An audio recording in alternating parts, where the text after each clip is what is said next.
anniversary. Happy birthday 4th anniversary. Happy birthday yang keempat untuk PUBG Mobile. Selamat hari jadi kepada PUBG Mobile yang keempat. Selamat ulang tahun untuk PUBG Mobile yang keempat. Happy 4th anniversary untuk PUBG Mobile. Kepada PUBG Mobile, kepada PUBG Mobile yang keempat. PUBG Mobile's 4th anniversary. Yay! Happy 4th year anniversary. Selamat ulang tahun yang keempat Pada PUBG Mobile yang keempat untuk PUBG Mobile. kepada PUBG Mobile. Thank you for the amazing 4 years. Terima kasih banyak-banyak kerana bersama dengan kami. 4 years of journey we've been together. Terima kasih kepada anda semua, komuniti dekat luar sana yang sentiasa support PUBG Mobile. Here's to many more years. Dan jangan lupa saksikan kami. Jangan lupa sokong tim korang di PMPL MYSGPH Spring MYSGPH Spring Pada 23 hari bulan ini, pada 23 Mac sehingga 17 April. Season 5 ni kita orang akan buat yang terbaik. kelakar semua ada. Jangan risau. Meletup apa semua ada. Di Facebook dan YouTube. See you there. See you there. See you there. Bye-bye.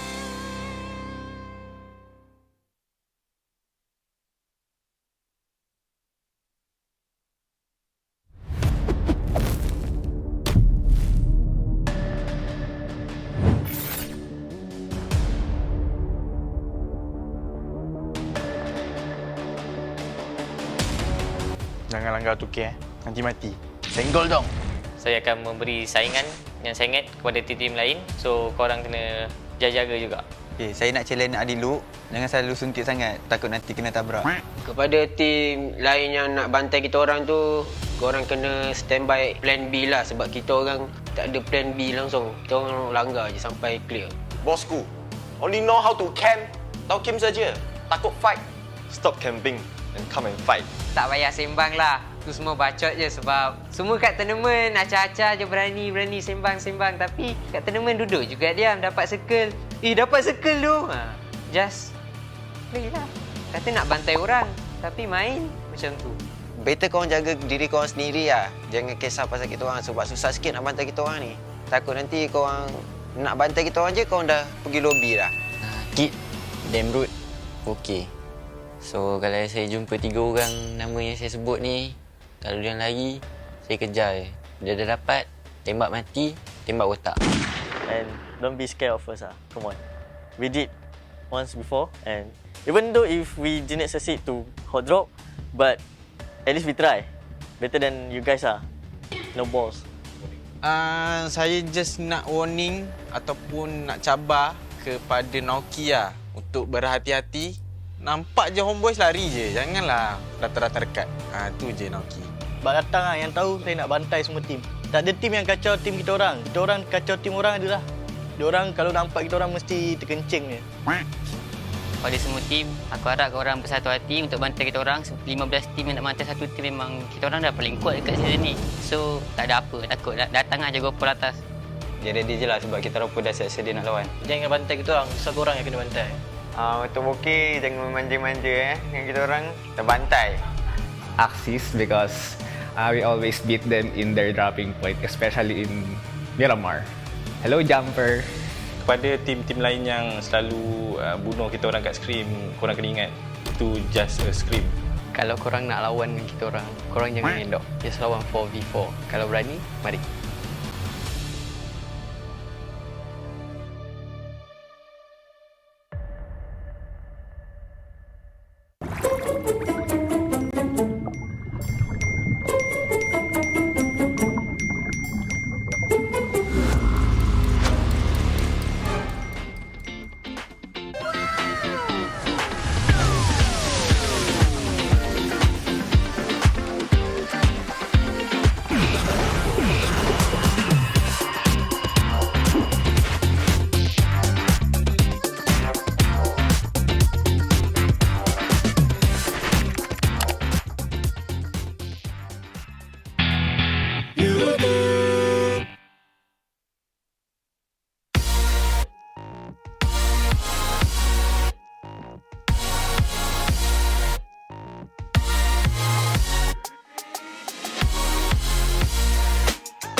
I've just been dumped.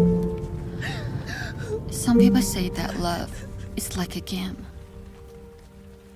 But my love is like a game with many matches.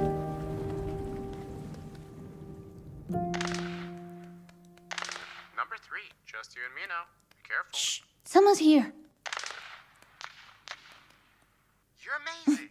You're the most skilled woman I've ever met. You don't need to be surprised. This is what I do every day. Haha, let's play another one.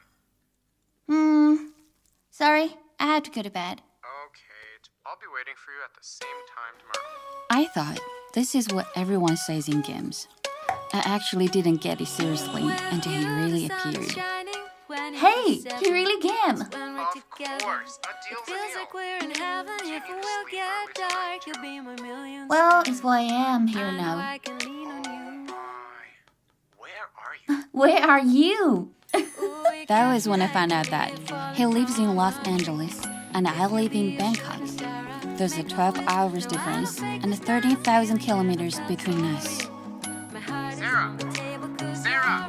Sarah, get out of the car! Are you still there? Actually, I'm not even sure how many matches we played before we got together.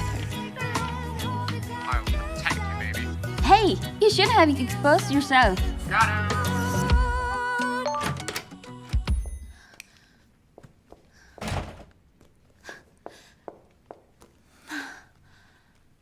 Hey, baby! Sorry, some last minute works come up and I couldn't get away. Were you waiting for long? It's okay. I slept early last night, so I'm full of energy in the morning today. Like all of the other long-distance couples, we tried our best to match each other's time and share our lives with each other. I can't believe that. I wanna marry you. So good, so good. We cherished every match we played. Like all other couples who met in a game, we also brought the same incident back to real life. Please forgive me, I'm begging you for your forgiveness.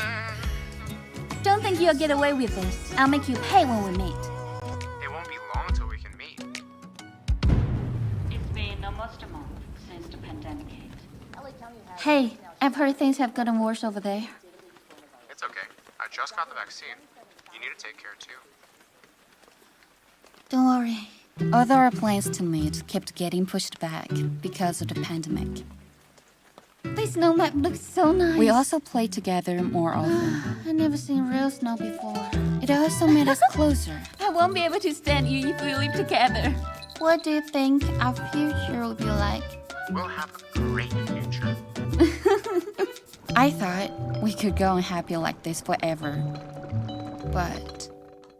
Are you still there? Some things are starting to change. Hello? Antoine?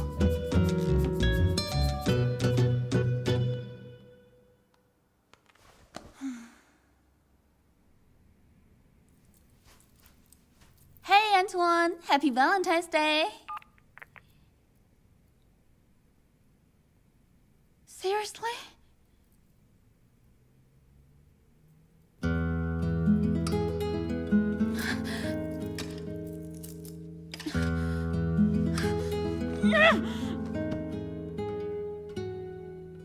Although I was angry, I believed that he had a good reason he couldn't share with me. It was only when that woman appeared that I knew everything he said was a lie. If I'm right, that woman is called Joanne. They always came online and went offline at the same time, then were separated by different time zone or distance. They had great teamwork, and they won more matches together than he won with me. That was really upsetting.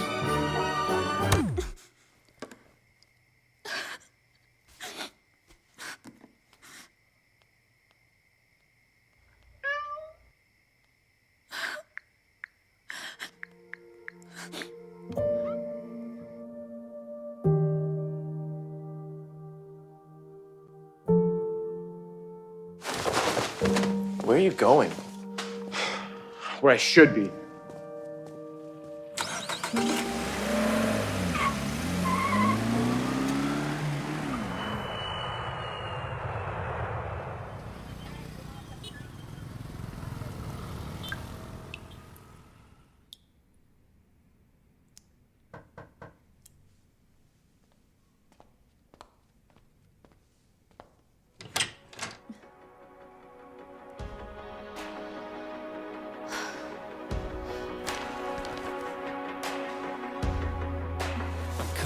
back to the beginning, I'm coming back to you.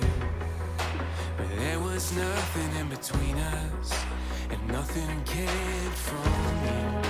I open up my hands, you open up my eyes, I let go. All I am is yours. You can have my heart, you can have my mind, you can have my love. I'm bringing my ambition for the beauty of your kingdom. I lose it all to find in you.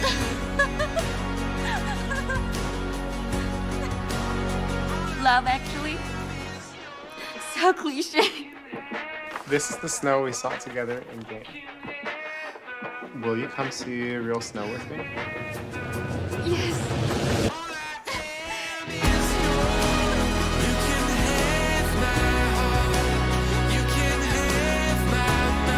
Yes, I'm falling in love again. Someone once told me love is like a game. And I think I can win this game.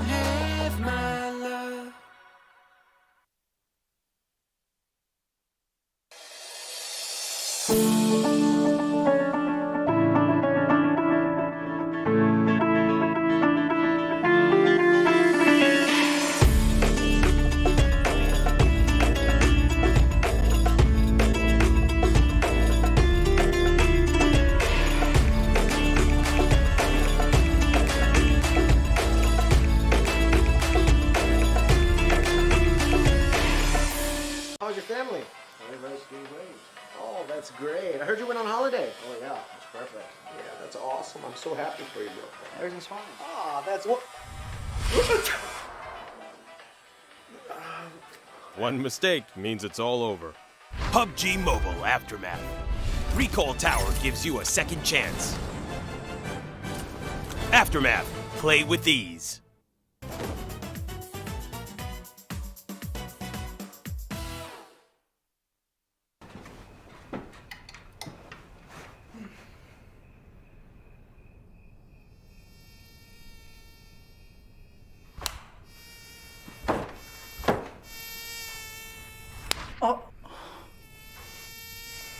Finding enemies is not easy. PUBG Mobile Aftermath. Audio markers show enemy whereabouts. Aftermath. Play with ease.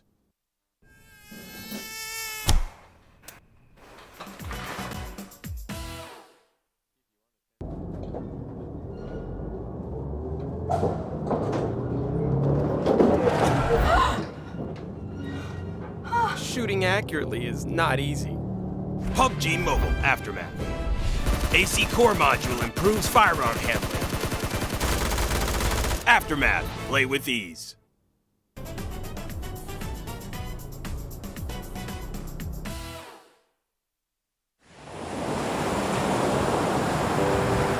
From ordinary to extraordinary, there's a long way to cross. Whenever we lose our way, there's always a light that keeps us going. The light sparks from every young heart. It leads us to capture inspiration in ordinary days. It encourages us to seize the colors of sunrises after the darkest hours and create something amazing with it.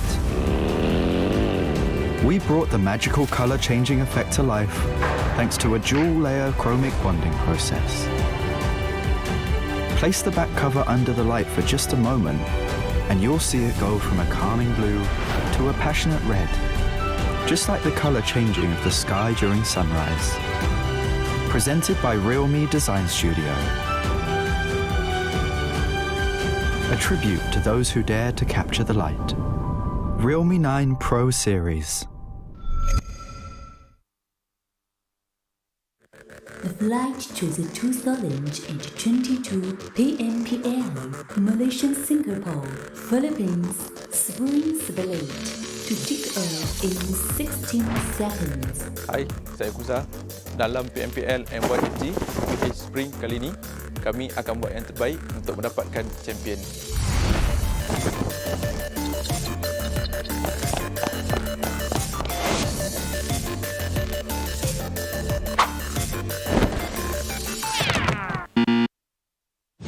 Stand up.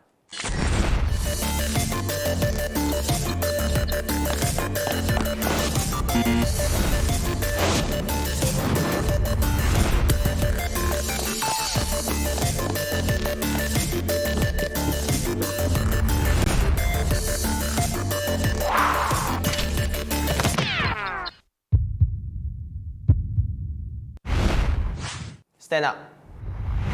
Jangan pernah kita Stand up. Never give up on fight until you succeed. Stand up.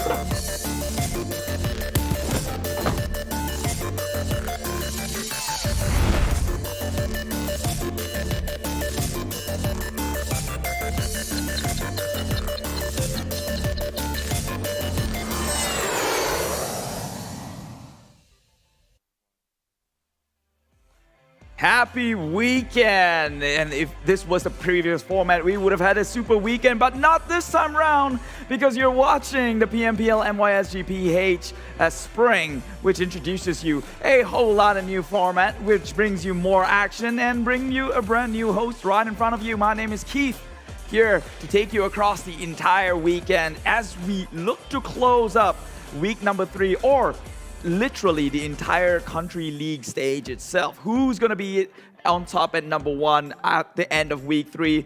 Well, I guess we're going to have to wait for things to, fall in place by its own. But take a look at what's on top of the screen. If you do see it, that is what you're going to have to click. Okay, we've got a new thing going. We want to make this show as good as it can get for you, the viewers at home. So get your phones out, scan the QR, and from then on, drop us a little bit of feedback, let them know how maybe Keith is a little bit too annoying. Gotta swap myself out with someone on the analyst desk, the caster's desk, because that would do me a huge favor.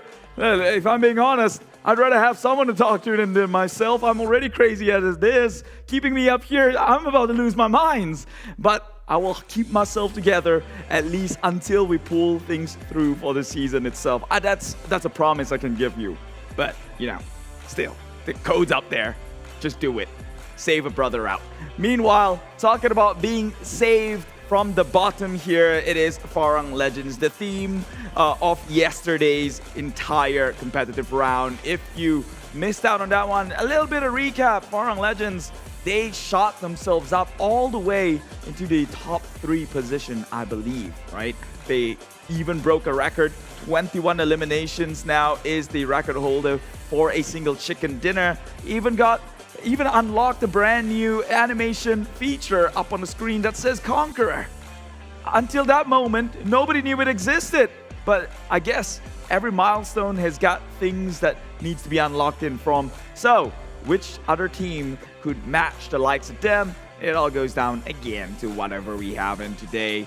In case you don't already know what you're watching, this is the PMPL MYSGPH, which is a huge thank you to the people who made this happen, and that is the PUBG Corporation, Tencent Games, Lightspeed, and Quantum Studios, because if it wasn't for them, you probably wouldn't be watching this right now, and I guess finding some other ways to occupy your time.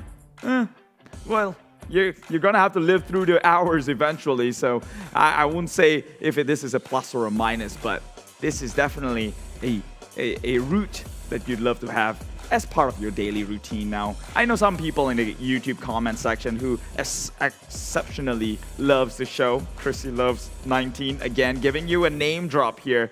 because she deserves it. Okay, she's active down in the chat.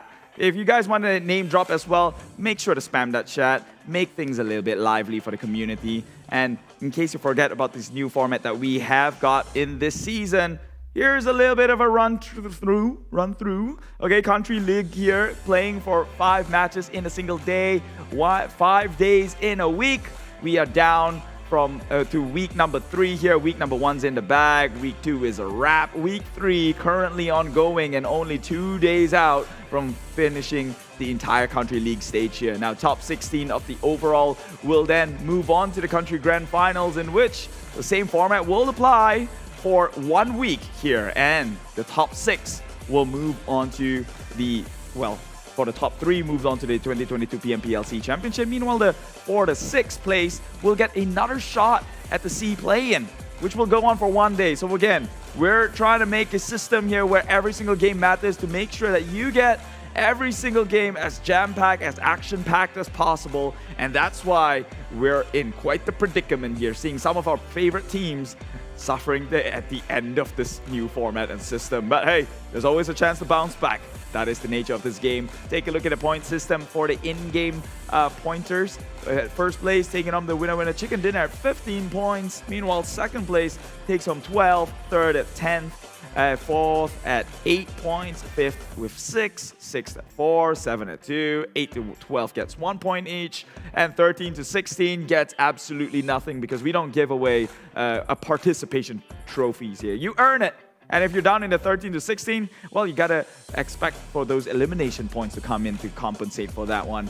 Here is the bonus point here, in which at the end of the week, wherever the team is over at the overall, they will be remunerated with said points. 20 for the first place, that is the full points, and it tapers down all the way to the 20th spot here, with only 1 point down below. So teams will have to really grind things out and make sure that they always end up on top for every week. And talking about teams here, they are right on the screen.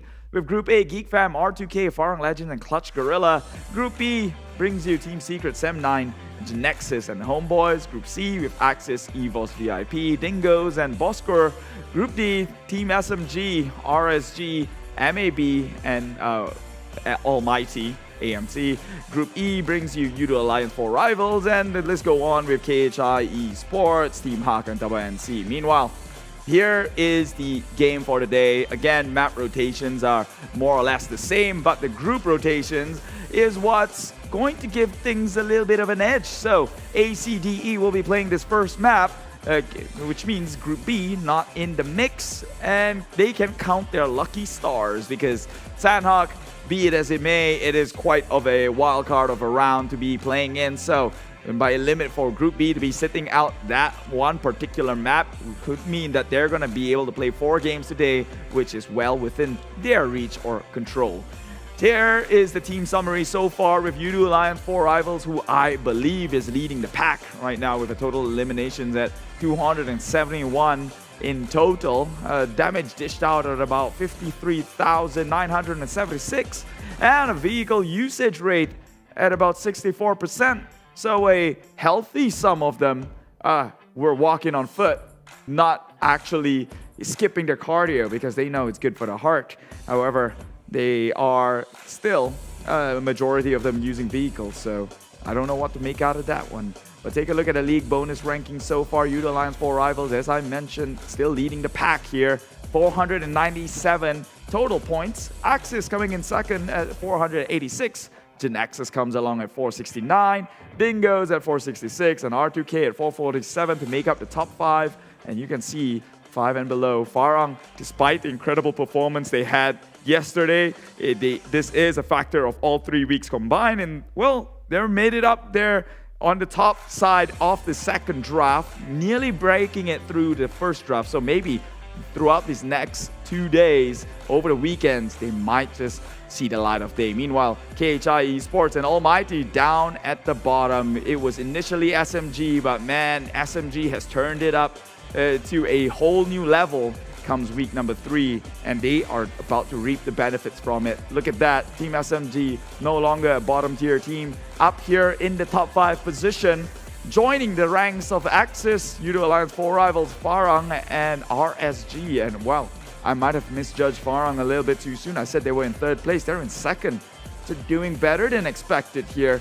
Although points difference between the top 5 teams are more or less a game apart, they still have to do their best to maintain the position. You can never be too comfortable, especially in a game of PUBG Mobile where so many factors itself is going to work against your favor. You're going to have to hold on whatever does work towards your favor and create an advantage over that one. ALMGHTY, third time's the charm, they say. Unfortunately, we only have 3 weeks here. This week is not done and dusted just yet. So ALMGHTY, if they're planning to ever leave the 20th spot, this week is probably the best week to ever do so. So let's hope. Let's give some power onto the side of the Singapore teams here, ALMGHTY, because I'm gonna be honest, although they're down at the bottom, I did mention that their gameplay is kind of my favorite thing, and I'll tell you why in just about a bit. But first, more important things, PUBG Mobile version 1.9. Yes, this is very, very important, right? You got colorful spawn island, you know, aerial battlefield, colorful bicycles, new camps, very important stuff here. Recall mechanics, new bridge, and other basic improvements with this brand new version. And even an aftermath map with new zip lines, upgraded cheer parks as well, new firearms. I guess you want to look into that one. Very, very crucial stuff. Like, this is game breaking. If you don't know any of this existed, then my God, the community is going to bash you for it. You are not a purist when it comes to PUBG Mobile. But of course, that was all kidding. I'm kidding. It's just that I've been pushing that for the longest of time now. And, well, it gets a little bit dry sometimes, so I gotta find angles around it. But my prediction for this first map, Sanok, who is gonna take that chicken dinner? More likely than not, I mean, I kind of have to go Geek fam here because I've seen how they play it. I think they're one of the smarter teams within the game. QB being a strategist. They're dropped by ruins, strategic location, able to access both islands, both peninsulas. So I think on papers, if the circle is fair, Geek fam should have an upper hand with the current setup they've had. I mean, they did win an entire season with the setup they had over in Sanok. So it might just translate over in this season as well, or maybe not even that far in this game alone. We'll have to see. Who do you think is gonna get the chicken dinner? I want to know what you think. Let me know down in the comments below. And if you've done that, again, just to remind you, scan the QR code. And, well, just be as honest as possible, okay? We're trying to improve the league for you. Help us, help you, and everyone's happy. That's the middle ground. Nevertheless, no longer am I going to leave you hanging here because Sanok is on its way, and casters, please take it away. And speaking about everyone's happy, including us at the desk here, thank you so much, Keith, for that intro. And thank you for everyone who's watching the show at home as well. Thank you for joining the PMPL. This is, of course, the weekend show. And my name is Sir Cloud, together with Sis Jenny. Hello. Can't wait to Hi. see the first game. Oh, Sis Jenny, how you been doing? I've been here, but I know who else has been here. Our sponsors, of course. We've got Realme, and this is the new tech. The awesome phone that you need to change because why? Because you need a good phone to play PUBG Mobile, and it is a new trendsetter, guys. And it is they are supporting all the young talents. And honestly, I think it's sleek because behind it's not only it's white, it has signatures, and yeah, go and check it out.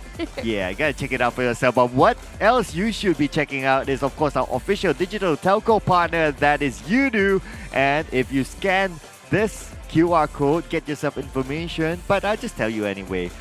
If you move over to Yoodo right now, you will get 5 GB of high-speed data plus 20 GB of PUBG Mobile data. And that's what Keith mentioned earlier. If you haven't updated your game to the new version of 1.9, what better time to do it with the one and only Yoodo? Yeah, they're giving you a lot of high-speed data, and that's important when you want to play. But anyway, Sir Cloud, how do you think of the league so far? Oh, the league, I think, has been very, very, how should I put it, yeah? unexpected. We do see a lot of bottom teams from previous weeks starting to step up their game. Teams like Farang Legends, teams like Team SMG, for example, even KHI as well. So it's going to be a very interesting finish to know who's going to move on to the grand finals. Yeah, it is definitely. And plus, when I was looking at the infographics just now, so I mean, if you guys realize, they have not given the bonus points yet. It's just the total points. So how to know? I'm not so sure, but actually there's a way to know. But anyways, let's fly into Sandhawk over 3 beautiful islands in one archipelago. And I'm not really sure exactly whoop, but you know what? The flight route cuts in the middle like a piece of cake. Oh wow, like a piece of cake. Okay, I like cake as well. Yeah. Yeah, but who's going to get the bigger piece of the pie or the cake here in Sandhawk? Of course, Keith's prediction is Geek fam. Yeah. So I think that's a pretty a good pick, because if you were to pick a winner in Sandhawk, you have to narrow down to the teams who don't play the healing game. Geek fam is one of them. You're right, but Geek fam, quite a consistency over in Sandhawk. They usually will win the zone. Unless, I don't know. I mean, I can't really recall the times where they get too soon in Sandhawk. Probably out of 10, 1 maybe for Geek fam. Yeah, they're fairly consistent. I have to agree with that. Whether they have the circle or not, they're still able to find their way into it. But speaking about the circle, so it's likely to be a main peninsula circle, almost similar to what we saw yesterday. But yesterday was a little bit on the northern side, but the key point is that it's at the main island.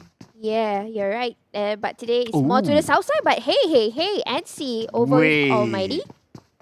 Wait, okay. I mean, Almighty has been doing the, how should I put it, the YOLO, or the nothing to lose. Yeah. They feel like dropping into that one spot, they feel like challenging certain teams, they would just do it. Yeah, they would. I mean, right now, I think this is, where is this? This is Tin. No. It's Cow. This is Cow? Yeah. There you go, it's on the minimap. Oh, yeah. Yeah, it's Cow. But where's Team Secret? So in this round, Team Secret they're not playing. No wonder they are here. Yeah. Oh, Jenny, you're not awake yet. I'm sorry, guys. Yeah, it's all right. I mean, like teams like Almighty, especially, I wouldn't say especially Almighty. Almighty actually normally drops in the areas of Camp Alpha, and for TABAH NC, they normally would drop around this area, considering that Team Secret isn't playing.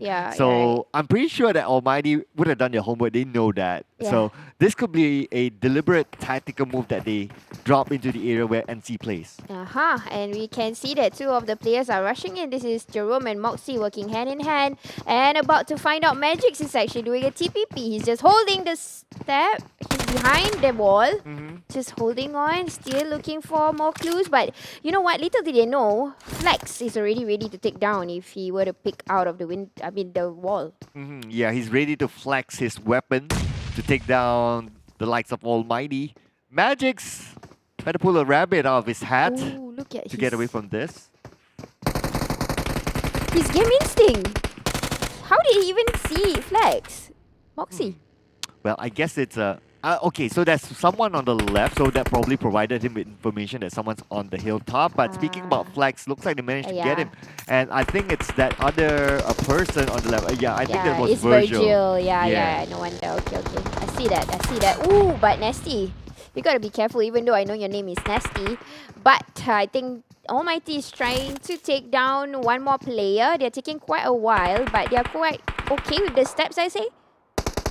But Magix has a clear shot onto Virgil, but okay, finally he took the shot and Virgil goes down. Magix now down to 10% health. He doesn't have any recovery items, and with that spray from the UMP from Jerome, nothing much he can do, so he will go down. Rush will be rushing in. They want to win this fight. And nobody is taking down Flex yet. Rush not even coming for an 8. Rush is definitely rushing in, and he's trying to end two of the players, at least Virgil. I wonder why they are backing out for Almighty, because they still have Nasty, you know. And okay, so one person is coming into play, which is Jerome, and he's trying to win it with the DPS from a distance, not getting it right. AKM first and goes down Rush. Not the right weapon for the right scenario, if you ask me. At that kind of distance, a DBS is as good as my my air fryer at home that I don't really use. So yeah, I mean he could have used the other weapon. I believe he was bringing a M4, if I'm not mistaken. on the other one. He could have reloaded that, but then again, maybe he thought that the person was kind of close. But yeah, it was kind of like a 50-50 thing. But I thought that there could be some composure in terms of weapon selection in that fight. Yeah. But I've seen I think it was season 3. I've seen Ryzen using the DBS in Vikendi with great distance. So Ryzen from BTR. So I think if you're Ryzen, maybe then you can. Well, I guess well, it's not like 100% you will miss it, right? But the accuracy or the possibility of landing those required shots, especially on the head, will be lower at the kind of distance. So, in other words, I can say that maybe Ryzen got lucky. Maybe, you're right, yeah. But, well, we've got RSG Ranger coming into play today. Well, I think they're trying to push up their points, but you know what, Geek Fam? Oh no! They just jinxed it because they don't really get it too soon. Okay, we've seen a little bit of rendering with Team Bosskur, but I think they already lost 2. Well, to be fair, they're still active, they're still alive, and they can still play it out. But Bosskur having a good advantage onto them. MAB Esports watching from behind. But speaking about RSG earlier on, Luke will be the first RSG team member to go down. SMG, one of the teams that are currently hot in the league. Yeah, talking about comeback, and they definitely want to get that serious. Because I was watching their Insta story yesterday, so they are really saying that they are coming back today. They want something out yesterday and today, so I'm definitely waiting for a whole lot of surprises coming from them. Yeah, still moving under gunfire, right? Yeah. And gunfire could also metaphorically mean a gunfire from maybe their fans or social media or even their management. And despite all of that, they're still moving. But speaking about moving, Moki needs to move, but he needs to move cautiously as Homebois tries to take him down. Yep, that was a smart shot from Homebois. You know, before this, he's called Sniper Man. He used to take weird angles, I would say. So looking into where he's doing the TPP, Moki got a huge damage. So definitely it was a steal. Now we have Insomnus all alone though, but doesn't seem like Farang knows where he is, or maybe they do. Okay, he's going to take the first shot, the preemptive shot, but there's 2 right in front of him. He switches over to a QBC, but not enough time. And he'll be taken out by Repo Boy. Oh, come on, Repo. Carry Adik. Like literally carry him into... Carry him! Come on! It's like, nah, all for myself. I'll heal up myself first. But here we go. Looks like the fight isn't over yet as Bosskur Psycho goes down. Good angles here by MAB. They are taking the lower ground, but with precise shots. Actually, sometimes, yes, Vantage Point has all the advantage. But over in Sandhawk, it's different. Because unless you're in the open air, I mean, not open air, but the open ground, and you're on the lower part, yes, you get a precise shot. But when you're in these huts or the kampong, and you only have the windows to target, actually the people on the Vantage Point are on disadvantage. That is very interesting though. So that's what we saw earlier on. So that's why Bosskur, they had that little bit of an advantage, right? They got the first shot, and of course their shots are precise, and you give them that little bit of an opening, they'll be able to gun down someone. You're right. Okay, R2K, we have yet to see them shine, at least for, I would say, this week. I mean, they are shining, just that this is not how they usually shine. They will shine even more. But lately, I think they kind of, maybe you would say, chill a little bit, because they definitely will make it through grand finals. We've seen the points already. So they're probably doing a little bit of chill pill before they start the engine back for the grand finals. Yeah, I think that's one factor. Yeah. Another factor is that teams who didn't really perform in week 1, week 2, they're starting to go up. Yeah. So naturally, they will pull the points away from teams who we regularly see performing well. For example, like Dingoz. They were super hot in week 1, week 2, but this week, it's not like they're bad. It's because other teams are better. You're right. But they are still consistent in a sense of survival and getting some points along the way. Just hardly we see them doing a CQC, but hey, let's share stuff. Look at Hey Noob, sharing stuff. Hey Noob, let's share stuff. Well, we are seeing some kind of a friendship here with Kacang Susu. I'm not sure. I did see a bit of first aids was being passed towards Kacang Susu, as you all know that he's the doctor in Axis for Sandhawk, and I think he's still quite consistent in holding the record of healing. Yep. I do agree. Among the healers that we Yeah. regularly see, he's definitely one of the more consistent ones. Uh-huh. He's been doing it since last season, so Yeah. I think arguably, I think he's the most experienced healer of all. Yeah, true. But do you know that the direct translation for kacang susu is soya bean? Wait a second. It is. Is it? Wait a second. What? Okay. Soya bean. Well, but soya is not Kacang. susu, right? Soya Wait a bean second. milk. Soya bean milk. Okay. Yeah, I think that's the closest one, though. I mean, we've been trying to translate his name, but people talk about peanut milk or something along the lines, right? But never soya bean. So I think you got it. You got it the best.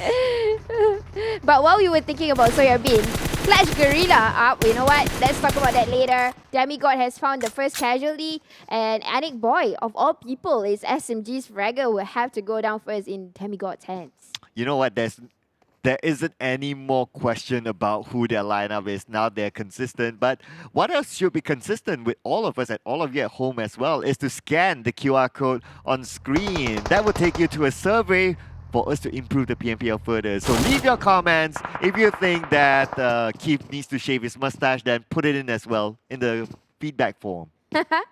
Right, okay. I think so. I would want to see him mustacheless. But anyways, Yoodo Alliance 4 rivals have made contact with 2 teams, Clutch Guerilla and also Geek Fam. Geek Fam only left with 2 of them. Funky will definitely get a lift.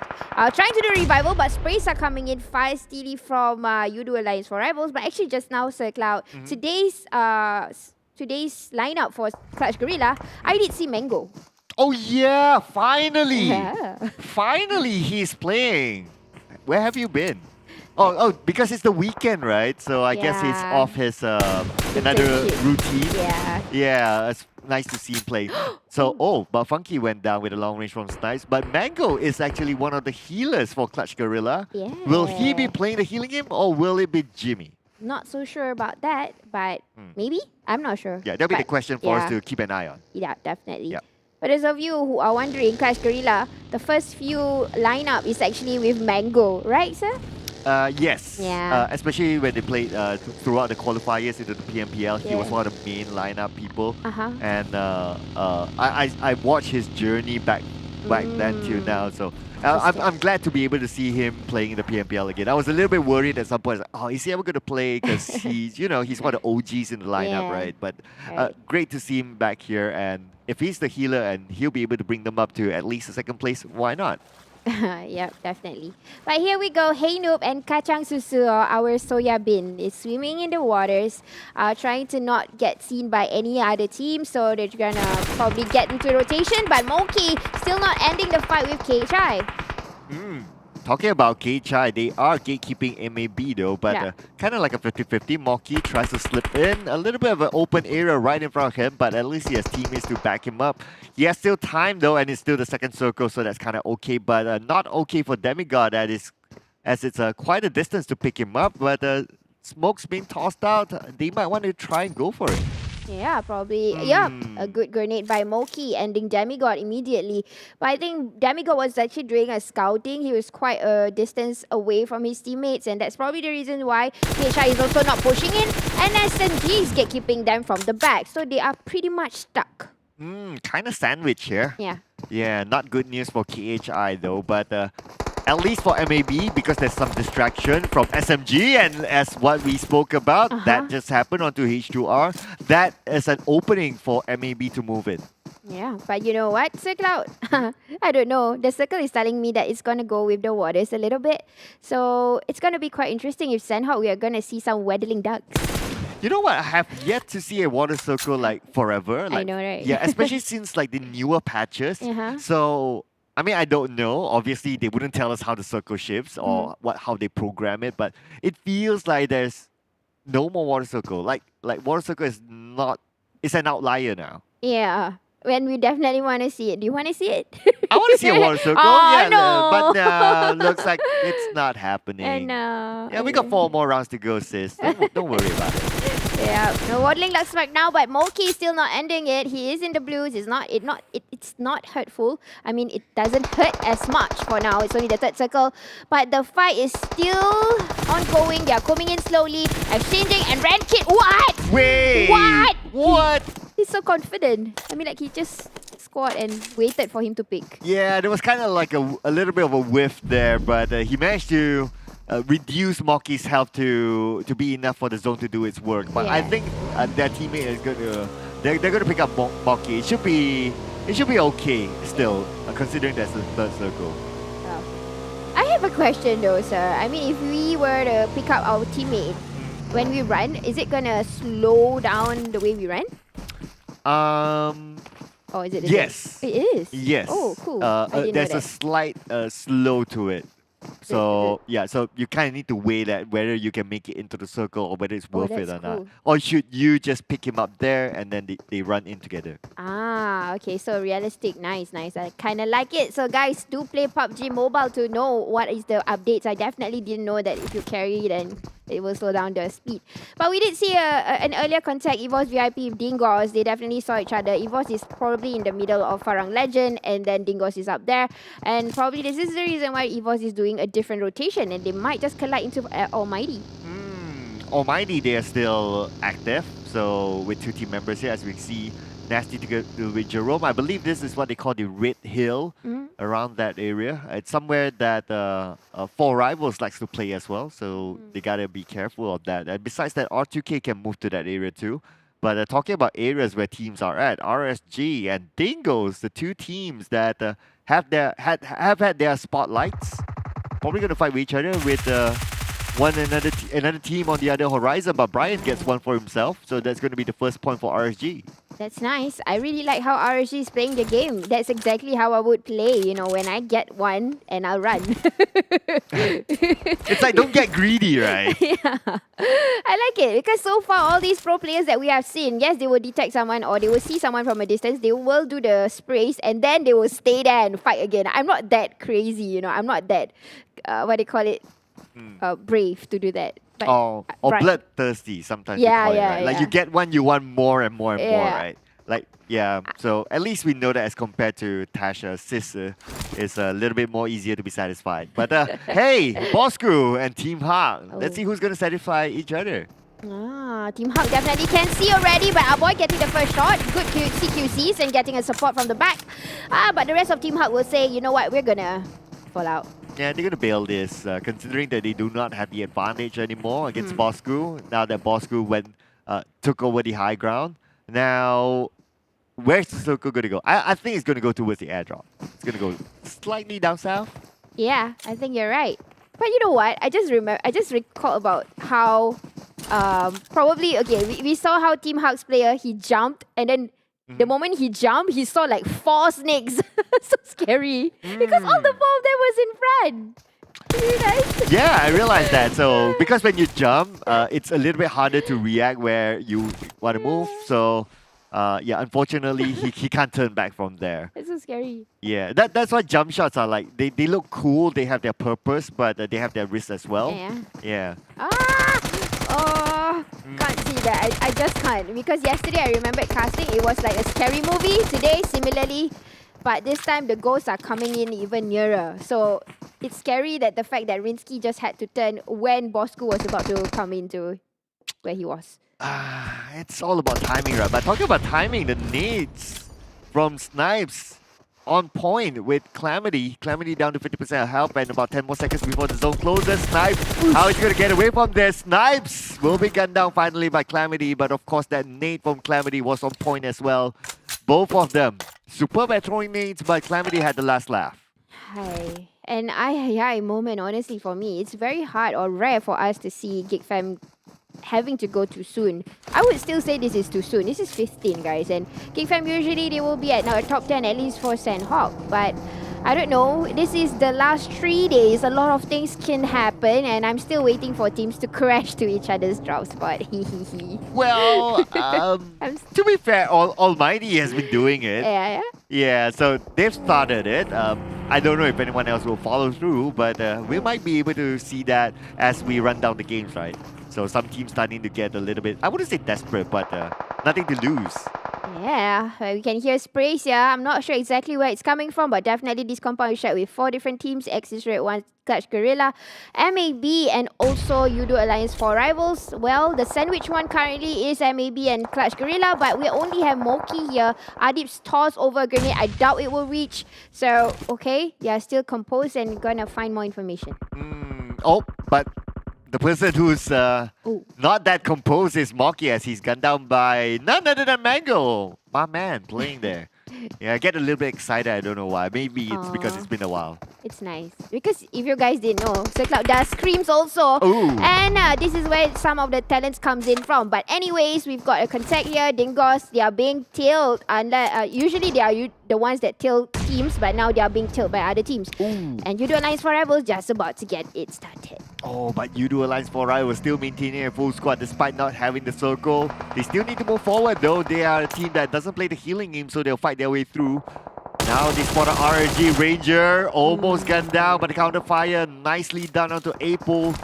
He will not continue the fight, but Team Heart will not be able to continue any more fight in this round as Apple still being shot at. Ouch, ouch. I don't think he can make it. He might. Oh, yeah, he did get a knock. So that was super, super close. But Apple, good game instincts. He definitely checked before he went down. Saw the blind spot of Ranger. But Ranger definitely won that fight, even though the play zone will get Apple. And now just look at the amount of teams in the same area. As we approach our 5th circle, RSG starts to crash in onto EVOS VIP as sometimes it's picked up by a Razor. That's going to be 2v4 RSG. 2v3 in fact. RSG 3.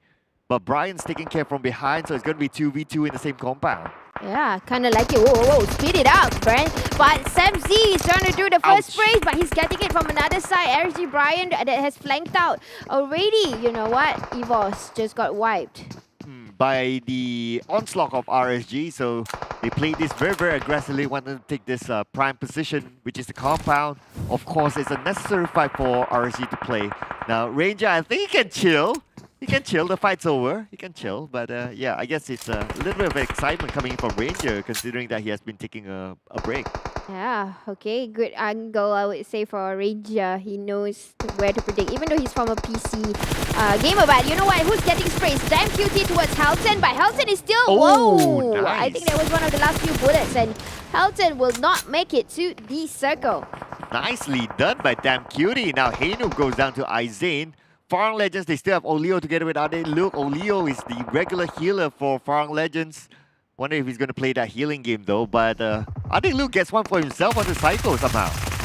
But R2K already spotted Axis Red 1 from the back, and they're trying to finish up being the third-party players this time and being gatekeep. You know what? They are trying to gatekeep Axis from coming in. Kacang Susu is no longer here. He's definitely already outside trying to do the healing game.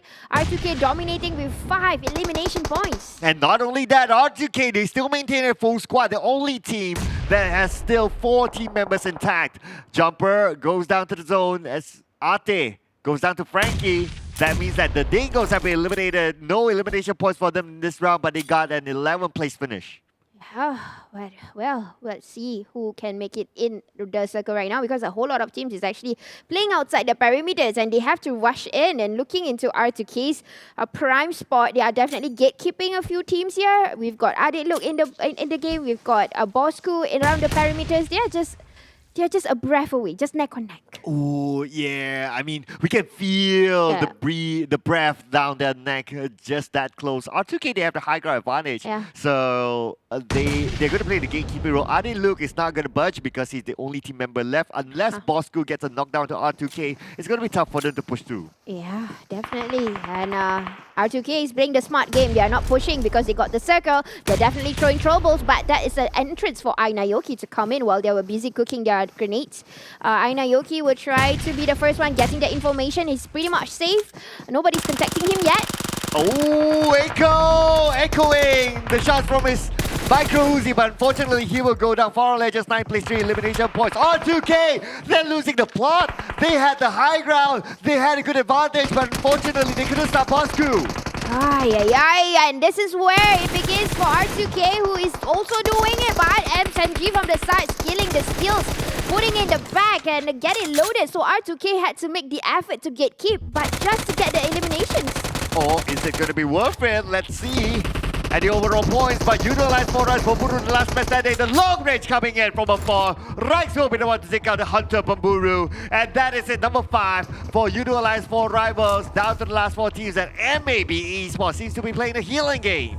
Yeah, well, what we can see right now, RSG really wants the chicken badly, and they have been working on with their tactics. The metas are working for this round. Zix is going to take the vantage point, making SMG difficult for them to rotate, leaving with only damn cutie. So the battle begins, RSG versus R2K. Wow, but look at this, sis. After the fight with Bosskur, R2K still made it all for their team members somehow. How did they do it? That was amazing. Okay. So they didn't lose the player the other day, but Bro Jenny went down to Zix. Now SMG only has damn cutie left. So the odds are favoring R2K. Yeah, R2K really mean business. So as RSG, they are hungry for points. They are hungry for a chicken. And let's see on how R2K will try to step into this area to fight with RSG. Yeah, it's going to be a bit tough. They need to be aware that that cutie is around though. So Harm with a few couple of shots onto the compound where RSG is at, but not going to be making any big moves just yet. Everyone's waiting for the next circle closure.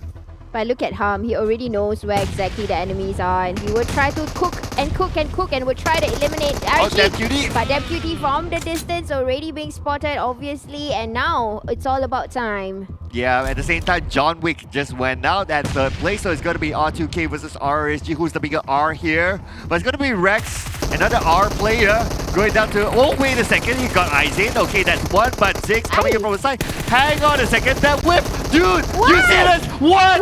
Zix! Are you kidding me? How did you whip that? How? Down to Harm versus Rex. 1v1, let's go! How did he miss it? And it might be a change of What? That is the most insane whip ever! How did you not hit that shot? How did 3 people with a high ground not managing to seal the deal? What did we just watch? What? Oh, production team is going nuts behind the scenes. I can hear it from here. What? It's like a mistake from a player. Yes, it's a way. At the same time, he was changing his weapon. What? Why was he changing his weapon? And like he already got the target. Immediately Zix became a stormtrooper. Like he was shooting everywhere. He was like, yeah, let's go, and none of it hit. What just happened? Why? How? And he managed, and he switched his weapon, and he still didn't hit. Yeah. I mean, he hit the target for a while. Like, bro. Yeah, that is the most insane thing I've seen. That is the craziest whiff ever. Like I have never seen any other whiff like that in the PMPL. That goes down in the history books, guys. Okay, maybe that's just because he's Muslim, so probably the delivery man came with the food and he just like look at the gate and so he's like honking. He's like, dude, do you want your food? Do you want your food? And it's like, but game, but chicken dinner, but actual dinner. I don't know. I can't decide. Yep. Well, I don't know. Is the highlights ready? Because we don't know, guys. So go into highlights, guys. To see you. Go.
as the English saying goes, the windows of opportunity do not open for a very long time. And R2K, my God, they missed all 3 of it. All 4 of it, actually.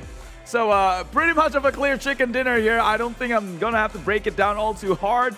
It's a straight one, but I guess it'll be fun to just look at it, look back at things and see what went wrong. Hey, what's going on? My name is Keith. This is the PMPL MYSGPH Spring, and we've got quite the rewards for you throughout this entire day and the following day tomorrow. So one of the giveaways that we have is down below. Look at the code. Okay, remember it. Actually, don't remember it. Immediately act upon it. www.pubgmobile.com/redeem to get yourself them free permanent suits in which you can own in your inventory. That's not going to go anywhere and makes your account one of the more unique ones out there, because obviously things are limited. Obviously, the first one who gets it will be the ones who keeps it. But we will be having different codes being shown up on the screen here, so the fastest will be rewarded. Meanwhile, in case you've forgotten about PUBG Mobile version 1.9, here I am to remind you yet again that we have colors galore with this brand new version, with the colorful spawn island, aerial battlefield with the very colorful lily pads, or I'm actually not a flower person, so I don't even know what a lily pads are, but they're pink down below. I believe that's not a lily pad, since I think that's a swamp thing. Meanwhile, colorful bicycles, new camps, new bridge, recall mechanics, other basic improvements. You gotta read about that one. That's the more significant one, I think, because I think their attachments are now in a single tap button and yada yada yada. Even the thing, your point of view has been, your field of view has been tempered as well. So those are the nitty gritty details that you want to know. But talking about the details, the match ranking we had before, check this one out. RSG come out with the winner chicken dinner. Oh, how things are cruel here, because 1 mistake, 3, 4 mistakes from R2K. Just let the boys in blue reign supreme again, as now they have 9 eliminations with the full 15 chicken dinner. And I can tell you straight up, RSG had nothing going on their way. They were chasing tails the entire time, which I will show to you in the recap later on today. But R2K, they did go down without a fight though. They did get themselves 10 eliminations, so still pretty formidable if you ask me. 22 points. But look at how bad it seems, right? Because RSG, they've got 24 and only 9 kills. R2K could have had more, and everything was swinging their favor.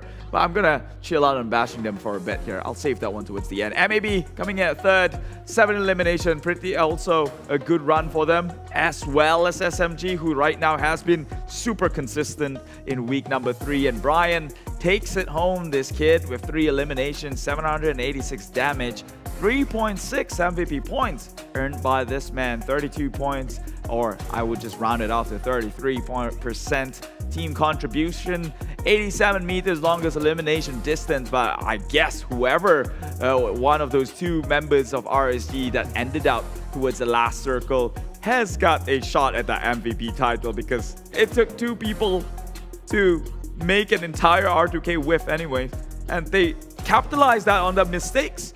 Go in with the 1v1 towards the end here, and so RSG will maintain their supremacy all the way on top here at 173 points in total, and SMG finds their way onto 2nd place. Yoodo Alliance 4 rivals will maintain their position.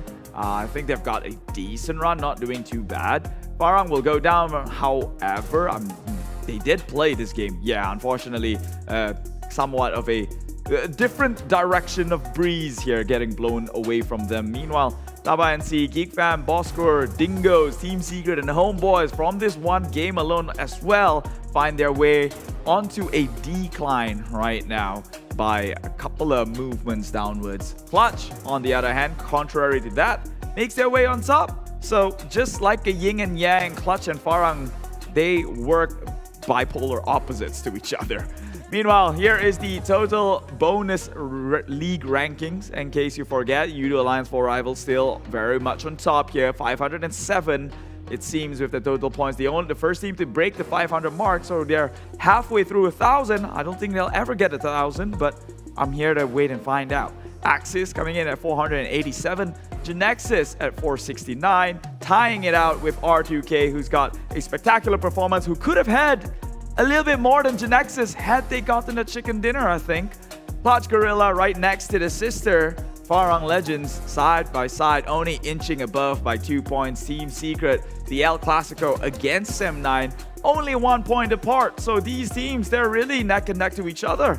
Pretty impressive stuff that's coming out here, starting off week number 3 in day number 4. So the remaining 2 days that's going to take place over the weekends is going to, well, put a lot of these teams and shift them into overdrive, and I guess we can expect a lot of more jam-packed actions to be played on with the next 4 games that we have today. But without further ado, let's take a look how the chicken dinner was earned or slipped away.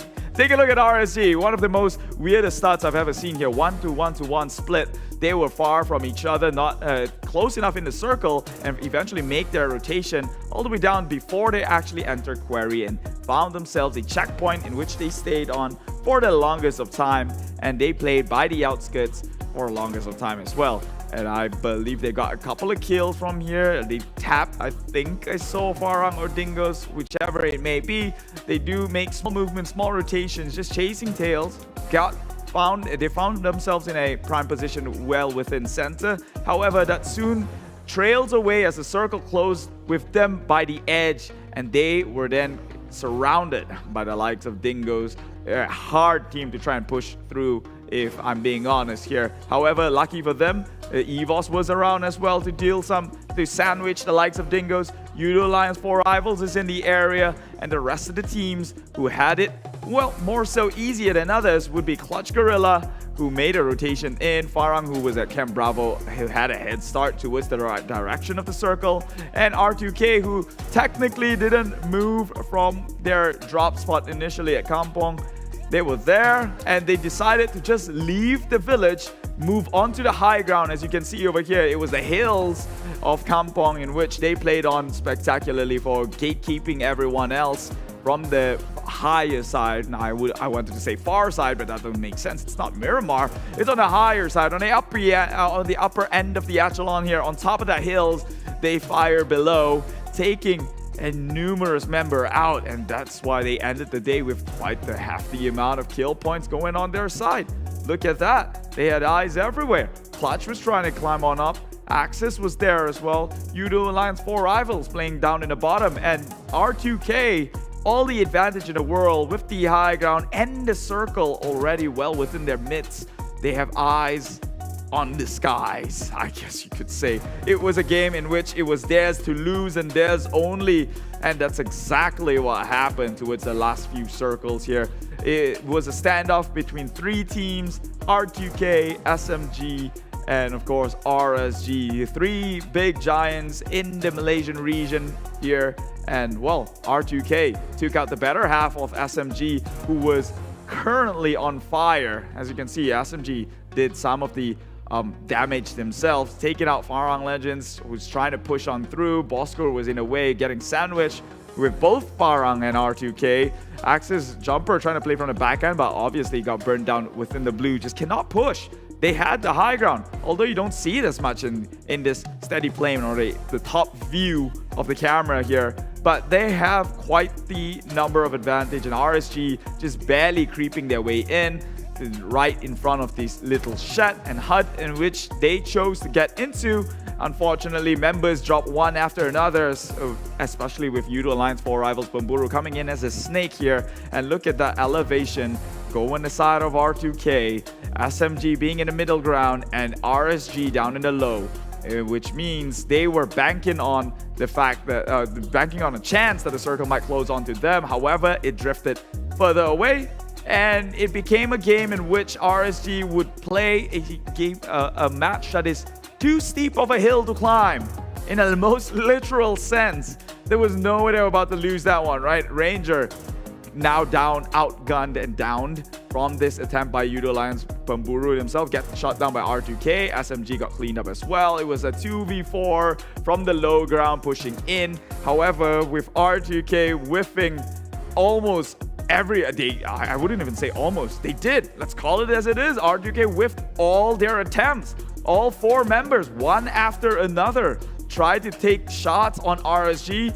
They took 1 member down, but in the end of the day, it turned into a 1v1 because of a couple of mechanical mistakes. And that's not gonna feel bad starting off the day with such a game. They've been kicking themselves, but I hope they come in and reset because there's so much more games here in which they can pull more points onto their way. They just have to keep a solid mind. So, without further ado, it is time for my Malay friends or my Muslim friends who's practicing their fast during this holy month of Ramadan to break their fast. And with all that respect, I will now shift us over to a break for that one to happen, including the viewers of you at home. So I'll see you after the fast has been broken. Bye-bye.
Whoa, Epi, he nearly get the clutch, but obviously firepowers. But here we go, Mika having to look Zuli and getting one in the back. True, Mika. We get to see the growth, so watch it from the start. But Mika from the distance getting Pemburu, who was trying to run into the circle. Crawl, Pemburu can crawl all the way. But is Riff going to do it? Oh no, Micah has his eyes onto Riff as well. The extraction. Well, if you want to do your punishment, that's okay as well. But it's okay. We'll leave the fun for next round where Farang Legend's playing. Okay. But nevertheless, Dan's not going to get out of this. I mean, he's on the outside of the circle. Everything from the distance, and he knows the information. Loyu goes down next. Mika trying to make GENEXUS not to come in. That's a very long shot from long, but he hasn't been able to secure the elimination point just yet. Biu now being gunned down by Mika with a long range, but Biu will still go down. Long is the last man standing for GENEXUS. How I wish GENEXUS would not rush in because they are in the circle also. Now, one by one goes down. It gives more advantage to Axis right now. It's left with only one player, and that's Loom. So I think for GENEXUS, they could have come in better or know it better at least when you get the circle. And Axis is still in the corners. This is hard. Oh, Axis could take the chicken dinner. Chicken goes out. And now it's within the Axis redONE and Homebois. Immediately, without hesitation, they go in straight for the push, man. Axis, this confidence. Where do you buy such a thing? Immediately wins the trade as well. Sprays down onto more. Micah, man, this guy is OP indeed. In Sam 9, they get eliminated at 14. Axis, redONE, they still have the circle advantage. Axis already 8 kills on their name, bravo. and Chicken Dinner could just leapfrog them way onto number 1. Then remember, the points is only differ by 20, and so this is going down to the deep. Open terrains like this, you still carry on in shotgun. Man, this guy is onto something. But here comes Mika, though, dropping a huge grenade onto 6. Instead, he clips onto Bar. Look at that. I mentioned how Bosskur has got huge advantage. Homebois cannot push through immediately. Kept them there long enough, and now Axis. Those stragglers getting into there, just gatekeeping, circle keeping as much as possible. Mika putting in that damage. Zane out of the way. And Harm, he doesn't know if he wants to help his teammate or not. But let's see how long they can last. And now, talking about Axis around, Micah just got one for himself. Yep, that's right. Hayden's still very much alive. NC now in the other end, eating so many nades! Hey, Noob and the other teams, other members of Axis redONE just making it rain into space. And suddenly, THQ, where were you thinking you could go? The high ground here is on Axis redONE, and they're gonna use it to their advantage.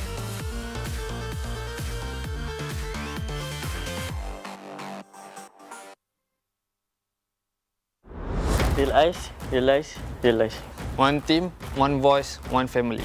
To be a champion, you must fail first. Time 9! Boleh dapatkan chicken dinner! You only have 5 bullets to hit him. Kita orang memang nak pergi C kali ni. We are gonna achieve something higher. Kita siapa? Kita! Dingoz!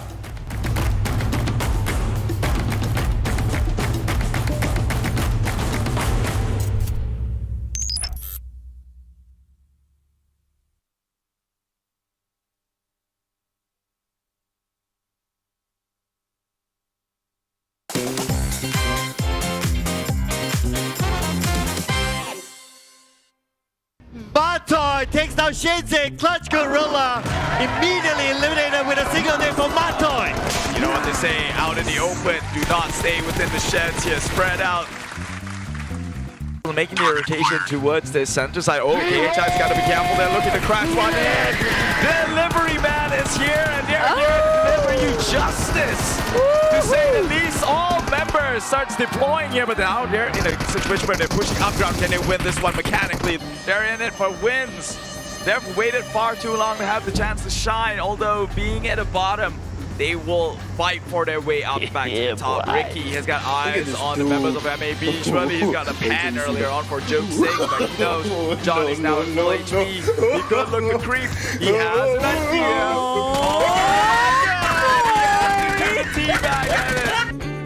Tien Onyx boy already arrived. Miracle having such a tough spot to handle things over. Still managed to retaliate and knock one down, but Geek fan. Oh! That's one to seal the deal here. As Wait a minute. Actually, it was a self-grenade by Homebois. What? Call me a suicide bomber. That's exactly what was displayed here. Well, but that's for game one, you know? What is that? What's the next team that we're going for? Or wait a minute. Dabru? Yeah, that's some. He's got some style going down. Divine intervention right there. He's gliding. This guy has got no parachute. He's just a T-pose. What is this? He looks hella stylish, if you ask me.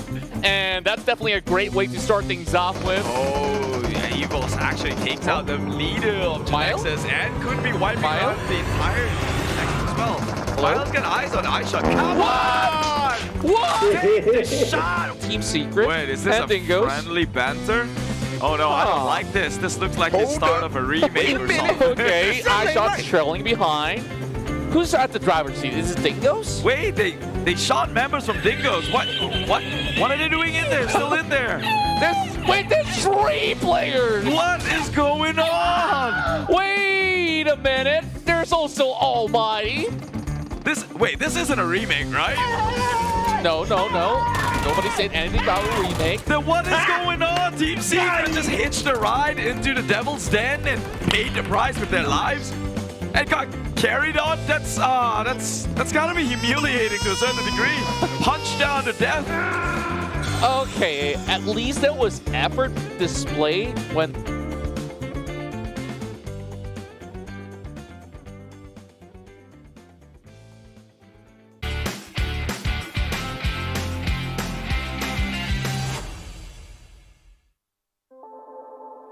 The one word that I truly like is resilience. So there always be setbacks, but you just gotta bounce back and become tougher, stronger, and wiser. Hello guys, I'm Bill from GENEXUS. So about how I started off my esports career, it all began with just forming my own team and competed in PMCO regional finals. So I just went in. We were an underdog team, pretty much. Like nobody knows us when there was already Yoodo and some other teams existing. And then out of nowhere, we just became champion in Malaysia. And yeah, on that very day, a few orgs approached us. One of them was Team Secret, and that's how we were signed to Team Secret, the whole team. So I played under Team Secret and competed for PMCO Spring Split, Fall Split, and then to a new format, PMPL Season 2. But I didn't quite play, so Season 1, yeah. So I retired in Season 2, right? It was not PMGC back then, it was called PMWL World League. Yeah, eventually I made a choice to retire. I did a lot of things after I retired, but none of them is gaming related. I would say because I was still kind of down. I've got no passion for gaming anymore at that time.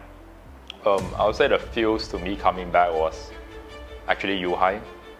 Secret qualified to the national finals and Yuhai was still in the team. Yeah, that one time he asked me to watch him play in the final. He said that it will give him good luck and that definitely if I watch then he will qualify to Southeast Asia and all. And yeah, just him being adorable. I watched the game and that's when the spark truly reignited. It was a starting point. It was a kind of like a new chapter for me. And then that's when I tuned my mind, I changed it a little bit, adjust my mindset. Sedaya upaya cuba untuk menghalau keberadaan Biu-Biu Amradi di hadapan mereka waktu ini. Biu-Biu masuk, Biu-Biu rusuh nak cuba barbar. For rivals dikeluarkan dengan sangat-sangat awal. Now that the passion is bigger than ever before, now I'm just finding my way back to achieving that one esports dream that I haven't quite achieved yet. And now here we are. So now with a new team, new teammates, everyone with the strong desire to win, we are gonna go all out and get that champion.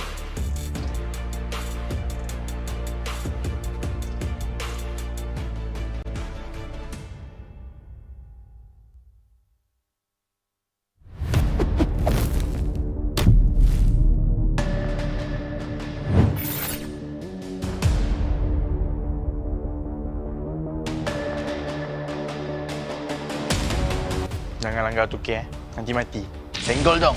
saya akan memberi saingan yang sangat kepada tim-tim lain. So korang kena jaga juga. Okay, saya nak challenge Adilu, jangan selalu suntik sangat, takut nanti kena tabrak. Kepada tim lain yang nak bantai kita orang tu, korang kena standby plan B lah sebab kita orang tak ada plan B langsung. Kita orang langgar je sampai clear. Bossku, only know how to camp, tahu camp saja. Takut fight. Stop camping and come and fight. Tak payah sembang lah. Tu semua bacot je sebab semua kat tournament acah-acah je berani sembang-sembang, tapi kat tournament duduk juga diam dapat circle. Dapat circle tu. Just play lah.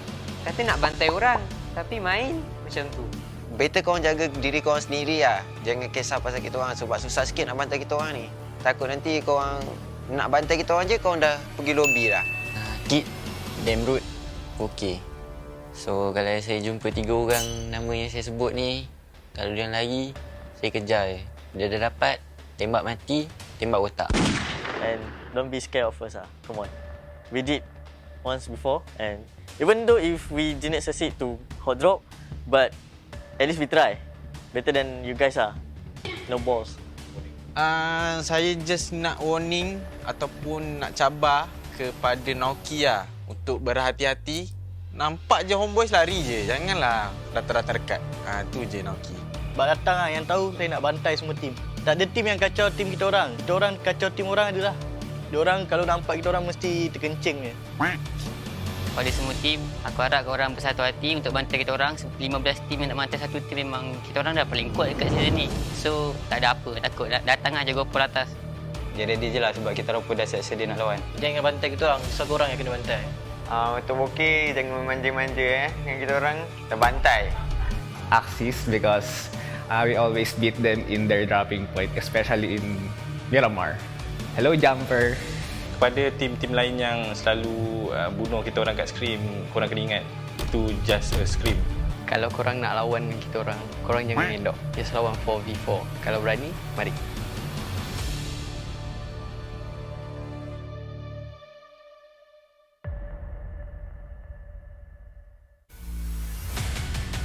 To be a champion, you must fail first. Stem 9 on fire.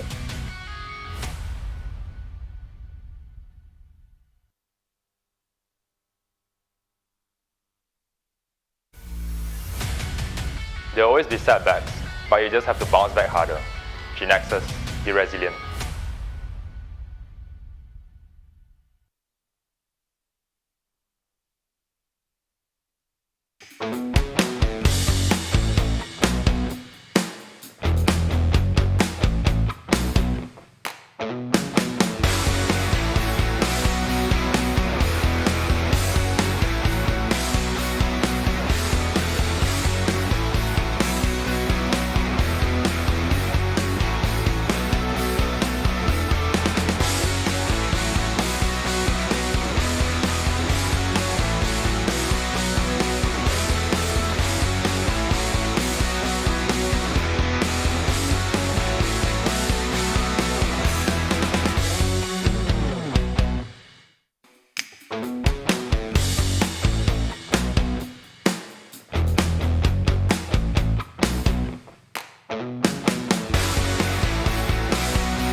realize.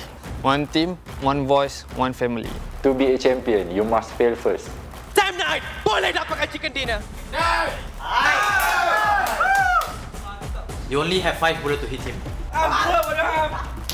Kita orang memang nak pergi C kali ni. We are gonna achieve something higher. Kita siapa? Kita! Dingoz!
Yes, I've just been dumped. Some people say that love is like a game. But my love is like a game with many matches. Number 3, just you and me now. Be careful. Shh, someone's here. You're amazing. You're the most skilled woman I've ever met. You don't need to be surprised. This is what I do every day. Haha, let's play another one. Sorry, I have to go to bed. Okay, I'll be waiting for you at the same time tomorrow. I thought this is what everyone says in games. I actually didn't get it seriously until he really appeared. Hey, he really can! Of course, a deal's a deal. Well, it's why I am here now. Where are you? That was when I found out that he lives in Los Angeles and I live in Bangkok. There's a 12 hours difference and 13,000 kilometers between us. Sarah! Sarah! Sarah, get out of the car! Are you still there? Actually, I'm not even sure how many matches we played before we got together. I'll protect you, baby. Hey, you shouldn't have exposed yourself. Got it!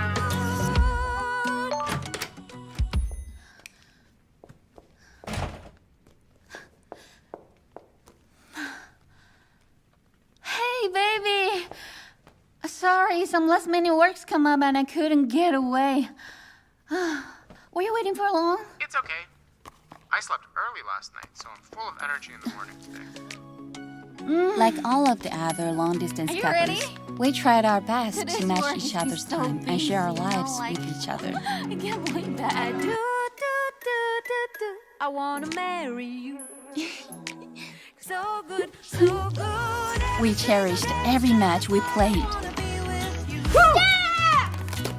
Like all other couples who met in the game, we also brought the same NCT dance back to real life.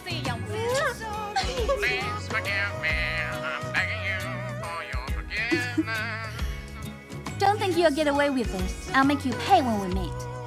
It won't be long till we can meet. It's been almost a month since the pandemic hit.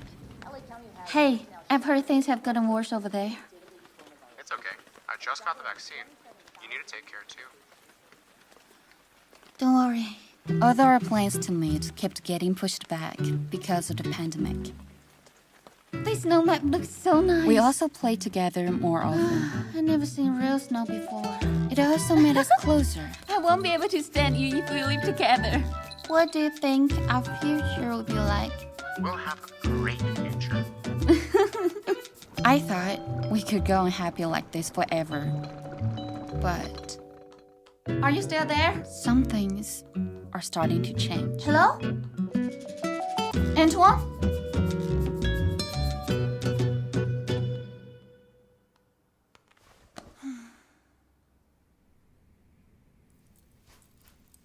Hey, Antoine. Happy Valentine's Day. Seriously?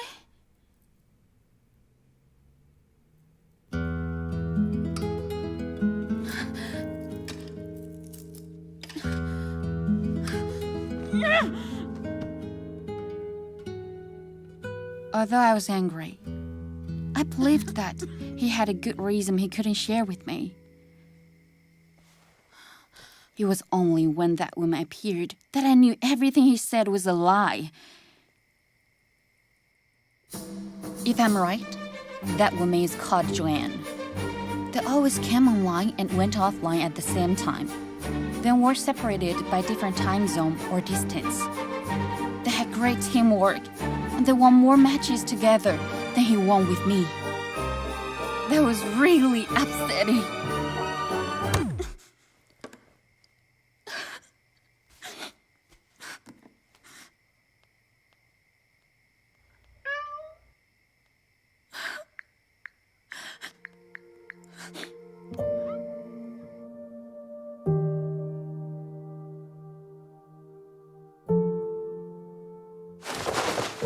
Where are you going? Where I should be.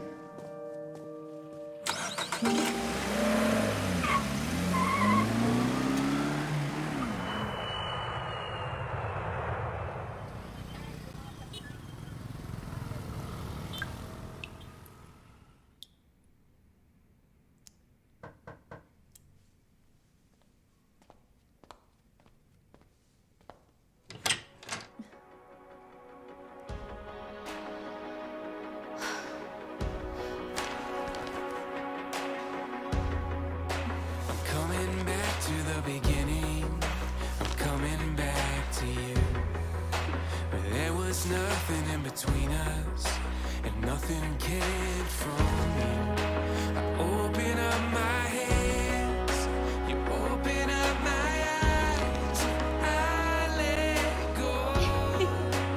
All I am is yours. You can have my heart, you can have my mind, you can have my love. I'm bringing my for the beauty of your kingdom. Yeah, I lose it all and find in you.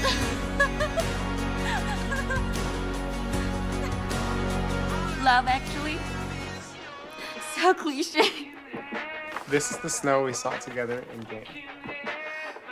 Will you come see real snow with me? Yes.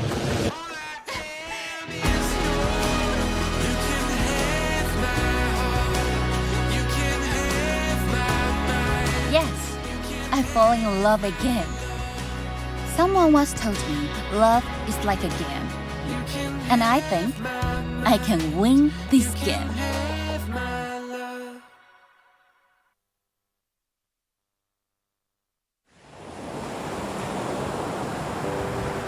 From ordinary to extraordinary, there's a long way to cross. Whenever we lose our way, there's always a light that keeps us going. The light sparks from every young heart. It leads us to capture inspiration in ordinary days. It encourages us to seize the colors of sunrises after the darkest hours and create something amazing with it. We brought the magical color changing effect to life thanks to a dual layer chromic bonding process. Place the back cover under the light for just a moment and you'll see it go from a calming blue to a passionate red, just like the color changing of the sky during sunrise. Presented by RealMe Design Studio. A tribute to those who dare to capture the light. Realme 9 Pro Series.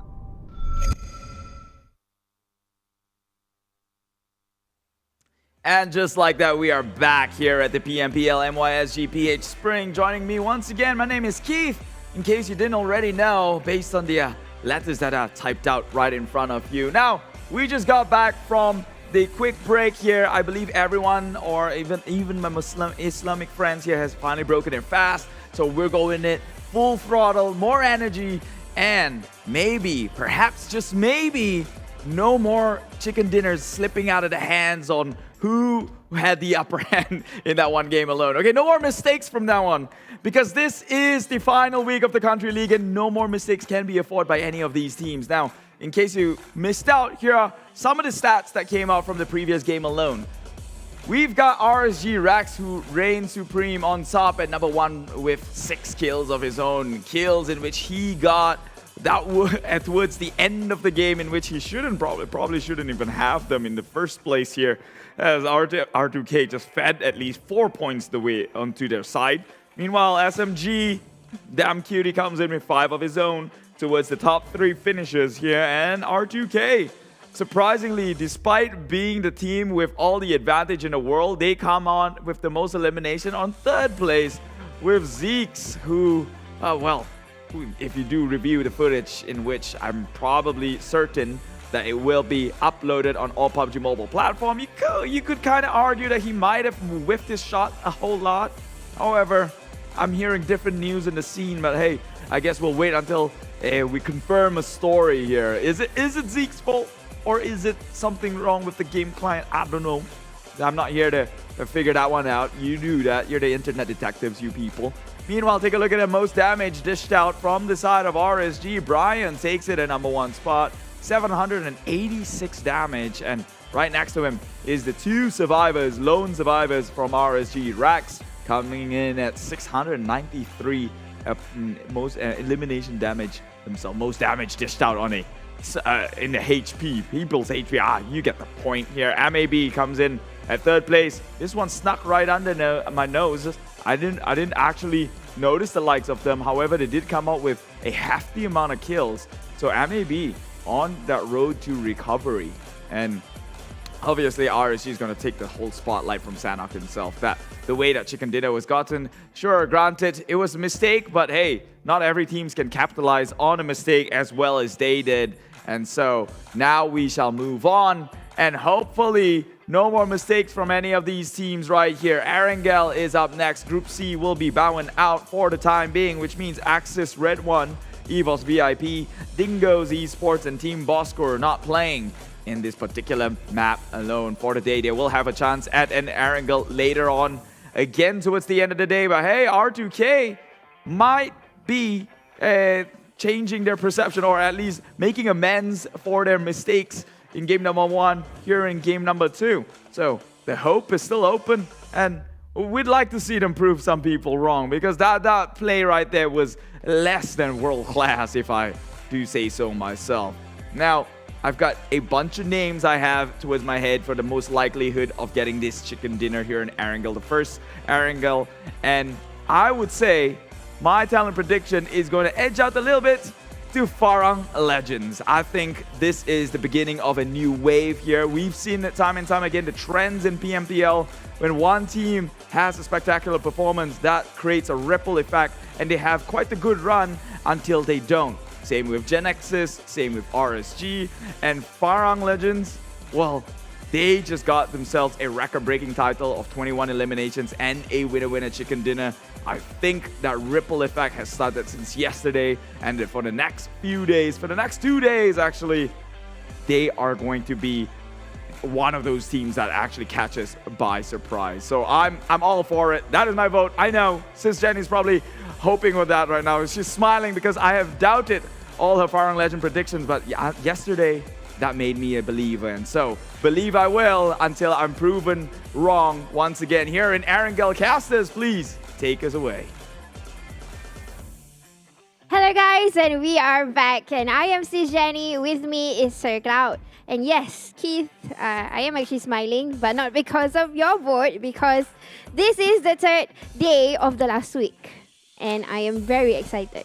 Wait, it's the fourth day. Okay, I was expecting an explanation why that is very exciting, but okay, I think maybe maybe different people have different, I would say, things that excite them, right? So Yeah. that's absolutely fine. But hey, what was exciting, of course, that last round. Of course, we did see a very interesting end towards the Sanhao game where RSG managed to clutch a 1v4, not RSG, Rex in particular managed to clutch a 1v4, so that was pretty nice. Yeah, and I can see Sir Cloud was shouting at the top of his lungs already, because I think he didn't believe what he's seeing. Similar to me. I didn't see, I mean, yeah, people make mistakes, so probably, yeah, people make mistakes. Was that a mistake? I think so. I mean.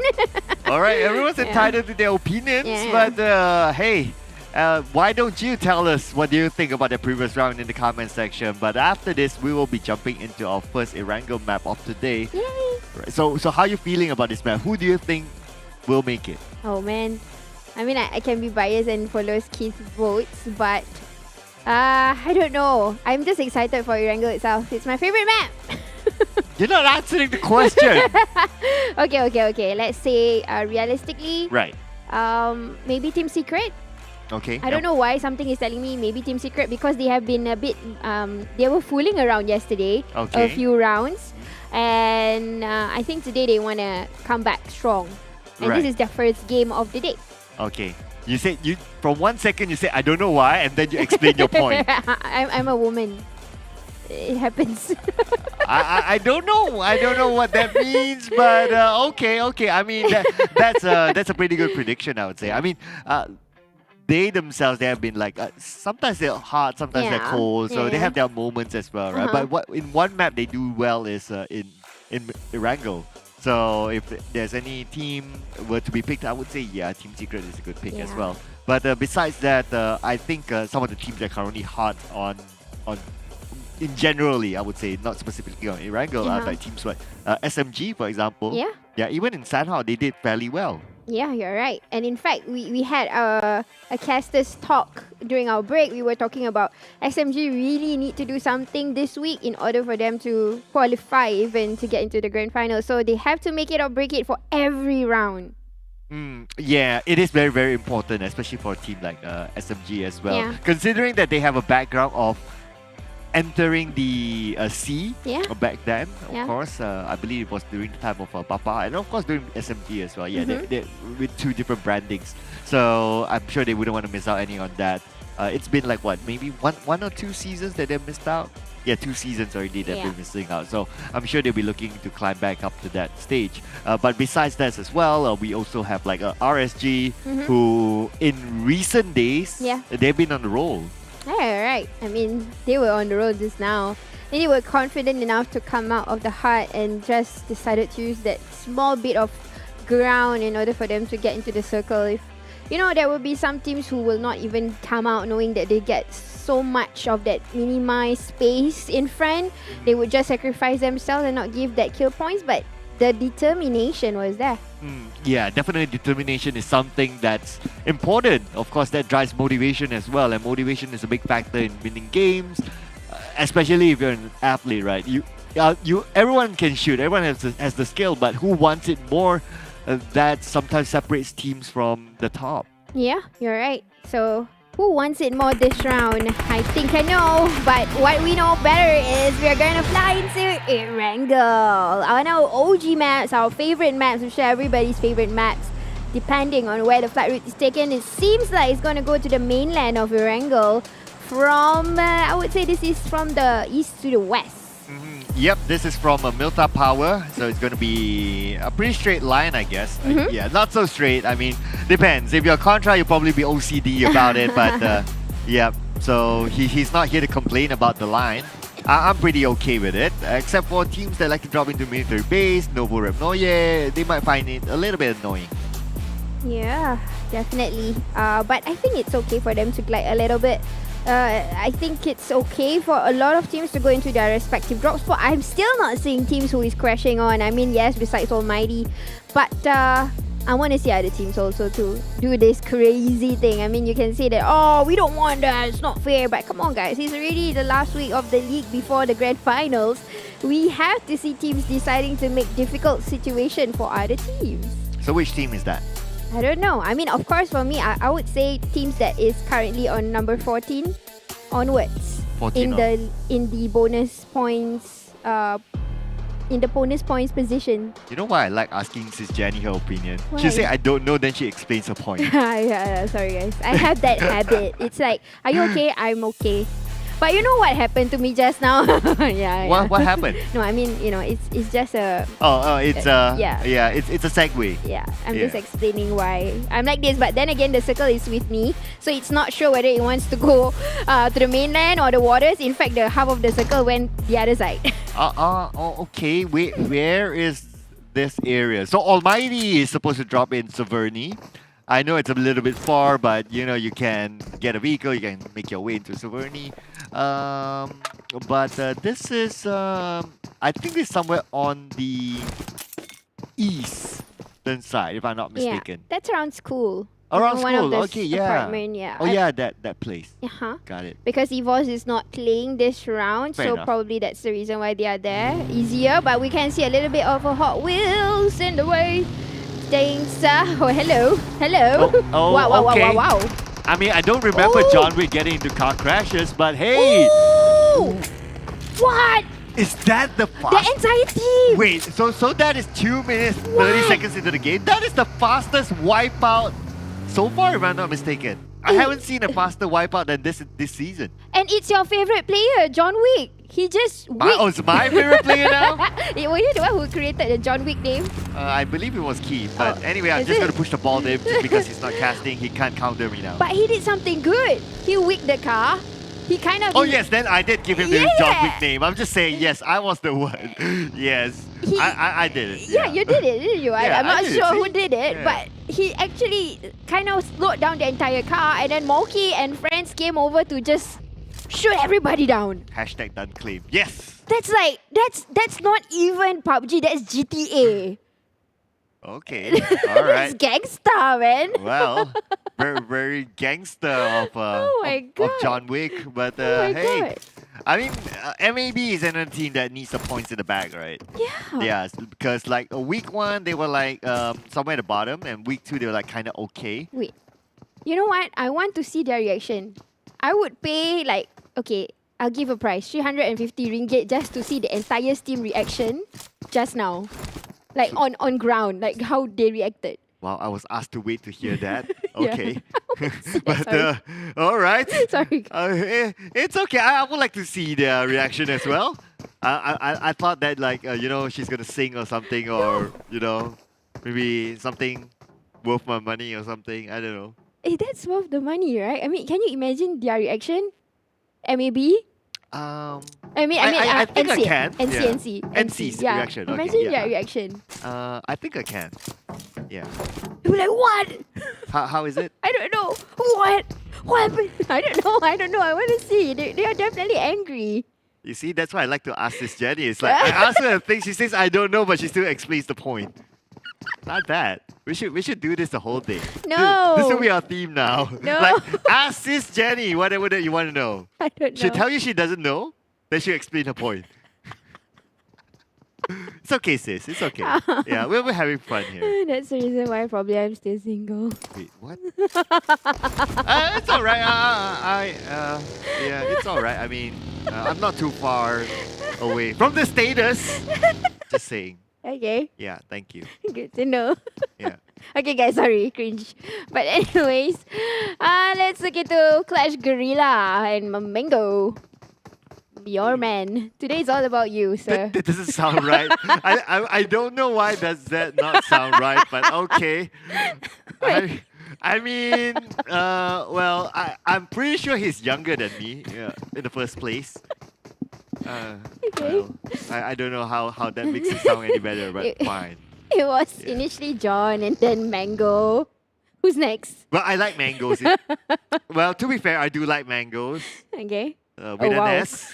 He doesn't have an S. Like he's like mango. I'm just saying. Okay, we gotta give Sis Jenny a minute now. I don't know where is this conversation going. I'm sorry. It's alright. I think there was just something in your spaghetti earlier. Okay, guys. Anyways. Okay. Wow. Alright. Whew, I've got tears in my eyes. Can you imagine the amount of happy? Oh no, the amount of laughter I've just. Oh, the amount of happiness. That's not too far away too. Right. Ah, crap. Okay, back to PUBG Mobile. You are Thank still you. with Pro League MYSGPH. Those of you who just tuned in, remember to follow, like, and share, and subscribe to our channels.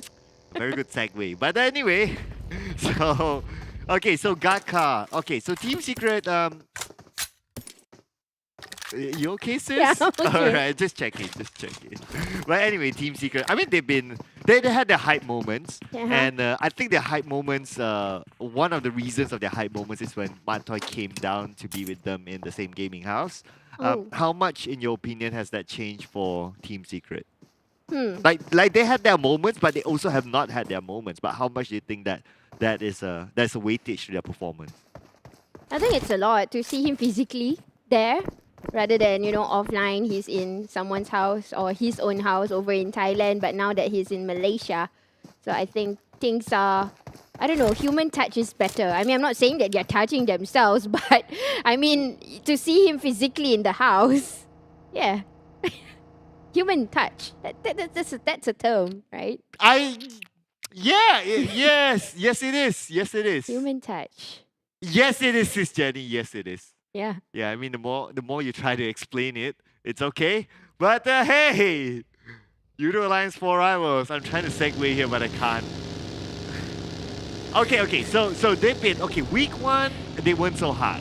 Like one of the theories is that because they played with Voki, and it kind of disrupts the chemistry. That was one of the theories, right? But in Week 2, they somehow kind of found the chemistry, and they brought it on to Week 3. So what do you think made it happen for them? Like, what was the difference between their Week 1 and Week 2, and what might be the reasons? Maybe some teams, they just want to save and reserve the oil and something like that. Because honestly, if you were to look at it, how do you say it? A business perspective. Not business, but how you do work. But anyways, before I explain further, GENEXUS has already gotten Epi, the IGL of Yoodo Alliance 4 Rivals, and they are not going to make... What just happened here? I think I saw another kill feed, but ignore that. GENEXUS is going to go all out here, at least for Epi, and they got one in the back. Well, I'm not sure how to ignore this for the second time, that Olio nades his own teammate, and they are still in the waterhouse area. Not too sure what's happening. Doesn't seem like they're on a vehicle. At least like you can see other teams on the outside. They are on a vehicle. At least they're moving. But Guerilla is not. So hopefully we get a visual onto them later on. But Homebois, playing the gatekeeping role onto Team Ha. Yay! Finally, at least. Team Hug is doing a little bit of the safe crossing. A few of them is on foot, and I'm seeing a buggy or at least a vehicle for Team Hug. And they're not just going to cross blindly. They're going to waste some time to cross in while Homebois can wait away. Yeah, I guess they had information that someone's looking at them. Yeah. Probably they had a maybe a 6-time or 8-time scope that they can see across. And it's like, oh, we sort of see some we sort of like can see some vehicles there. So maybe someone's gatekeeping them, so they're playing that slow game.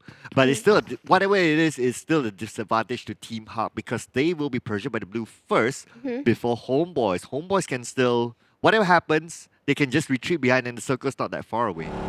Yeah, probably that.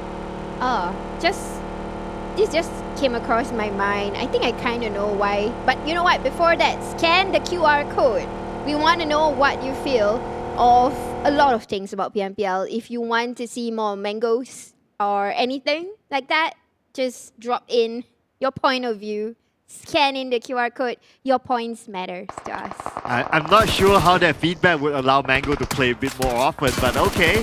But hey, Homeboy is going up against Team Hawk, so it looks like Team Hawk, they're going to go in for the aggressive move. Bart is going to come in from the other side. Dam will be down, so it's now going to be 3v4, I believe. I don't think Team Hawk, they've lost anyone just yet. Bart prepping up his own name, but Zuli guns down Tam. Oh no, it's falling apart for Homeboys. Ooh! Look at his Haiku's target. He managed to get Iron Pro, and they're gonna rush into Bart, and Bart will go down now, leaving only Trix behind. And this is definitely backfired. This plan did not work for Homeboys. Team Hawk knew it better. I wonder how did a gatekeeping not happen for them? The only possibility, because we wouldn't show the whole fight, the only possibility is that one of them was sniped from afar, like a very far. I'm not too sure what weapons do they have. Sniped, went down, and they immediately rushed it. That was the only way for them to do that. Because if it's a 4v4, how could they have dropped that? I'm not too sure. That's the only thing I can think of. Probably, or they just rushed in, and like what Clutch Guerilla is trying to do, crash into. But I think R2K, a little bit more, getting Ziggs already knocked. Now 2 R2K men is down. Now Ziggs had a really interesting highlight moment earlier on, so now he's going to continue that highlight moment with an explosion of the vehicle by Jimmy, taking it out. So there's going to be another point for Clutch Guerilla, and they happen to rotate right in front of them. Now R2K is going to play with only 2 team members left, Harm as well as Echo. This is going to change their strategy a lot. If by this second circle-ish, if you have 2 players, automatically you're going to play very, very passively throughout the entire game. Yeah, and they definitely have lost Aizen also. So that's a goal that kind of already got into the lobby. So R2K, like what Sir Cloud says, probably they will change the way they play. But anyways, I wanted to say about, you saw the grenade thing. I think some of these players are actually trying to get the most throwable used. For by that needing extra. your own teammate? Yeah. I mean, I saw that in a few rounds before this by other teams. They did something like that. And they were throwing a lot of things just to get that most throwable. Yeah, I heard about that as well, like just to get your name on the board. Right? Yeah. But I thought you can do that without needing your own teammate. Right? Yeah, maybe they were fooling around. I'm not sure. Or they, I know there's another stat. They want to be like the most revives. Yeah. Right. See? Oh, there you go. Yeah. Okay. I mean, I'm okay. I mean, if they want that trophy, well, it's up to them. Tweaking the system, but one thing that is tweaking is actually Yoodo Alliance for Rivals, who is trying to do a bunker in the middle of nowhere, which they are usually so used to. But for now, they are quite a distance away of a few teams here. We are seeing Geek Fam, and then we are seeing SMG. I'm not sure who will come in first. Let's see. So, Geek Fam, obviously, they know someone's there, but they don't have the information of how many people are there. So, in such an open area, they wouldn't want to take that risk, because if they drive straight at Yoodo Alliance for Rivals, Yoodo Alliance for Rivals can actually shoot them first. So it's a disadvantage to Geek Fam, despite them having the vehicles. Yeah, you're right. But SMG, they're not making a sound, and they're definitely close to Yoodo Alliance for Rivals, so that's a smart over smarty. But anyways, GENEXUS already sniped Nasty down earlier, so they are not pushing. They are probably just giving a warning towards Almighty that, hey, I'm here. How do they give that warning again? Hey, I'm here. Okay. That's very scary, but alright. Okay. Anyway, so, finally we see Farang edges, but they don't have AD look though. So the nade was was to eliminate Adit Luke. Why? I'm not too sure. Okay, But that just happened. God, definitely I need to ask some questions on what just happened. But anyways. Somebody's not getting their supper tonight. Why? What? Why? But anyways, okay. We are down with Adik Luke. We are down with Aizin. People would have known that these are the fraggers of at least the Malaysian country fraggers. The popular ones. Mika from EVOS. Aizin, Voke, Adik Luke. But there's a whole long list There's of a names. whole Right? lot. Yeah. Well, You know, sometimes I worry about mentioning those names. Like, okay, Malaysian fraggers, for example, right? Uh-huh. And then you go through a list of names. Yeah. And then you miss out some people. Yeah. And then the next day I'll get like... Get bashed. Yeah, I'll get it from like some of the players. They'll be like, hey, why didn't you mention my name? I'm one of the fraggers as well. Okay, so let's go by teams then. Damn rude. All these names. But every of these teams, there's definitely one fragger. And it depends on who is the best eliminators. I mean, if you don't want to listen to our references, always can go into the infographics where you can see the MVP race.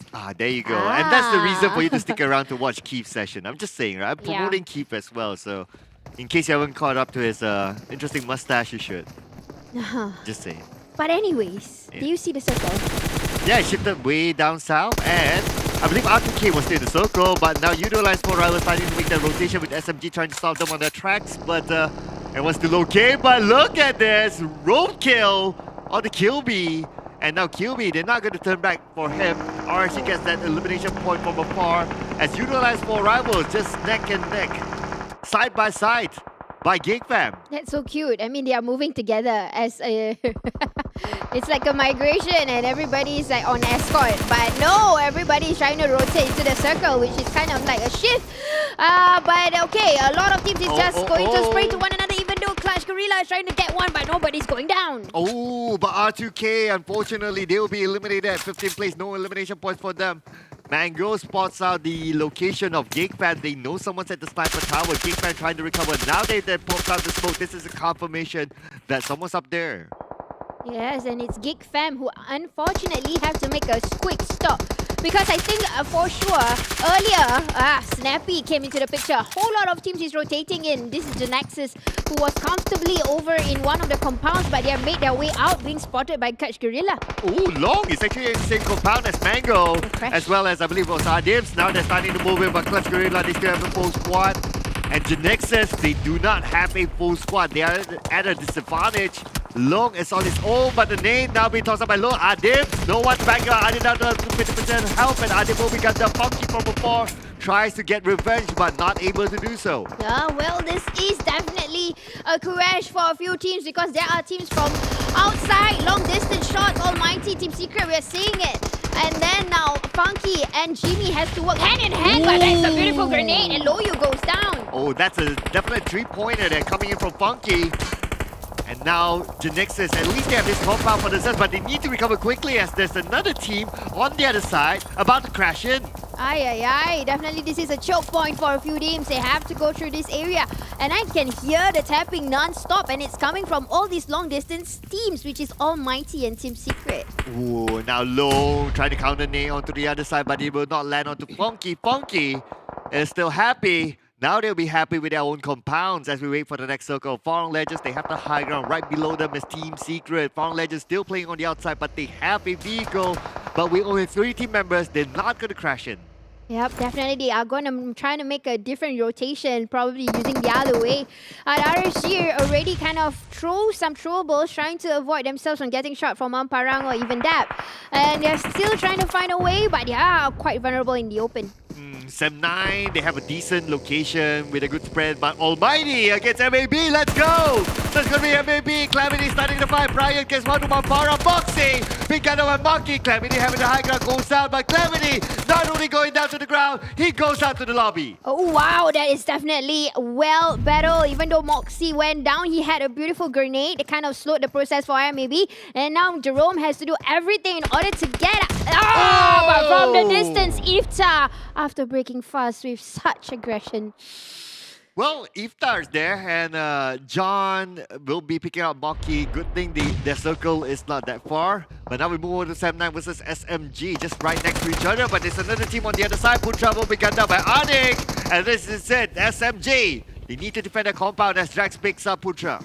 And Sam9 is trying to do a reset. We'll do the revival even though Mael is just waiting inside. Jenny is on the other corner waiting for a teammate. And then they're doing a reset. In fact, they're not pushing. This is really nice to see that they are so calm. Repositioning vehicles. Bro, nobody's hitting him. Because it's 10 more seconds on the clock, so it's not going to be worth it to try to get SMG, but SMG will not try to backstab Putra. Putra will be got down for the second time. Mael, 40% of health. Mael will reload. Mael will need to find a way to the circle, but need to deal with Drax. Drax will gun down Mael. Jenny together with W3D4 tries to find a way into the circle as well. Drax will be taken down at the same time. And now with the vehicle, this could be their entry point. Ooh, but good cover fire for Jenny. And what happened here? Yeah, not enough time to do the revival. The blue is coming in and KHI is coming into the party there you also. go. But Haiku already spotted one. And then a reply immediately. Oh, Zuli sees everything from afar. Finishes off Demigod. Zuli tries to finish off Homebois, but not able to do so. Heiko is currently down. He'll need to be picked up. Zuli, when are you starting to move in? There's no more time, in fact. If you look at the clock, the zone is starting to close in. Zuli will be pressured. Yes, and the pressure is coming from the Farang Legend, who is actually third partying from the outside. But Sam SMG, not Super enough low. time. Oh, Sam9 dab. Oh, Sam9 dab. Well, he just revenge for his teammates. Now he's the last man standing. He'll need to play this a little bit slower, as he'll be gatekeeped by a couple of other teams. Geek fam looks like they're kind of falling apart as Heiko goes down to the zone. No points given to their opponent. At the same time, RSG will be eliminated to all place of elimination points. KHI going up against Team Hawk. Zuli with a nade onto the side. Red Key goes down. Dance together with Zuli, the last two standing.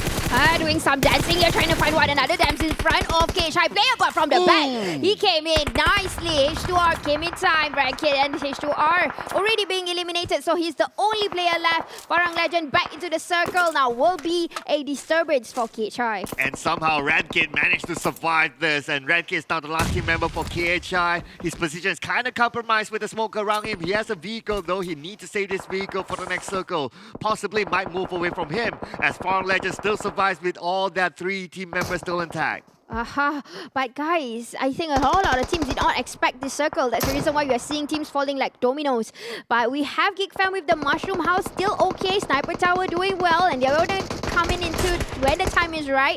Clutch Guerilla and GENEXUS sharing a compound. Ooh, Yoodo lines 4 rivals eliminated at 10th place. Now Geek Fam, they grab the circle. They're playing by the edge of the blue. They need to move quickly as Dab goes down. Number 9 for elimination points for 7-9.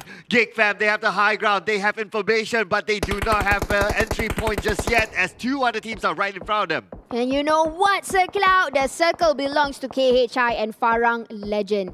Now, all of these teams that's making so much noise, they have to come in and look at how Farang Legend kind of separated themselves already. They can get this. All they need to do is wait while these teams fight.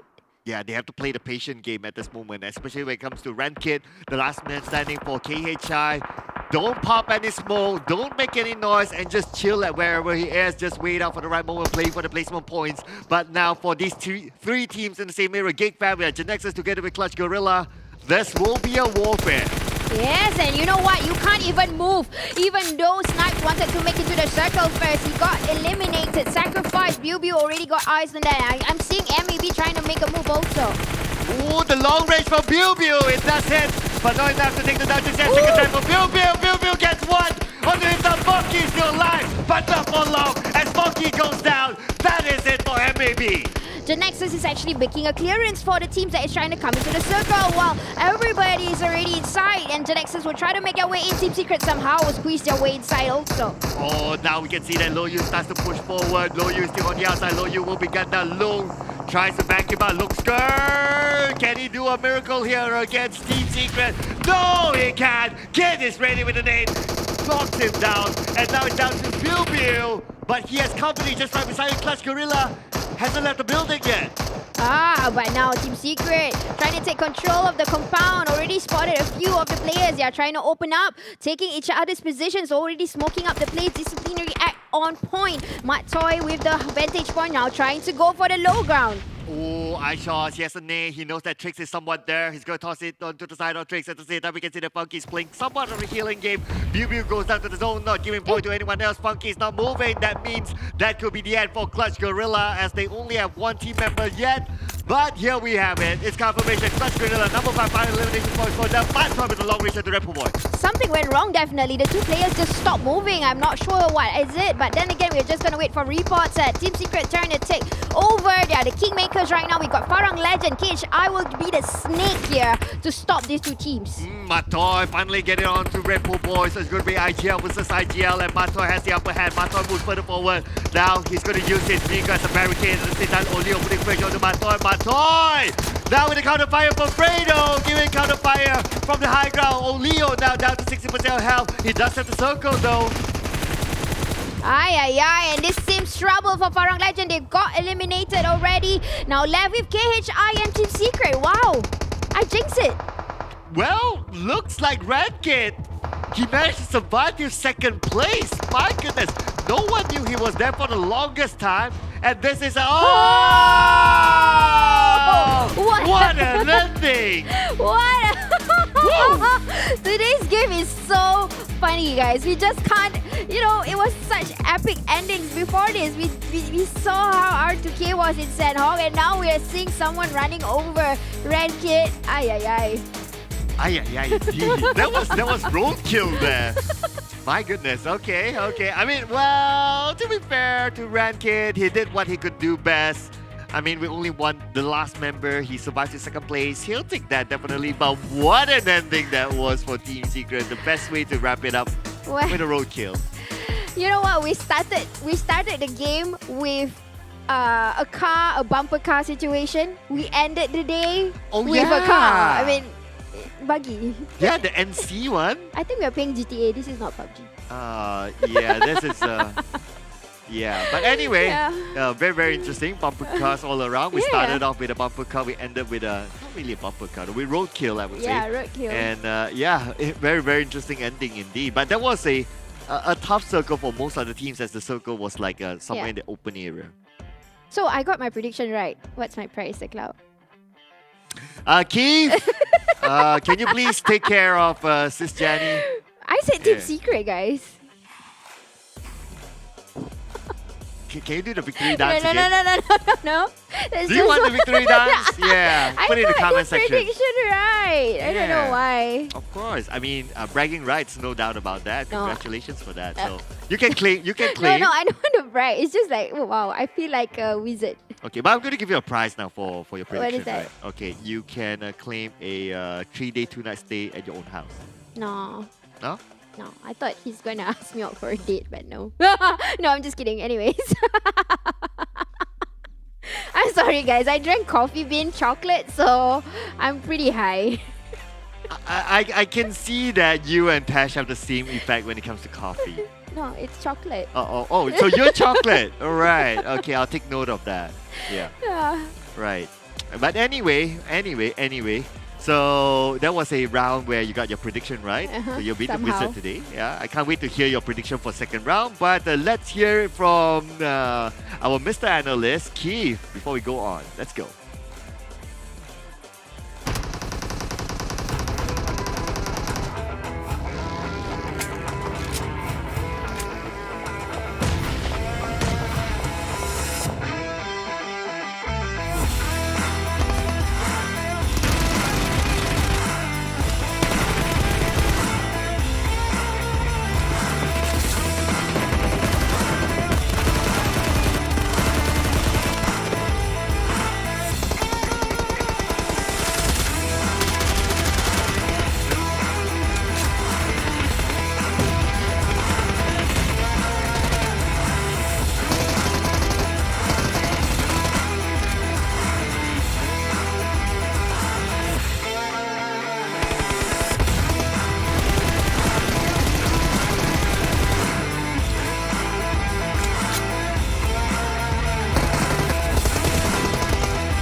I don't know how to put a label on it, but if I were to choose a word, then I'll describe that previous match as a blunder. Seems to be the theme here. Starting things off with NC immediately getting too soon in the vehicle they got shot down with.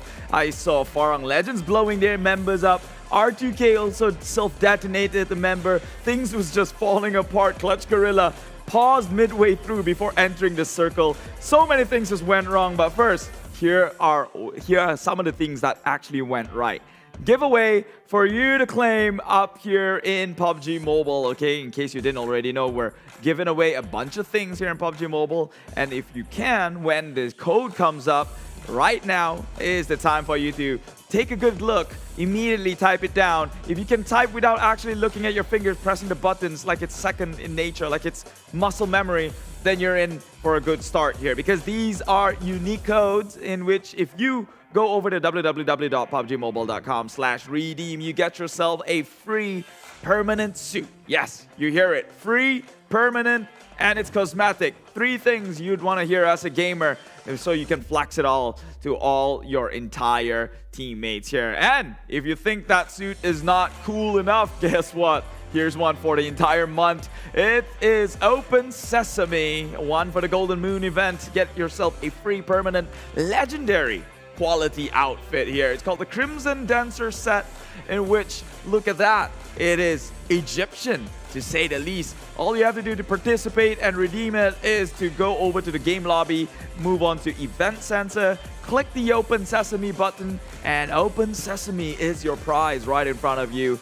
Go flex one out yourself. Not sure if it comes in a male rendition, because you get to choose the kind of characters you want to.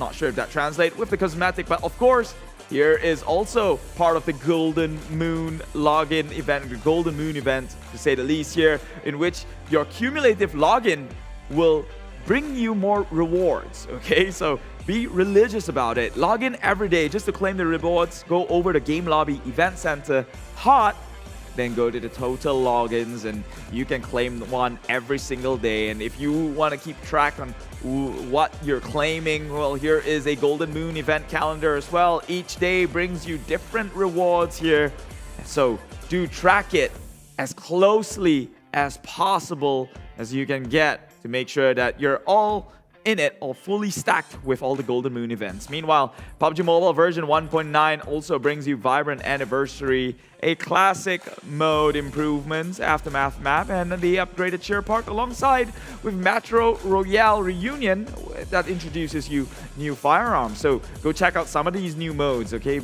Especially when it comes to the classic mode mechanics improvement, because that kind of changes the game a little bit. And here we have the PUBG X Warframe collaboration. If you know this game, then you probably already have it downloaded. But if you didn't, well, it's Alien. Bring Alien sci-fi into PUBG Mobile. Just make sure you followed on all PUBG Mobile platform, because I believe, this is what they told me, all within this partnership has not yet been revealed. You heard me right. All within this partnership is still kept in the box, and it's secret, and it shall be revealed as time goes by. And talking about secrets, Secret got that winner chicken dinner. So one of the casters actually predicted right on this one.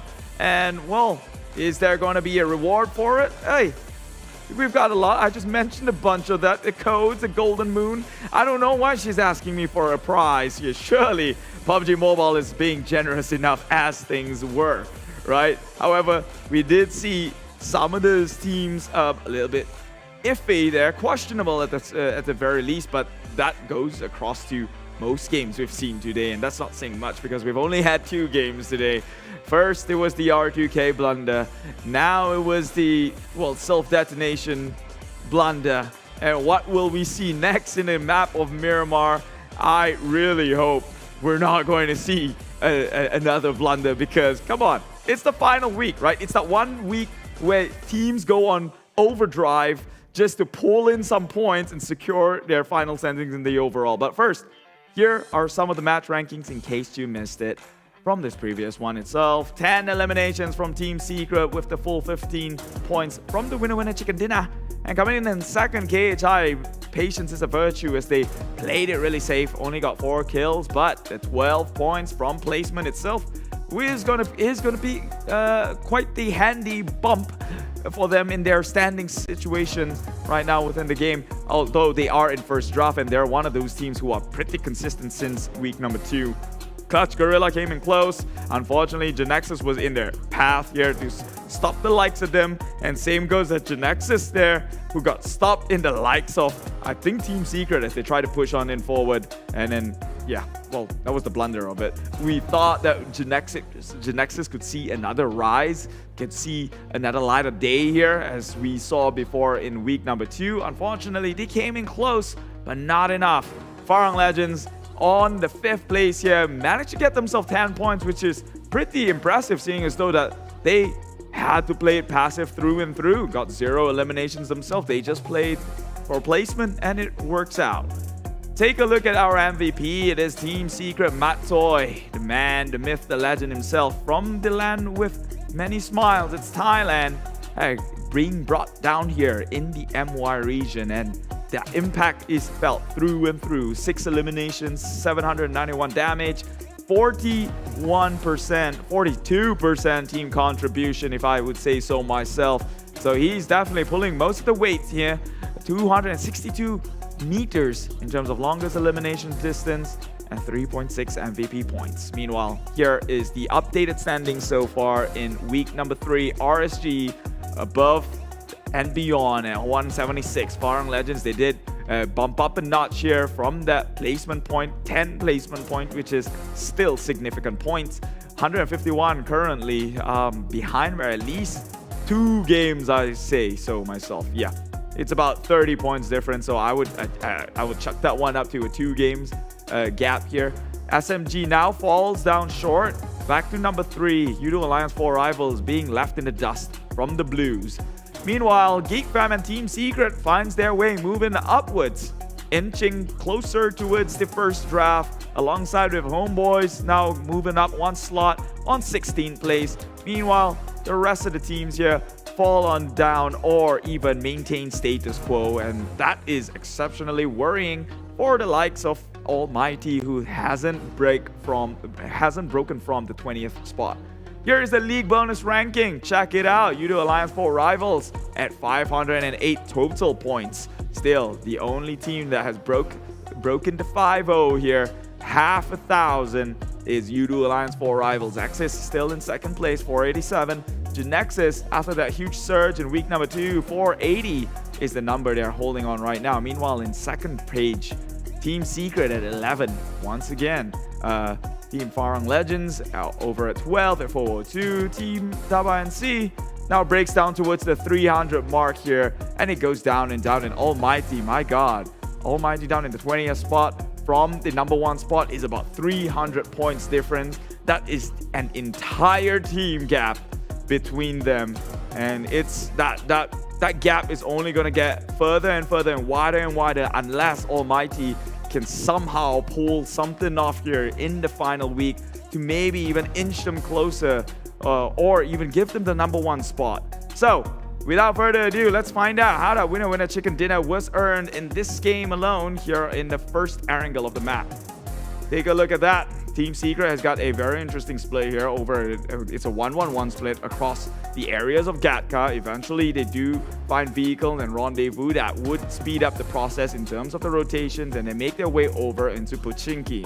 In Pochinki, they start playing the Team Secret strat, and that is the play by the edge of the circle strat, so we don't too soon secret strategy, yes. And they make it break in towards it, finds a checkpoint right above farm, in which they held their place to find out where the next circle will close. I believe they call this the Medusa intersection. As you see, numerous crossroads, which could entails you that number of teams might be driving by the area and location. And Team Secret, they held their spots here. Didn't really get too much done for the, I guess, first few half of the circle, because they really like to play it safe. They play it very systematically, strategically, patiently, and R2K was right next to them. ALMGHTY was right there, but fortunately for them, I think ALMGHTY was going up against the likes of Geek Fam later on, in which they got into quite of a situation in which it was too much for them to handle and got themselves booked out earlier than expected. Clutch Guerilla will be holding that compound, as you see, which was a safe haven for them up until at least GENEXUS crashing onto them to contest the likes of this compound itself. Team Secret, again, playing from the outside. This is a very interesting split. They have eyes onto ALMGHTY, so he knows that there is somewhat of an entry here. Immediately, the rest of the members goes in with vehicles, trying to push into the circle. And yeah, this is the way it went for the longest of time here. GENEXUS from the top side actually just took a buggy, move in, crash straight onto Clutch, and that was one heck of a showdown that we saw in trying to contest that compound, which worked out for GENEXUS because they found themselves in quite the prime position and even gave them the advantage to prod and take out Geek Fam, as you can see, who had troubles trying to make it into the circle alone. So GENEXUS really capitalizing on that, hence you see quite a decent number of kills going on their way. I believe it was 7. Clutch was lucky to still have 2 more members alive in that crash. They decided to, hey, let's just call the peace treaty and we'll split off here with the 2 remaining members occupying the neighboring house, which wasn't any better, unfortunately, for them. Meanwhile, KHI as well, avoiding all harm's sake. And you can see GENEXUS has got absolute control on whoever has to push in, and Geek Fam was one of those casualties. MAB, unfortunately, was being scouted out by Team Secret, who's got eyes, and they are kind of wide in the open, gets shot down. Homebois Strix was the only member remaining, however, although being a snake, I guess they snuffed that one out pretty easily as well. It was the rest of the member of Farang who was hiding for the longest time alongside of KHI. Rankid, well, held his way onto the second spot here. So despite being a bit of a passive gameplay coming out from the Philippines region, they got this close to that chicken dinner, and I would argue got them the team that 10 points, which now gave them a little boost upwards. And so I'd say that's still quite a huge win, seeing as though that KHI, compared to when they were in week number 1, this is a huge improvement. Now, regarding that match itself, let's take a look at some of the damages that have been dished out alone, with 10 going to the side of Team Secret, 1,537 damage, equally matched up. Firepower and elimination secured. Meanwhile, Clutch Guerilla just got robbed in daylight here, dishing nearly the same amount of Team Secret at 1,462, but half the kills only confirmed on their end. So they just got daylight robbed here. Sam9 similarly to them, same story, with the damage skyrocketing at the 1,000 mark, but only 4 kills on their name. GENEXUS, they've got a hefty 7 kills with 1,382. Meanwhile, MAB did the most efficient thing ever. The minimal damage dished out, but the maximum elimination secured at 8 kills and only 934 damage from the barrels of their gun. Team Hawk came in close, 6 kills and 1,163. Meanwhile, KHI played it patiently, 4 kills, 579. Not very impressive in terms of the elimination and damage, but man, they stood their ground. They're number 2, and that's an additional 10 points on top of those eliminations. Now take a look at the overall stats here. Total eliminations currently at 52. I'm sure if we had Tash on today, she would not be happy with that, seeing as though she wanted to see a 60 round number here in PUBG Mobile. 5,724 total health points recovered. A total of 60 knockouts was done. 215 throwables used. 2 of it was used against their own teammate, I believe, if I counted correctly. Airdrops looted, none. Nil, nada. Total headshots, 9. Total revives of 19. And man, Iftar, after breaking his fast, he came in at 309 meters of the longest elimination damage distance. Now, take a look at the next match that we have entailed for us. It is going to be Miramar, the first of the Sandy Dunes, presented to us with A, B, C, and D, the groups that will be playing. Group E, nowhere near in sight, which means Yoodo Alliance 4 Rivals is gone. And the threat is out of this one. Team Hawk is not there. TABAH NC is not there. And KHI Esports will be taking a breather after a decent performance at number 2. So the group is wide open for the taking here. And now we have Group C finally joining in. And so who will this next winner chicken dinner is going to be? I would say my talent prediction is going to be to Dingoz, because why not? When Yoodo Alliance 4 Rivals is out of the way, it's either one of these 3 aggressors who I feel has the better shot. It's either R2K, Dingoz, or Yoodo Alliance 4 Rivals, and with Yoodo Alliance 4 Rivals out, Dingoz seem to be like my best bet. Right, so meanwhile, do take a look at the code above, do scan it, give us a feedback, and without further ado, let's straight away jump off onto Miramar. Take it away, guys. Well, if that's his best bet, I wonder what he will put on the line for that, Keith. We gotta have a conversation about that later on. But hey, welcome back to round number 3. This is, of course, your storytellers. My name is Sir Clark, together with Sis Jenny. And what else that you should know is that you should know that whatever that you can see right here just beside us is the official smartphone partner Realme with the GT2 Pro, and we are very happy to have Realme together with us this season as a tech trendsetter that partners with PUBG Mobile to support the young talents in esports with the best in-class product. Yep, definitely loving the sleek design and how white it is. But anyways, if you already have a phone, you need a line. So why not switch to Yoodo? You can scan this QR code because there is 5GB of high-speed data. And on top of that, if you are playing this for PUBG Mobile, you have 20 extra gigabyte for just PUBG Mobile data.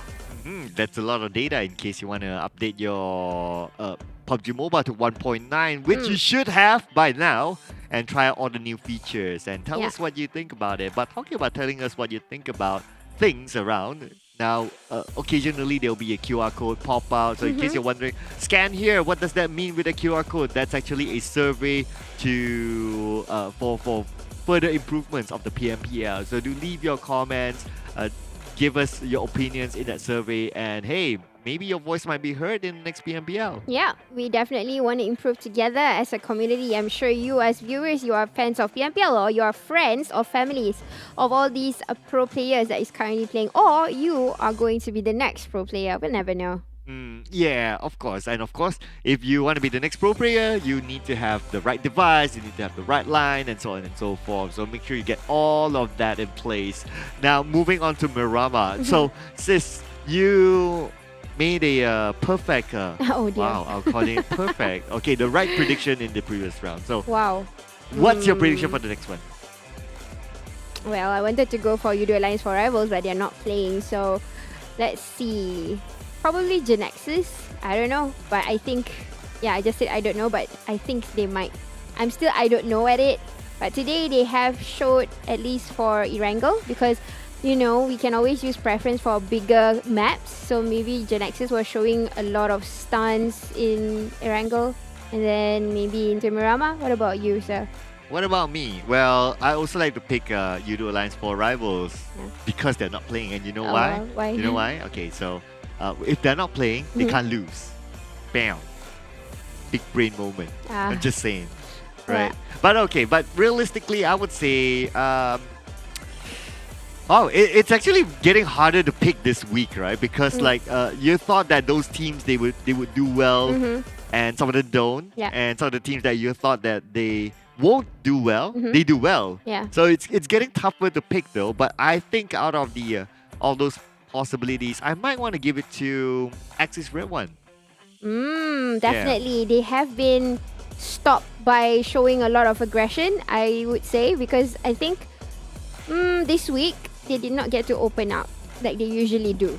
Usually they are ready, you know, in position and things like that. But every single time we are looking into them, they are losing men along the way. So probably like kind of like got a hiccup. And this kind of teams, they can tolerate such failures just for a moment, and they get irritated and like, okay, we gotta get into business. Just like how Team Secret came strong just now. Okay. Maybe.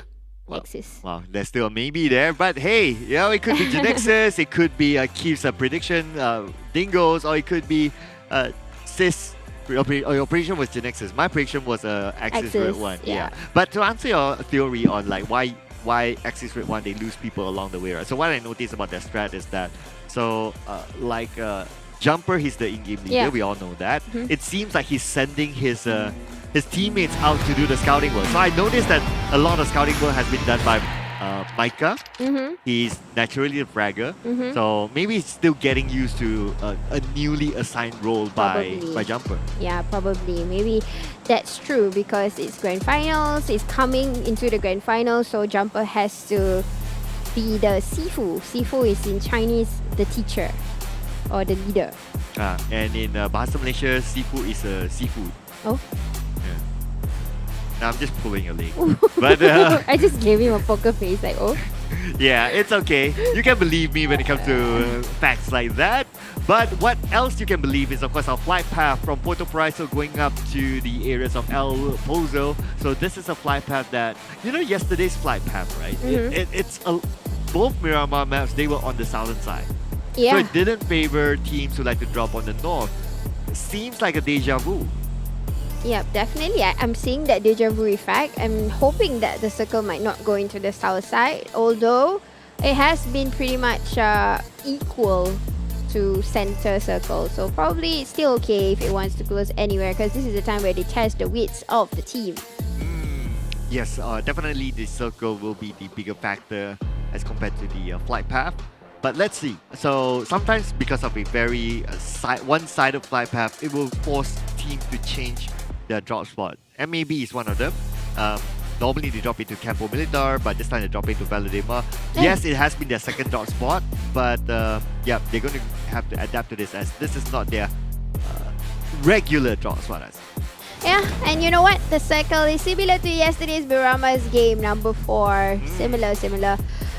So probably we might see the same rotation, but you know what is the same? That QR code. So scan now to get 25 GB of PUBG Mobile. But what is also the same is Almighty dropping into someone else's compound. And it's going to be Nasty up against Funky as well as Jimmy. My goodness, Nasty with a preemptive shot. It does connect, but not good enough to take down his opponent just yet. Oh no, it didn't connect at all. Okay, that's not good news for Nasty as he reveals his location. Yeah, honestly, Sir Cloud, I think, okay, let's just go back into history for a bit. 8 GMT, a previous Singapore team. Right. This was where they dropped. And in Almighty right now, there is 8 GMT players. So, they're proving a point. Wow, it reminds me of every time AGMT always goes up against that time, I think it was called J8. Yeah. I don't really remember the hit-to-hit by now, but I think AGMT got a better hit-to-hit against J8. But anyway, Mango went down, so they traded off. Yeah. So it's 3v3, at least for now. Mango is in the other building, so it's not going to be easy for his teammates to pick him up. And Almighty, they're playing like they have nothing to lose. Hello, of course. They've got nothing to lose right now. They're at the bottom. They have to get whatever it takes, even though it has to be crashes or trying to take back that history that was once theirs. And CLC or Clutch Guerilla will try to fight it back, but already being tossed with that Molotov. Jerome decided to make away, also burning his friend. Oh, yeah. And Mango confirmed eliminated. Now Jimmy tries to get, I think it was Jerome. Yeah, Jerome, and almost got him though. That was very, very lucky from Jerome. Yeah, he's the lucky guy, always getting out of the way. But he's still currently with his teammates over in Picado. They are trying to go like cat and dog, trying to chase to one another. But I think Clutch Guerilla will have to re-strategize on how to shoo this team away. Does it feel like Almighty will be shooed away? Looks like they want to win this fight. Yeah, they're here to conquer Picado. Yeah, but I'm very, very sure that this is not their drop spot. Yeah, definitely. And they want to prove a point. Yes, because if you look at the flight path, right, their regular drop spot is on the southern side of Los Leones. Yeah. So it's definitely reachable. The only reason for them to do is like what you said, just to prove a point. Yeah, prove a point to make history fall back onto them. But then you can also prove a point by scanning the code of this. Switch to Yoodo to get 25 GB. So I've just already do the math for you. Yes, you get 20 PUBG Mobile, but you get 5 GB of high-speed data. So total you get 25. Yay. Wow. So we had a history lesson. We have math lesson. What are we gonna get next? We're gonna get did we get Dingo. an English lesson Oh, earlier? we can go geography. This is what Geography, right? Yeah. Keith likes to say about dingo dogs over in Australia. Oh yeah. that's like yeah, is it geography that you talk about animals? Yeah. Is it? Geography, talk about continents and you can Keith is not in favor of that. I need to remember what's up. Science, I guess. That's more like it. It's a lot. Yeah. It's somewhere in between. Yeah, something in okay. between. I need to check with my teacher again. But yep, Adibs looks like they're well spread out though. So now that's not good news for both CLC as well as Almighty. They're spending too much time there. I mean, yes, they're in the circle, but that also means that they're not looting. But hey, looks like the fights started again and Moxie goes down. So Almighty now down to Virgil and Jerome, the two good-looking boys, I believe. Yeah, you're right. The two good-looking men is alive and they have only 2v3. I'm not sure if they can get 3 off, but wow, Trix just slowed down small boy. And next is Luke. Whoa! Whoa! Trix just won a 1v2 and he won it against, well, Luke is a newer player, but Small Boy, we all know that he's mechanically skilled. Like he's a 5-finger mechanically skilled player, and Trix just won against both of them. That's impressive. Okay, here we go. Can he win this fight? Trix 1v2. He actually got made. It's like, oh, he got it from Iron Pro. He got help from Iron Pro. That's fine. And RSG, what just happened? They what? Okay, what? Well, they look down upon Trix. Yeah, definitely. But do you know something, sir? Trix does not have a face. Why? Trix oh, okay. I guess because he's tricking all of us. But yeah, that's definitely not a buggy moment or anything like that. That's definitely what we are seeing, how a professional player would react to situations. So definitely Trix just clutch with the help of Iron Pro. Yeah, I mean, no disrespect to Trix though, but he went up against Small Boy. Yeah. And the Small Boy is more like I would call it like a TDM champion. He's Yeah. that level of a mechanical skill. And for him to beat Small Boy and look at the same time, look at that. Yeah. Yeah. And honestly, Homebois has nothing to worry about because they are currently one of the teams that will definitely go into grand final. So, wow. They are not complacent, at least. Well, yeah, true enough. I mean, Homeboys, we'll definitely see them in the grand finals, that's for sure.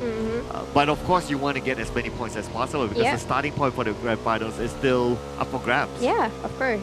So that's definitely a good example shown by Homeboys. But one example that we're seeing is a, wow, nice observer. Just after Sem 9, he decides to show Team Secret. And I wonder why. Trying to make that El Clasico moment. Right. Although they're not fighting Yeah, yet, right? yeah. Like, okay, build up the hype. Yeah. Like you show one after another. Which other team do you think is a good El Clasico by now? I would say for this season, Homeboys and Bosskur. Okay. Yeah, that's one. That's one. Yeah. That's one. I do agree with that. But oh, this fight is not done yet, really? Okay, now they traded back. And they're 2v2 and we're not done yet. Like, class is not over yet, guys. Like, our history lesson's still going on. Well, at least I am for sure we are seeing the hard work of Almighty. Although they are the ones that is currently to be worried of, they can show us what they really want. At least for today. And you know what? I'm just realizing that a lot of the players have removed the photos. So probably there's a new update. And yeah, at least now we can focus on the name and not on the face. You've been focusing on the face all this while? Sometimes. Okay. I mean, it's okay, right? Yeah, no, I'm not saying there's anything wrong. I'm just curious. Okay, now I'm curious, right? What? Like, you said sometimes. So Yeah. which player is that? Which player is the sometimes? I don't know. Like Virgil? No. No? Like everybody, I would just like see their face and then just look into them. Like, oh, so this is them. Like that. So it's not sometimes, it's all the time. Yeah. I mean, Yeah. it's there for us to see. I mean, if it's Sir Cloud, I would say, okay, so this is Sir Cloud. Okay. Thank you. I mean, I'm just right beside you. I'm just Yeah. saying, like, yeah, don't need to Uh-huh. focus on the screen when my face pops up. Or maybe this is the time where you guys give us a feedback whether you want to see the players' photos or not. Yeah. Absolutely, I totally agree with that. Yeah. Yeah, I mean that's what the feedback form's for, right? Yeah. Yeah. Yeah. But this is GENEXUS versus Dingoz Ricky, and Biu definitely have heard the steps, or at least kind of smell Ricky, or the smell of the Australian wild dog just right beside the building. I have a lot of questions with that statement. How, number one, how do they spell Ricky? It's just a saying. Okay, number two, how does an Australian wild dog smells like? Wild. Whoa, okay. I mean, it is Saturday night, I'm just saying. Oh wow. Yeah. This went too far. Well, Okay. not that I've had any Australian wild dogs before. I'm just saying. I Okay. had vegetarian for lunch today. So It's not over. It's yeah. Oh wait, yeah, it's not over yet. Wait, are they in the circle, sis? I think they are. The circle shifted though, but it is still in the circle. They're not at the edge. At the edge, they are still in the circle. So I think no worries about that. You know what? This is the time where the meme comes out 2 hours later. Yeah. And we're still at this. So we can definitely say that these two teams are hard to compete, at least for the grounds of Picado. They are not giving each other that easy.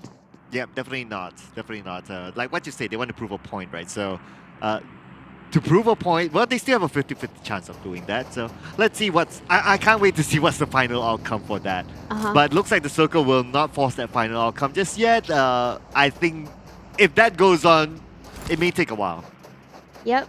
And we did see kill feeds over in Axis Red 1 versus EVOS. They managed to get one, but okay. Welcome back to the show. Already one being not traded, but already been brought down to the lobby, so leaving Virgil behind. It's up to him to uphold the name of Picado, and they're not in the circle. Oh, and hold that thought as well, because the circle is not favoring them, and now the blue is going to force them to fight. I mean, 2v1, they got to finish up the job, man.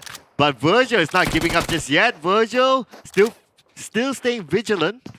Now he's making those moves, going up to the second floor. This will buy him more time, and the zone is continuing, it's still pressuring all of them. And Clash Guerilla is not giving up. They are going to try to make this team suffer, or at least get that one elimination points. Virgil will definitely try. Oh, no. It's a stun grenade. A stun grenade. And that definitely did not do anything. Virgil is still holding on. Now they know already where exactly. Now 2v1. Oh, Virgil! Will that be a clutch? Will it be? Oh! I was kind of hoping for Virgil to do it. Yeah. Then you can like, hey, 1v2, man. Yeah. Like, it's not only Rex, it's also Virgil, but it's going to be Biu getting one onto Ricky. And the Dingoz may lose one. Ricky was already lurking around the corner, so Biu kind of hold that, side. And he managed to get Ricky off. Well, next is we're going to see Dingoz trying to uphold themselves with 3 people. They are spraying over to Farang Lejund, but nothing is happening. Maybe a little bit of damage onto the vehicles, but so far so good. Oh, but Lo, you got one to Mat Toy in the long range, but I don't think there's going to be a big crash in or something happening. I think everyone's just going to be hanging on to their own compounds for now, especially when it comes to Dingoz. Now they're playing only 3 team members, but we move over to Geek fam. Looks like there's a siege down here coming from Axis Red 1. Axis Red 1 trying to get close by, and Kacang Susu trying to heal up. But To the right, bro! To the right! Doesn't Oh, run, but Damro no! goes down. Next goes down is Kacang Susu. That's a trade-off. Now 2 of them is down. Everybody else needs to push in. Oh, talking about pushing in. Micah starting to push in, but nice finishes off Kacang Susu. Micah is coming in from the left. Micah starting to move in with an M4. Random strays coming in from Micah. And Micah, he'll be shot down from behind. And Sane gave cover fire. And Micah will be down. But look at Hainuf's the way his CQC is already registered. Sane has been the person behind. He did not see Micah at all, but Sane is going to have to do this on his own. Ooh, but who else is doing it on his own? It's going to be Hainuk for now. And now that Jumper is going to come in. Jumper needs a little bit of time. Does Sane want to do this? Is Sane going to do this? Yes, he is. QB is going to come in to back him up, so it's going to be 2v3. It's going to be 3v2 Cloud, and I'm not sure who's going to take it first, but the grenade from Sane is definitely showing off his skills. And yesterday he was grenading himself, so today he did manage to get into Homebois. Now they're going to do it together, QB side by side with Sane. Finally, Sane's not holding the mirror as he found another target besides himself. And now Jumper is very, very far away though. Doesn't have a good vision onto his opponents just yet. Homebois may bleed out, but Micah could be saving grace. But we've got third-party interference here by Sam9 from the sides. Mika got himself injured a bit. But Sane's gonna throw all the troubles, and it's all connecting similarly to QB's grenades. But still looking out for Axis Red 1, and they have to do a little bit of reset because of that third party. Well, talking about resetting, let's see if any teams need to reset with the next circle. Where will it favor? As Sane needs to finish up the job. Can't get a good visual to Micah. Now it's going to be Micah and Jumper. We've seen this duo before. They did get a chicken dinner before, and let's see if they can win this fight. It's going to be up against QB and Sane. Yeah, QB, Sane, Mika, and also Jumper. So it's a 2v2 situation. Such a big area, but the circle is not on them. So they got to make decisions right now. Decisions and prioritize the circle at least, because it's already the 4th circle. It's gonna head after this. Yeah, they need to do this quickly. Now I do see a flanking move starting to happen. Hopefully that pays out for him. Now MAB starting to move into the circle as well, but they need to be careful of gatekeeping the 4th circle. If they're late, normally there'll be teams right in front of them, so they need to be aware of that. Now, Homebois just right in front of MAB. The good news is that they're in the circle. They can take their time. But MAV definitely showing off their skills today. They are so angry, so hungry. They have been stopping teams. Remember how they kind of stopped NC along the way in the earlier game in Erangel? And now they're doing almost similar without the vehicles, just budging into Homebois. Ooh, at the same time, we can see the elimination feed. Farang Legends gets one down to Ziggs. From 2K, but Sane will be exploded by Dep.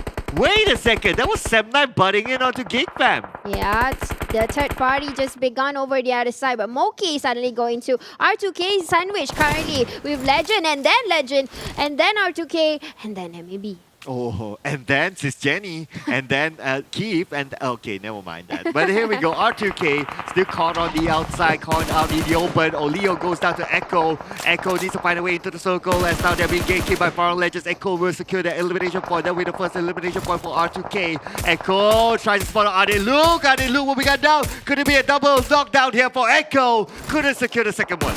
Echo has a prime position here. Such a good point for him to take over, even though MAB is making it difficult for R2K. But he has that covered on the back here. He can anchor on towards Farang Legend. Is in the distance, and look at that. Echo just decided to change his view and seeing SMG. Well, he needs to, because he needs the information. He needs to move into the circle. No point trying to push in. Now that they have information, they know on the right it's open, but not open enough, as SMG will be the next final boss for them. I don't know, but it seems like a rational decision for Echo to leave behind his teammates that far. Yes, they got the angle right, but SMG is the entire team, and he still has Farang Legend to worry about. Ooh, Echo all alone. I don't know, should his teammates come to him? I think it will be a disadvantage if they all go together. One name will rule them all, but Jumper, talking about rule, Jumper being ruled by Kid from Team Secret. How come the third party's people is always the El Clasico? But here we go, looking into SMG now. Echo participating in the fight all alone. Well, Farang Legend has did a reset, and they are going to reposition. But wow, what a bold move by R2K. And looks like my pick. They will eliminate that Axis Red 1 at 13th place. R2K now nading onto the side of Farang Legends. They not only need to care about Farang Legends, but also SMG. Yeah, SMG still not pushing it, but Clutch Guerilla. Funky's going down now, living with Jimmy. GENEXUS having to participate 3 different fights. Oh, here we have it. GENEXUS still a full squad, so your prediction is still ongoing. Now Dingoz right in front of him, along with the nade on the side of Dingoz, and Lo, you will gun down baby K, but Pew will be traded back. And Kido has a point of view, but Snappy's being sprayed, but no, that's a good cover from the back here from Lu, and then Kido goes down. Oh, Lo, skrrr, Rata here for Leung as he gets one for himself. Yeah, nice one there, Cloud. It's definitely a good ending for GENEXUS, but the match is not over with Lejund, R2K, SMG. SMG has already opened up. Nobody knows exactly the position of SMG players. That's definitely a good plotting for them. Oh, Clutch Guerilla eliminated at 11 place 4 elimination points. Farang Legends, they do not have the circle. Now, the tie here, the stalemate here will be broken in about 10 more seconds as all these three teams that we see on screen will be pressured by the blue. Who will make the move first? I'm not so sure, but definitely vulnerabilities on Farang Lejund. They don't even have a slope to play with as compared to R2K and SMG, which nobody knows exactly where they are. Here we go, the circle has arrived. And here we have it, Anik putting pressure onto R2K. R2K now not only pressured by the blue, but also pressured by SMG together with the other team on the other side. That's Farang Legends. Red Bull Boy will get one to Jenny. Helton will be gathered by Hom, but the zone will not be kind to Ziggs. But I wonder why Anik Boy stopped shooting onto R2K because he's there for one more player. Aldic look goes down. Anik Boy managed to get that. But he needs to go and pay attention to R2K because there's another crash here. Oh, yes, another crash as MAB goes in on the Homebois. Aya Pro almost getting all of them. But MAB will be the one to win this compound fight. MAB means business. They mean nasty business, and they are coming in with an angry fit in front. They are showing off the skill sets, but SMG putting on the chase onto R2K, and they are going to crash in, and they're going to try to finish up at Harm on its own with 1v1. Who's going to win this? Damn Cutie versus Harm. But from the distance. Oh, that is a very, very long drive for them. They were kind of YOLOing straight into the circle. But now with the long range shot coming in from Harm, managed to get one onto MAB as Moki goes down to the zone. And Putra from Senda will be gunned down by Snappy as well. Micah will get one onto Echo. And Matoy onto John. Now, Team Secret has just showed their horns, and they mean business this time. It's not just this game. The previous game, they have showed their process, and this is the process we are seeing. Oh, the process is currently working out for them, but will be working out for Calamity as he now runs out in the open. Calamity will be gathered for by Team Secret, who has the compound. Team Secret really showing off their skills. We've got Kid eyeing on GENEXUS, who is struggling to get in. They got a compound. Yes, they are in the circle, but they are in the open. Team Secret, such priority. Oh, but talking about in the open, Ainauki is currently crawling out in the open. Team Secret will need to move as Loyo gets down Matoy. Snappy now using a med kit. Aspa will be finished off by iShots at the same time. Looks like GENEXUS, they do not have the circle. They'll be pressured by the blue, but a lot of open space right in front of them. They need to work out something to cross the road. And they can't aim anything right now. For GENEXUS, they are pretty much gatekeep. Look at how Team Secret is so focused on towards all the teams that's trying to come in. Oh, Loyu gives himself to the blue, not giving any point to the opponent. But now Snappy is the last man standing. He doesn't have any more time. 20 more seconds on the clock. He tries to pick up Loyu, or is he picking up his kids? But now we can see that EVOS VIP don't have the circle at the same time. They need to cross the road. And Sam will try to secure that elimination point onto Ainauki. Ainauki is still crawling for his help. We've got 5 teams, 14 alive, and we still got the 2 El Clasico in the moment right now. We might just see a Team Secret versus Sem9. Oh, we could see that Maloyu could be going up against Sem9 as well as he's being pressured by the blue. Now he'll be playing some sort of a healing game. We know that in Miramar, you can't play the healing game that long, and Huli has one first aid. Now EVOS VIP starts to move it. Ainauki still active with 80% health, but Snappy will be finished off by Fredo. Look at EVOS. They are keeping quiet, waiting for everybody else to play the game. But Loyu from the distance, not getting it registered because play zone is just so painful. Eliminated. GENEXUS will not make it. Oh, this could be an El Clasico between Team Secret and Sem9 as they both have all 4 of their team members still in attack. Ainauki right in front. Insomnus creates a barricade just right at the edge of the circle. And now look at this Team Secret. They will be forced to move out their compound. Team Secret starting to move in. Team Secret will try to deploy the men like how they did before this, trying to take control of the ground, and now making it hard for EVOS to come in. And they have a good point of advantage, target and anchored on towards EVOS from coming in by 1v1 here. Ainauki versus Kid. Ainauki managed to get Kid.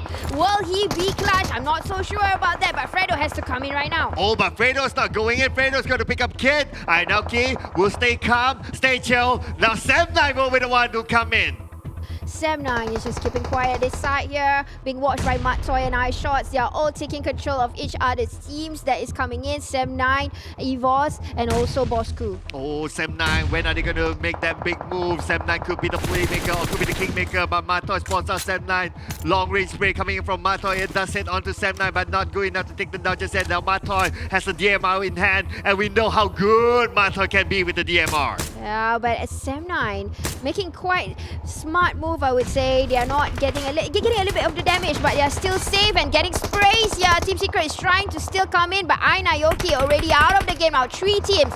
This is like literally El Clasico. Oh, it is El Clasico with EVOS VIP somewhere between. Stone tries to gather team members from Team Secret, but look at the redONE days coming in from EVOS VIP onto Kid. It does connect, but not good enough to take it out just yet. And Sem9 putting pressure on the Team Secret. Sem9 has a good position also. Look at the slopes that they have, the props that they have. Similarly to Team Secret, who is currently right now struggling to get into the circle, Sir Cloud, because the circle belongs to Sem9. Oh, yes it does. And the long open area between Team Secret as well as EVOS VIP and Sem9. Sem9, they have the upper hand. But Sem9 now, one of them will be gonna that Stone. Stone will be picked up by Putra. Dev will need to take a look from afar. We need to keep them all at bay. EVOS VIP, where will they need to move? 8 more seconds, that's the name. They are just gonna keep. They're just gonna make it hard for them to come in. And as of now, Team Secret will try to eliminate EVOS first before pushing into Sem9. And the Molotov has been tossed in. That's definitely a nice one, but Kid is still alive. Oh, Kid somehow still survives the fire. But will he survive the next zone? As the zone starts to close in, Sam together with Micah, the last 2 standing for EVOS VIP. Kid doesn't have any more room. He tries to take out the last 2 team members from EVOS VIP, but then again, his shots cannot be fired upon them as there's a barricade stopping it. Yeah, but deploying all the smokes Kid is utilizing his kits at the end of the day. He's really doing well there, but not registering the shots. Mika missing Kid. But now Kid has to come in, and no, he will not make it through. But this time, Team Secret eliminated. Oh! Team Secret eliminated. This could give room for EVOS VIP. Okay, it's going to be 1v4 as Micah. Will there be enough time for him to become his teammates? The zone is starting to close in at the same time. Stone is going in for the flags, taking care of the right side. Sem9, they still have a full squad. Shouldn't be a problem for them to pick up Drax. And yes, Drax is up back on his feet. Aha, we can already see what is going to happen here. There's going to be a Dab and Mika situation. Dab is coming in front, closing in and getting the shots across, getting information. But there you go, hit it on point. Winner with a chicken dinner for Sem9. And that is a Sem9 winning the 3-way bout between Team Secret, EVOS VIP, and Sem9. Sem9 netting themselves 6 elimination points, EVOS VIP 4 elimination points, and Team Secret with the amount of, with 9 elimination points, the most among the top 3. Well, I would say this match actually went right. We are seeing the kind of gameplay that we usually see in tournaments, where it's definitely hard for everyone to see one another. You know, EVOS was nowhere to be found. They were using the props well, similarly to Sem9, similarly to Team Secret. Everybody was using all their minds at the same time. It's really depending on the circle. Yeah, and I totally agree with what you say. Basically, Sem9 won. What the major factor was because they got the circle, and they were the only one in the circle. Yeah. Now, to top that, of course, they had all 4 their members still alive, so they could cover the maximum areas when the circle popped towards them. Yeah. So pretty much it was their chicken dinner to lose. Yeah. So definitely something's on point here for Sem9, because we can see how they rotated. You know, they kind of came into the fight of Geek Fam and Axis Red 1, and then they got a little bit here and then they stopped. That's the reason why they only got 6 elimination points, because it was at the very last they prioritized the circle, and there you go. But then again, you still got that chicken dinner, and with that chicken dinner, of course, gives them a little bit of a monetary bonus from the prize pool, I believe. So yeah, well, you can't complain about that, right? Definitely. But I'm sure fans of Sem9, this is a game for you, because those 3 are most fans' favorite. So definitely a good game to watch. But you know what? Let's move into Keith. But before that, let's go to the highlights.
Yeah, just like the story of the rabbit and the turtle, slow and steady wins the race, and patience is a virtue seems to be the theme of this Miramar map. Slow is a label or category which I would define it.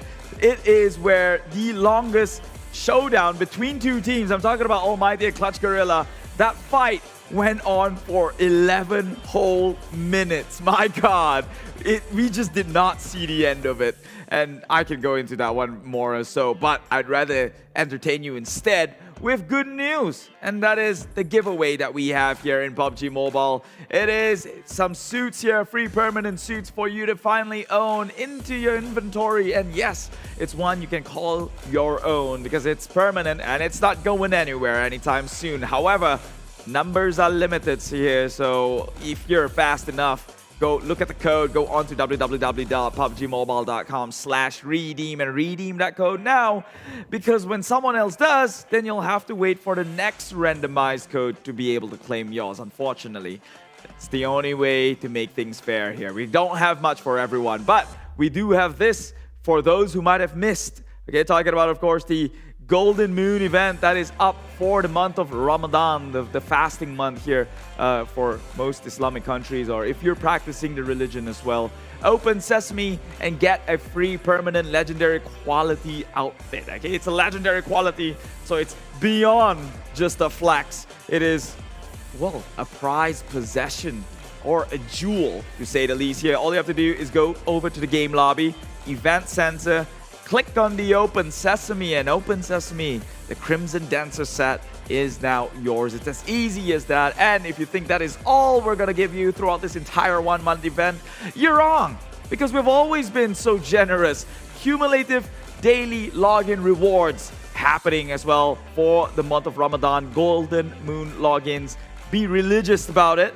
Log in every single day and collect every single exclusive rewards that is up for the taking here during this Golden Moon event. And in case you're wondering, what's going on? What are the prizes? I gotta know. Well, we've got an event calendar for you.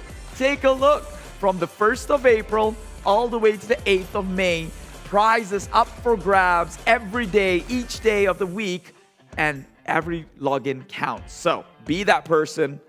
Go online, claim your rewards, and walk away with no regrets, because, hey, it's one thing to be proud of during the fasting month, getting through it and, well, earning some prizes. And talking about prizes, Warframe collaboration with PUBG Mobile is also one to hype about here, bringing sci-fi alien technology into the realm of PUBG Mobile, who's for the longest time been shooting cold hard lead.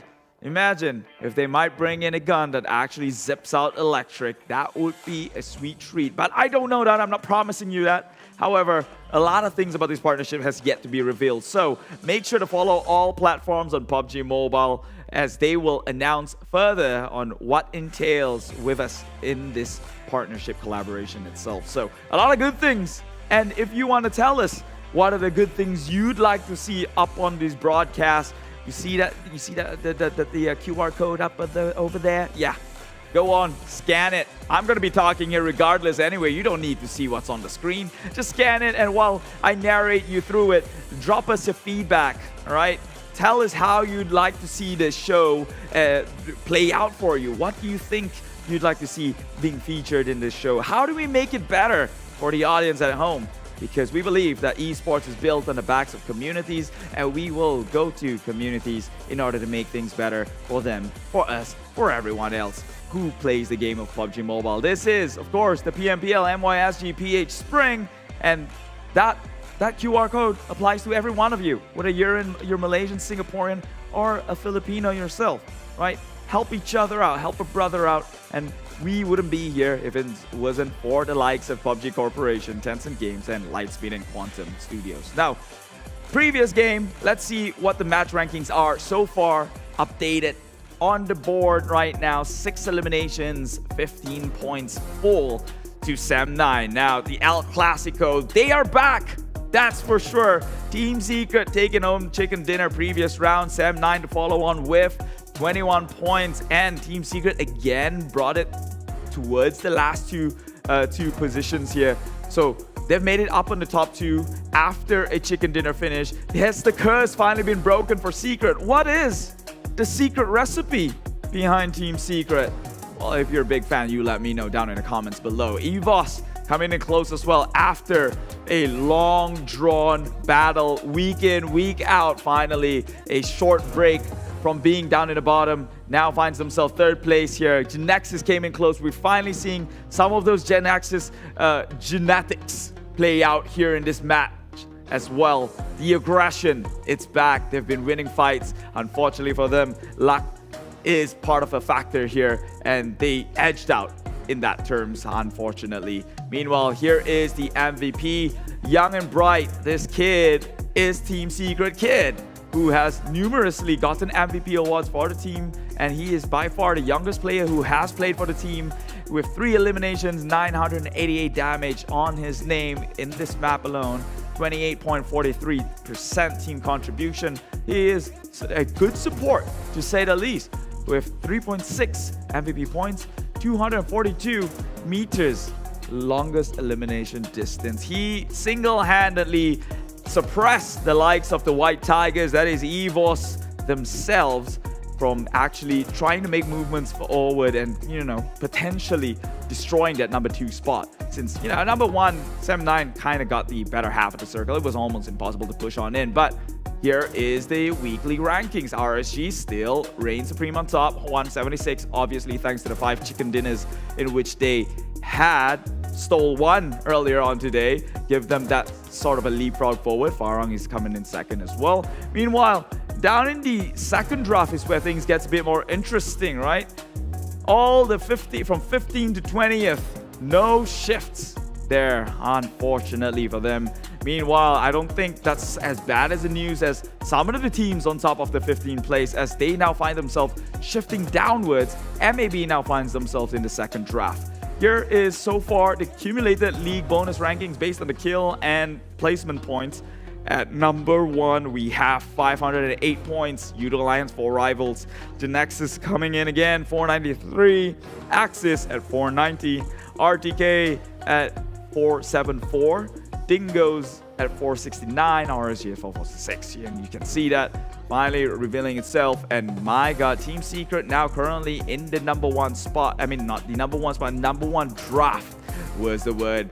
Clutch now finds themselves edging a little bit further than the 1 point difference from Farang Legends himself. Previously, it was Team Secret and Sem9 below the brothers and sisters of Clutch and Farang Legends.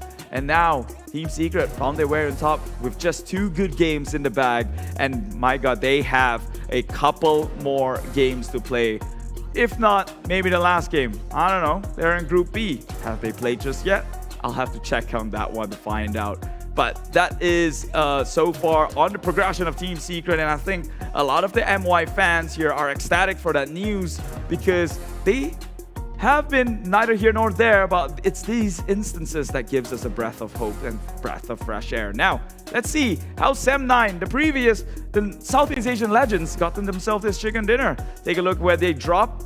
Pretty standard of them over in Power Grid, in which they have a 1-1-1-1 formation, pretty scattered out and about, covering big ground, managed to find some vehicle each, immediately makes the push onto La Bandita, seeing that it is a potential spot here, being center zoned in a circle, in the first circle. Eventually that bet was paid off here, as they did somewhat still find themselves towards center side of this next circle, and so they didn't have to do much for the longest of time, as they stayed here over in the cities of La Bandita, I would say, just by that crater itself.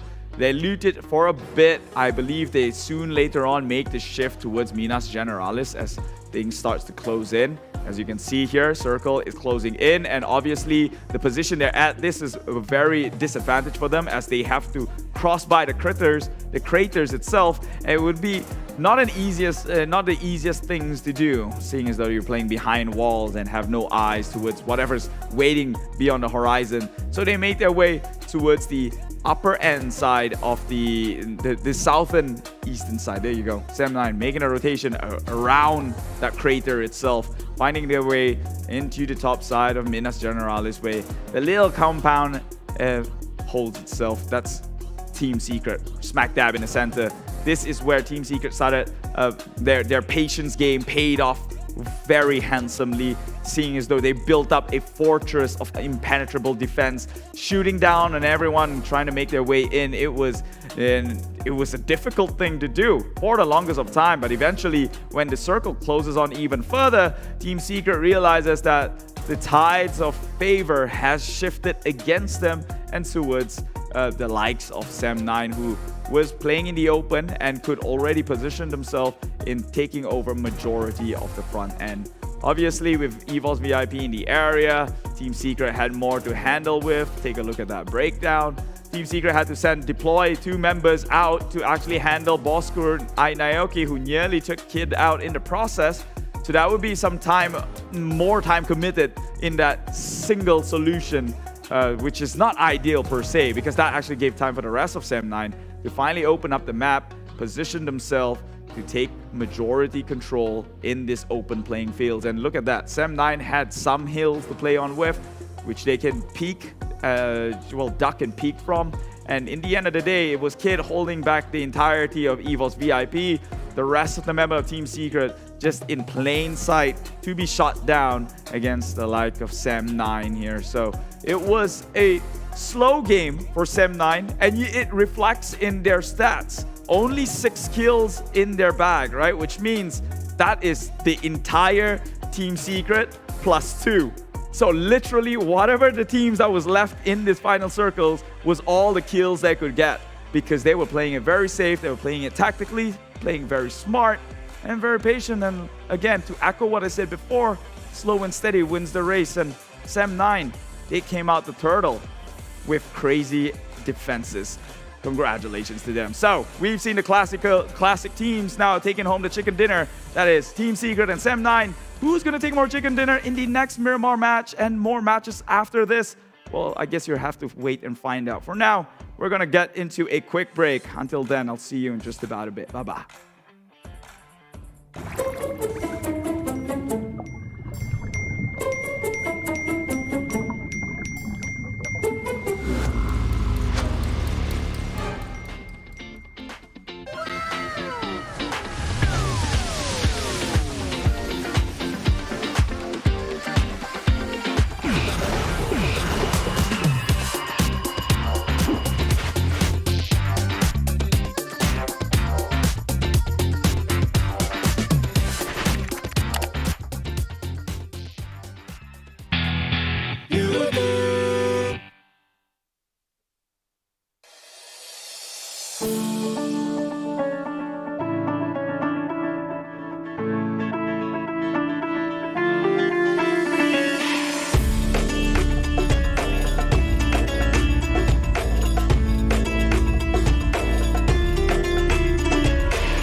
How's your family? Everybody's doing great. Oh, that's great. I heard you went on holiday. Oh, yeah. That's perfect. Yeah, that's awesome. I'm so happy for you, bro. Everything's fine. Ah, that's what. One mistake means it's all over. PUBG Mobile Aftermath. Recall Tower gives you a second chance. Aftermath. Play with ease.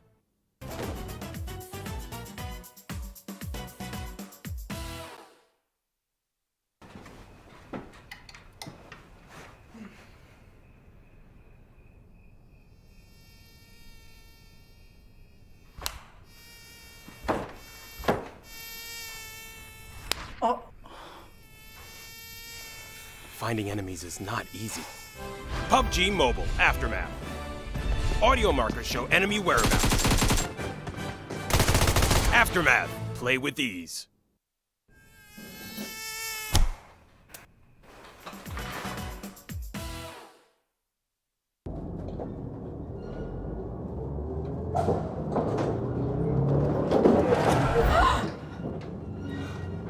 Shooting accurately is not easy. PUBG Mobile Aftermath. AC Core Module improves firearm handling. Aftermath. Play with ease.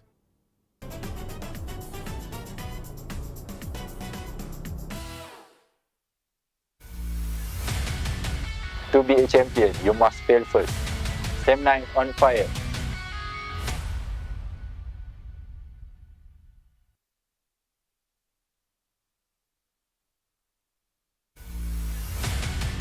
There will always be setbacks, but you just have to bounce back harder.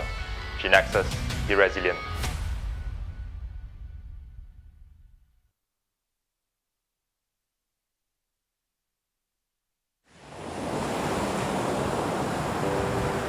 From ordinary to extraordinary, there's a long way to cross.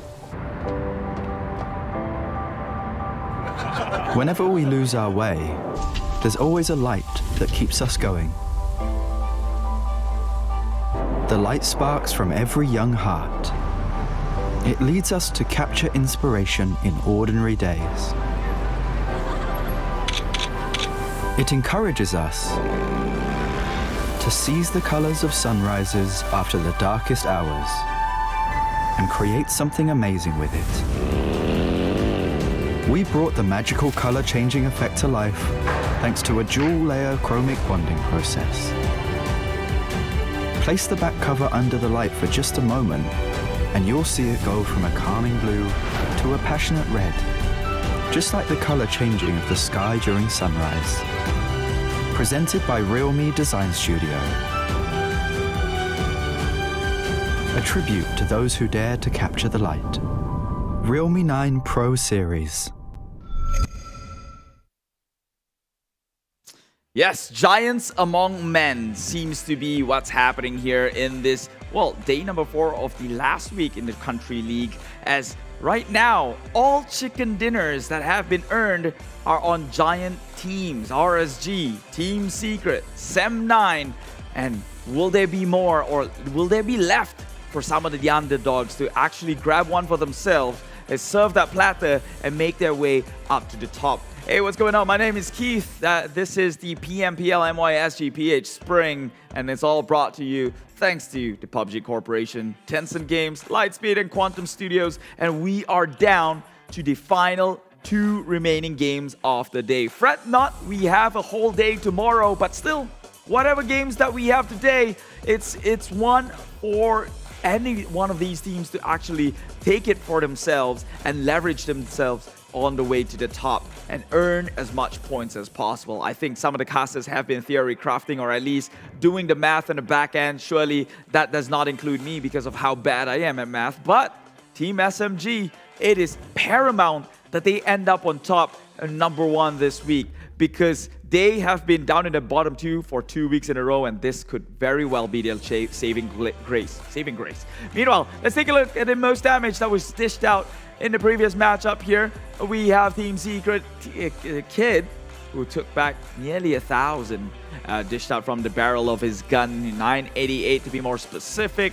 Loyu, I expected nothing less. GENEXUS with that 838, and Matoy coming in with that DMR as they all hyped on about here, actually pulling the win in the 2 games before this, and now got themselves all the way up to 2nd place. So still, Team Secret seems to be coming online. Their eyes are finally wide awake, I would say, if I was a pun master, but I guess nobody caught that one. But that's some of the sacrifices you make when you're talking to yourself alone here in a host panel or the analyst panel. So if you do see some of those QR codes that ask you to scan them for feedbacks, maybe write it down there.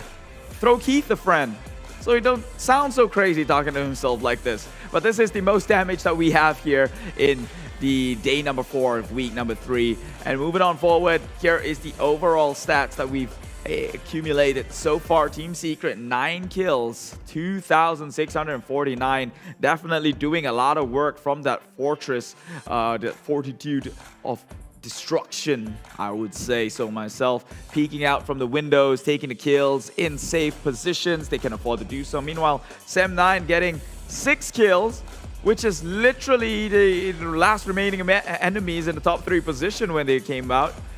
Only dished out 1,140 damage, which means that they really got their money's worth, I would say. GENEXUS coming in with 7 of their own, so pretty formidable stuff. Meanwhile, Miramar again for this next matchup. It is match number 4. It's our last Miramar of the day before we head back onto Erangel. The teams that will be playing are in the group of A, B, C, and E. Group D will be out, which means Team SMG, as I just mentioned, who is on a pressure this week. RSG will not be playing, so thank God they've got a chicken dinner. However, MAB Esports and ALMGHTY, another one of these teams who finds themselves down at the bottom and has to struggle their way all the way up to number 1 spot, at least within this last 2 days, or since majority of today's games are gone, tomorrow itself. If they can potentially get all the chicken dinners in that single day, maybe they have a chance, but of course, not gonna count the eggs till it's hatched, and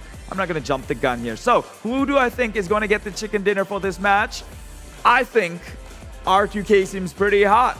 Maybe I should go with my guns and pick another big name teams, like maybe Team SMG for a change, since pressure's on them and they have every motivation to exceed expectations. But I think R2K, they haven't gotten the time to shine in the day. They've got close to a chicken dinner, and after that mistake that happened in Sanhok, they're a bit more hungry than most. So without further ado, that is going to be my prediction. And before I do send you over to the game here, do click on the link below, the link above. I told you, QR code.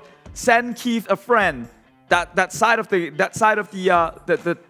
stage here seems a bit empty. So without further ado, I'll send you to my friends over in the casting desk for a change. So casters, take this one away. Hello guys and welcome back to our Pro League MYSGPH, and I am Sis Jenny. With me is Sir Cloud, Keith's friends. Yeah, we're still your friends, guys. By the way, I have a theory of why Keith choose R2K. Why? Because it's ready to Keith. I'm just because. I was finding it. I was kind of like responding to his pun as well, just to like, hopefully he doesn't get too lonely on the other side. Yeah. But I'm sure if he does meet R2K, it will not be ready to Keith. It will be? Rivals to Keith. Rivals to Keith? Because they are, I'm going to say, they are pretty cheeky. Yeah, that could happen, They're not friendly, They're like, Rrr! How are they? They're like, wow, feisty. Yeah, they're I mean, it is a Saturday night and everyone's getting wild here. Yeah. I'm just saying. But nevertheless, we'll be jumping into our second Miramar. So out of the last 3 Miramas, including the previous one, all flight paths were on the southern side. Yeah, it wasn't fun for teams who like to drop on the north. So do you think it will be the same flight path? What's your gut feel? Why is it me? I want to ask you now. What's your gut feeling? I don't know. Come but on. my gut feel is that it's going to be on the top. You see what I did there?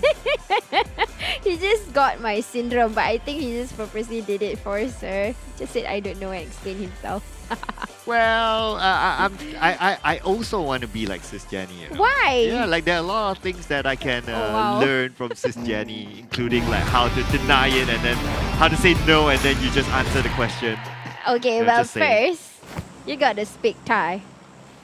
Kapukap, Tom Yam Goong, Sawadee-kap, Bangkok. Okay.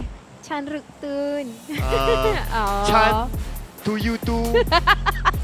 I don't know what I just said, but hey, come on. what I do know is that the flight path this time is different. Finally, after 3 games, we saw a different flight path. Yes, after butchering Thai. Did I? Yeah. Okay. To you too. I've been practicing Thai, That's cute. Oh, really? Yeah. Oh, that's Try cool. me. Try you? I Yeah. just tried the first one. You want to try me again? No.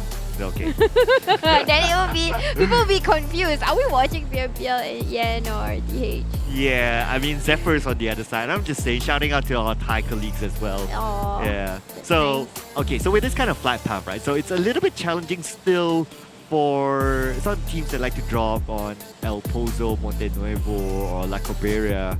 So, Yoodo Alliance 4 hours drop straight into Cruz del Valle, that they're regular spots.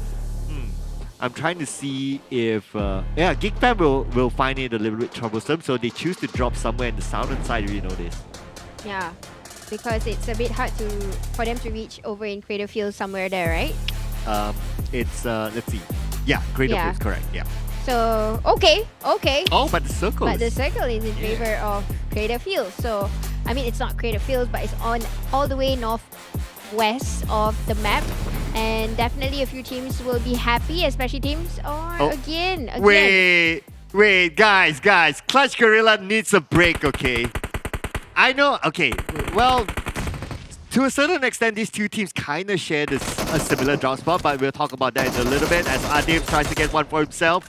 He managed to get one knockdown onto a Dams, but he can't finish the job just yet. He only has a mini 40, but he has a UMP though. Interestingly, he doesn't use that instead, but now he does. Yep, he's doing it, and he's also trying to make a very weird call. Not weird, but he's making a risky call by not healing himself, so he's going to prioritize to try to eliminate at the same time getting backup from his teammates from the windows. Right, so here we have it. It's not done yet though, so Funky gets one of the Heiko.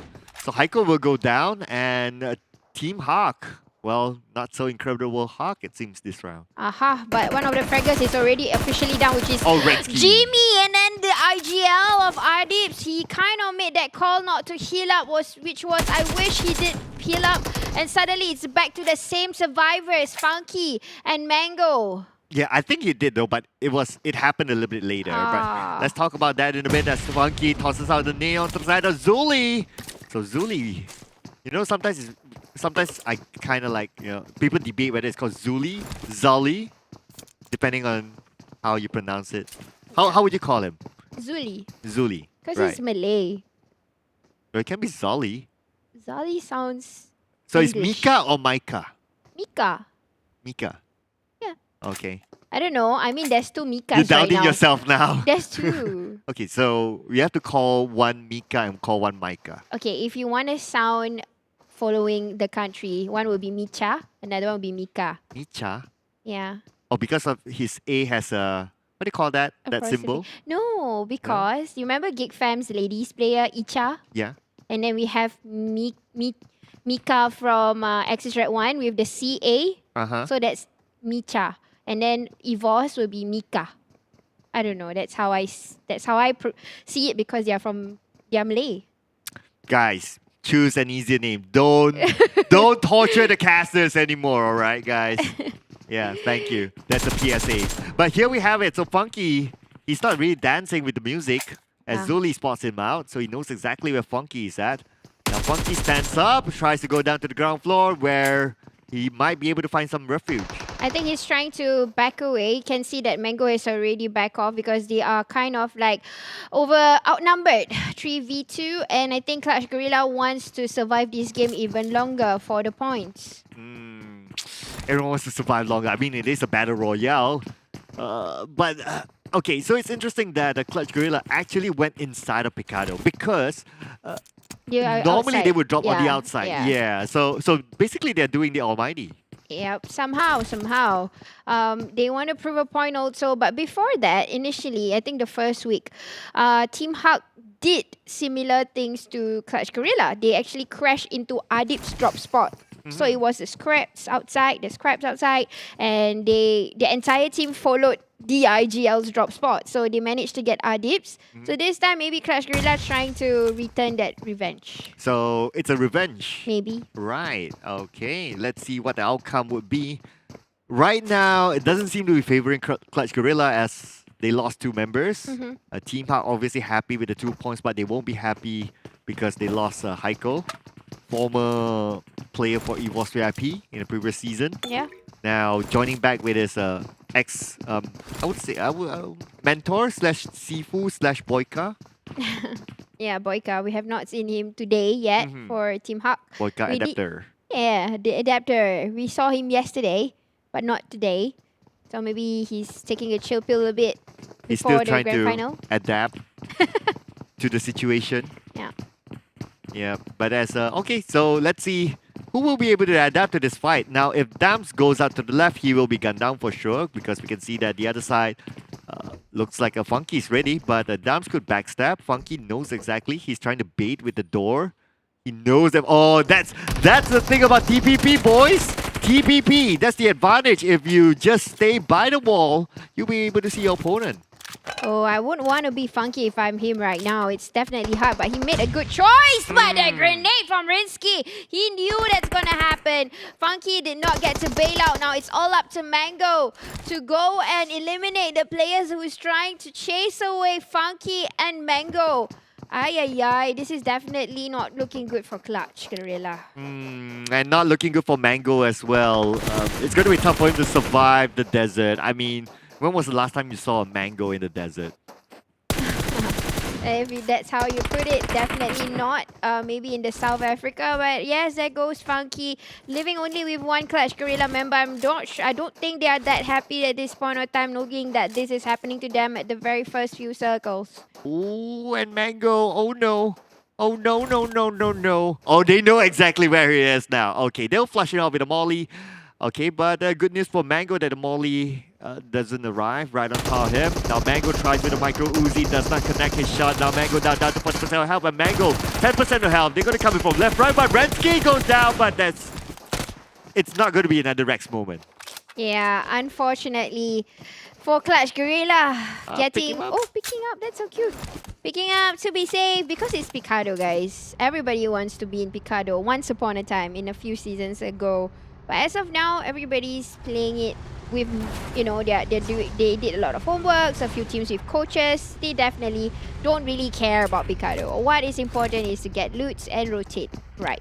Why do you think Picado is no longer popular? Because one is you're in the center of everybody. When you have a fight and people that is rotating might just interfere.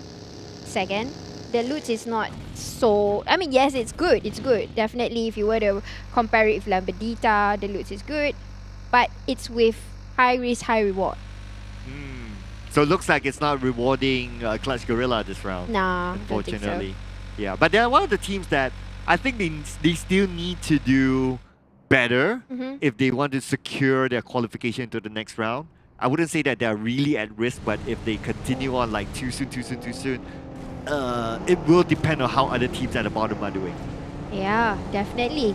And for teams who are a bit complacent at this point of time and getting comfortable, they can still proceed in doing so, especially the ones that is already on the, I would say, top 10 of the bonus points. Because, you know, you still need to reserve some energy or, some energy for Grand Finals. Because Grand Finals is next week. True, but because of the current format, right? Yeah. Every round matters. Even though if like you're in a really strong position, like Dingoz, for example, or R2K even, every round matters because the starting point in the Grand Finals, everyone will want that big gap, as big of a gap as possible. But talking about gaps, so Geek fam, they're hoping to create a gap between them and NC. Yeah, but I don't think the gap is happening anytime soon if NC were to come in and interfere, because they managed to get a few damage towards Sane, who just got a checkpoint here, and I don't think they just want the loot. They probably is trying to aim for the hills that we are seeing here. This is usually where Geek fam likes to be, at the hilly areas in Miramar. So unfortunately, they have found themselves not just near a hill, but near NC. Yep, and as the saying goes, the hills have eyes, and NC have the upper hand at this moment. But you can have the upper hand as well if you scan this QR code as you can see on screen to put in your thoughts about what do you think about the PMPL. Do you like the makeup that I have on? If you say no or yes, well, I don't have makeup, I'm just saying. But hey, yeah, I mean, that's kind of like a trick question, right? Yeah. Just to prove that whether you watch the PMPL or not. But whether you like the PMPL or not, do fill in the feedback form and let us know. And yep, we'd like to serve you better. Yes, and you know what? Because of your feedback, we are already... Wow! Look at that Snipes grenade. Such premium grenade from Snipes. He always gives good accuracy of the place itself. And the second one with great damage, but not getting one in the back yet. Rush. Ooh, that landed onto Rush. Wow! Oh! Wow! Man, talk about running away and that nade just landed right on top. Look at Geek's fam troubles. The accuracy is amazing. But then out comes all the sprays here towards NSEA, they're definitely frightened, or let's just say they're not. They're taking a step back because they did not expect the troubles to come in with such precise math on towards them. Oh, now Geek fam, they have control of the high ground. They kind of know where NC is at, but they're not going all out just yet. They're playing this safely because they know that there's still like 15 teams, 59 more players, so you don't want to get eliminated early. You don't want to make those sloppy moves. But Rush is still behind. He can cover from afar, or maybe at least hang on to the high ground. So I think this fight will be determined by who holds the high ground. Yeah, and it seems like Geek fam will try to take over like what they came here for, trying to go for the hill where QB is at.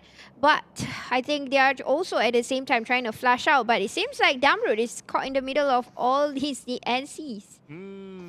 Well, at least they're in circle for now, but I can't say if they'll still be in it by the next circle. But Rush gets one, so that could be an opening for Rush to take over this high ground, but backup's going to come in on the left. But look in La Coberia, sorry guys, sidetrack. The Kings of La Coberia, KSI, got nothing to worry about. But coming back into this fight, NC doing a CQC here with Geek fam. They are just trying to get themselves out of the spot and just come out to play, but no, they're not. They're refusing. Geek fam will not give away themselves. Geek fan definitely not backing out this fight as Lex tosses out the nade on the side of Snipes. Snipes, 2 nades onto him, but Snipes will get away. Snipes still alive with 50% health. Couple of shots fired on the Snipes and he's still alive. Yeah, so hard to bring out Geek fam, definitely. They are definitely not an easy team to bring out together, but we can see that NC is struggling, or at least trying to bring one down, but one by one goes down. Magic's getting the shots there from, I believe that's QB and Damrud together, and both of them are on equal sides here. Both of them have good advantage on the long side and also the short distance. They all got, all of these areas got it covered. Now Saint will be picked up by Snipes as Damrud together with QB covers from afar, and he should be able to do so. Yes, Saint is currently up and he's getting back his sanity as Snipes covers him and he retreats back. But Spring! Oh no!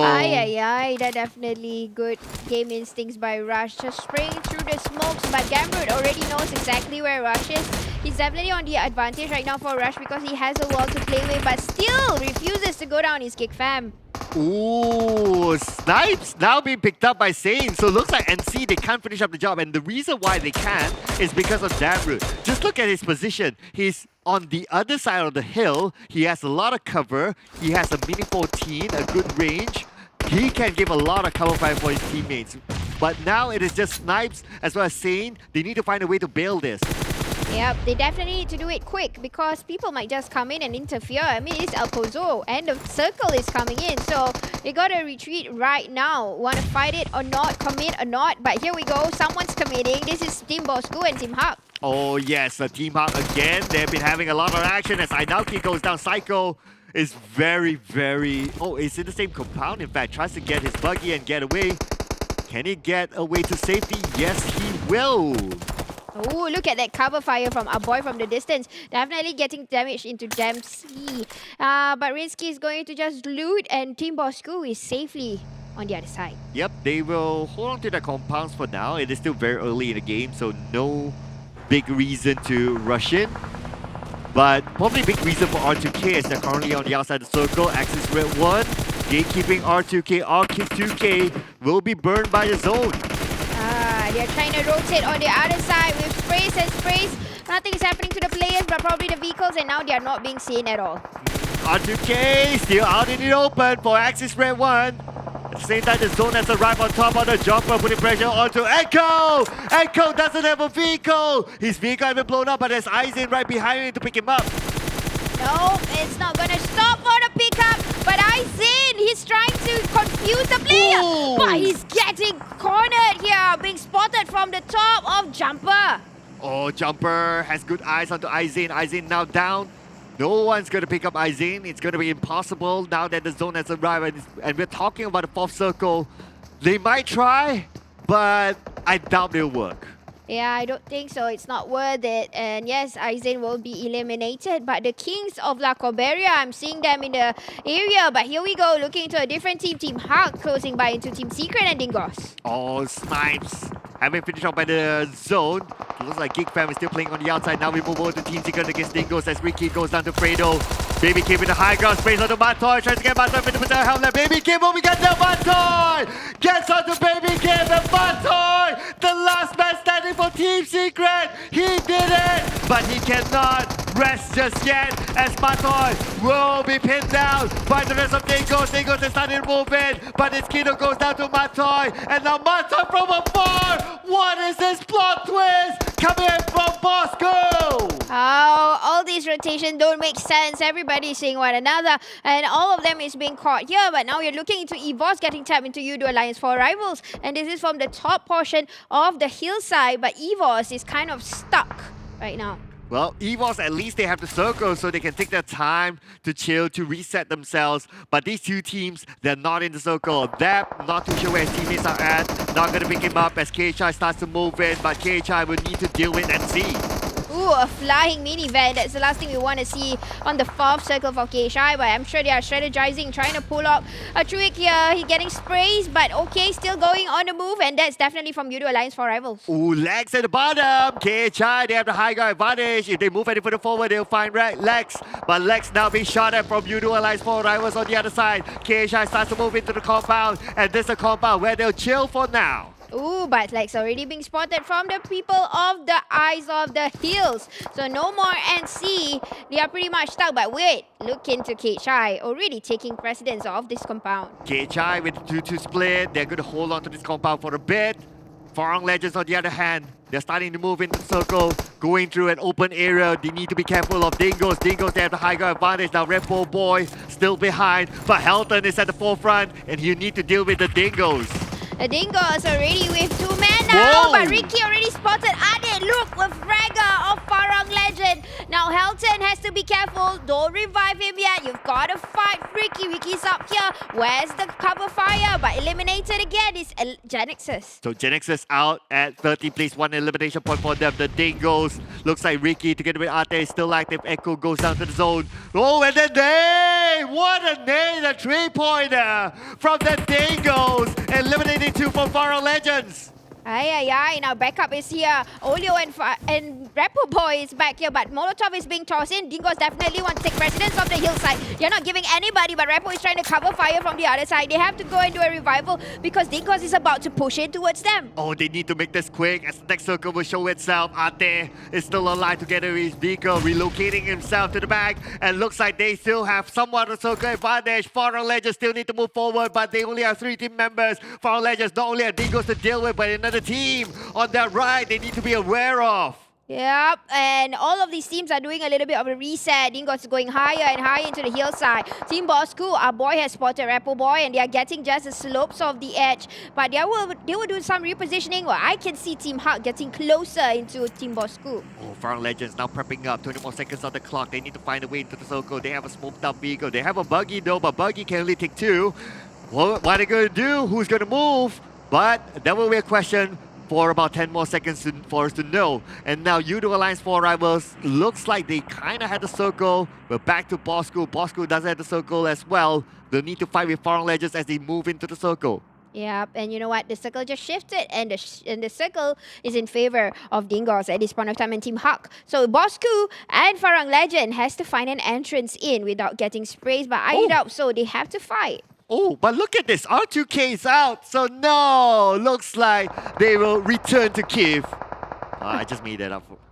But anyway, Heino will be taken out by the zone, and now the long range coming in from Damru, putting pressure onto Axis Red, while Kachang Susu seems to be playing the healing game in Mirama, but that's probably his only option at this moment. Their only option indeed, but Geek Fam has been standing strong after fights, and they are still alive. And now Yoodo Alliance for Rivals have eyes on Kachang Susu. That's a great way to take down. Now one more is just below is Mika with on the buggy, and he can spot actually Apple. Definitely he can't see him in the smoke. He's trying to relocate exactly where to go. Oh, perfect location for Yoodo Alliance for Rivals as the gatekeep teams trying to get into the circle. Kachang Susu will finish off by Apple. The zone will take down QB, and Geek fam is now down to the last member. Repo definitely already know where exactly the position of Dingoz is, and he will make it difficult, but it will not click. Just get a little bit of damage onto the buggy, and Ate and Dinky will still be okay, but look at the damage here. They are running away, Dingoz. Yeah, Dingoz. They need to retreat behind. They need to be careful of the zone. At the same time, Farang Legends will need to force their way in.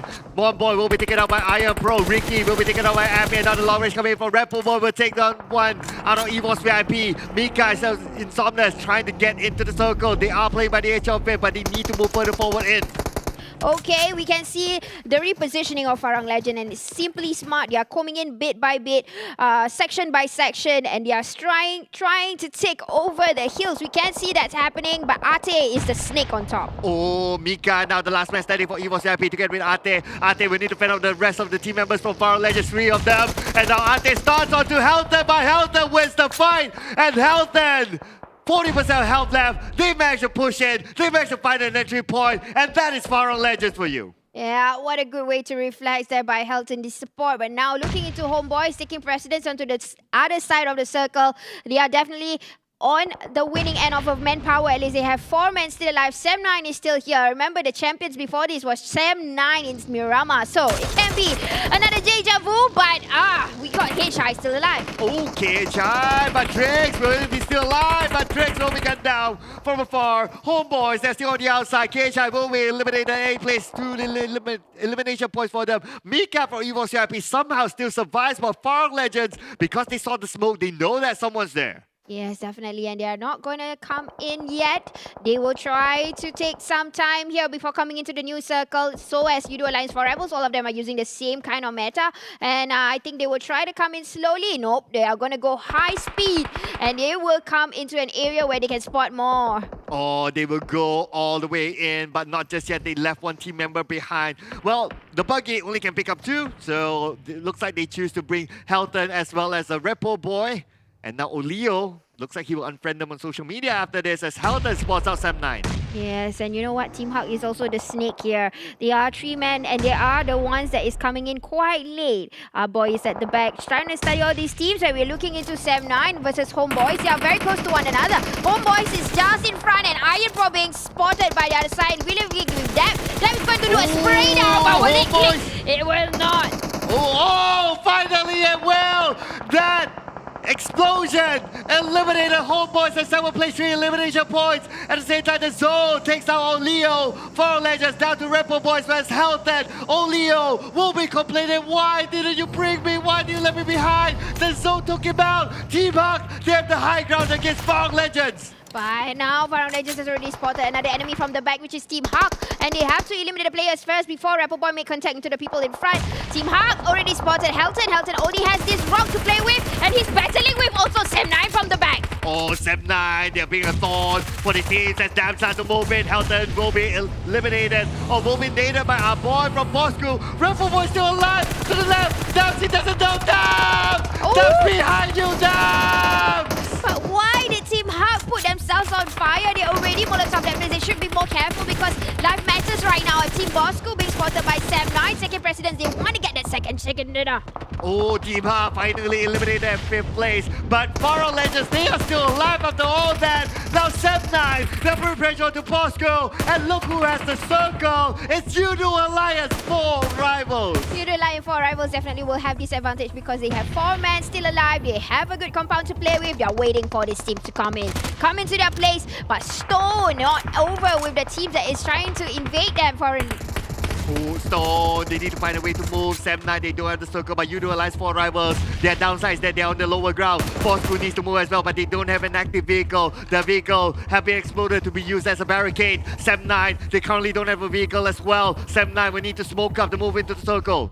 Oh, they can't stall this moment because we can see Appia already flanking out. I'm sure Appia has already seen Sam9 from the distance. He did a little bit of TPP. And yes, Yoodo Alliance is playing the smart game here. They are waiting on Sam9 to stop fighting so that they can nail them down. Oh, talking about nail. This could be a nail in the coffin for Bosskur. As the zone starts to give them pressure, Psycho as well as Aspar can't move. Our boy will be gunned down. Psycho will be taken out by the zone. And now it's down to the last team member from Bosskur. But looks like Bosskur, that is it. That could be it for them. And yes, it is 4 plays. Farang Legends top 3 for now. They survive up to this level. Yes, they are surviving, but unfortunately for Team Bosskur, they have nowhere to be. They only got that minivan as a prop, and that's the reason why they can't fight back. But look into Sem9 now, they are opening up. They are trying to fight with Yoodo Alliance for Rivals, but Rappaport being spotted by Apple from the distance. And now it's really between Yoodo Alliance for Rivals versus Sem9. Oh, the two teams, formerly champions in their respective PMPL seasons. And now Appy waiting for the right moment, but look at this. Voki is starting to move in. Voki tossing the mollies. Voki tossing all the utilities, stopping Sem9 in their tracks.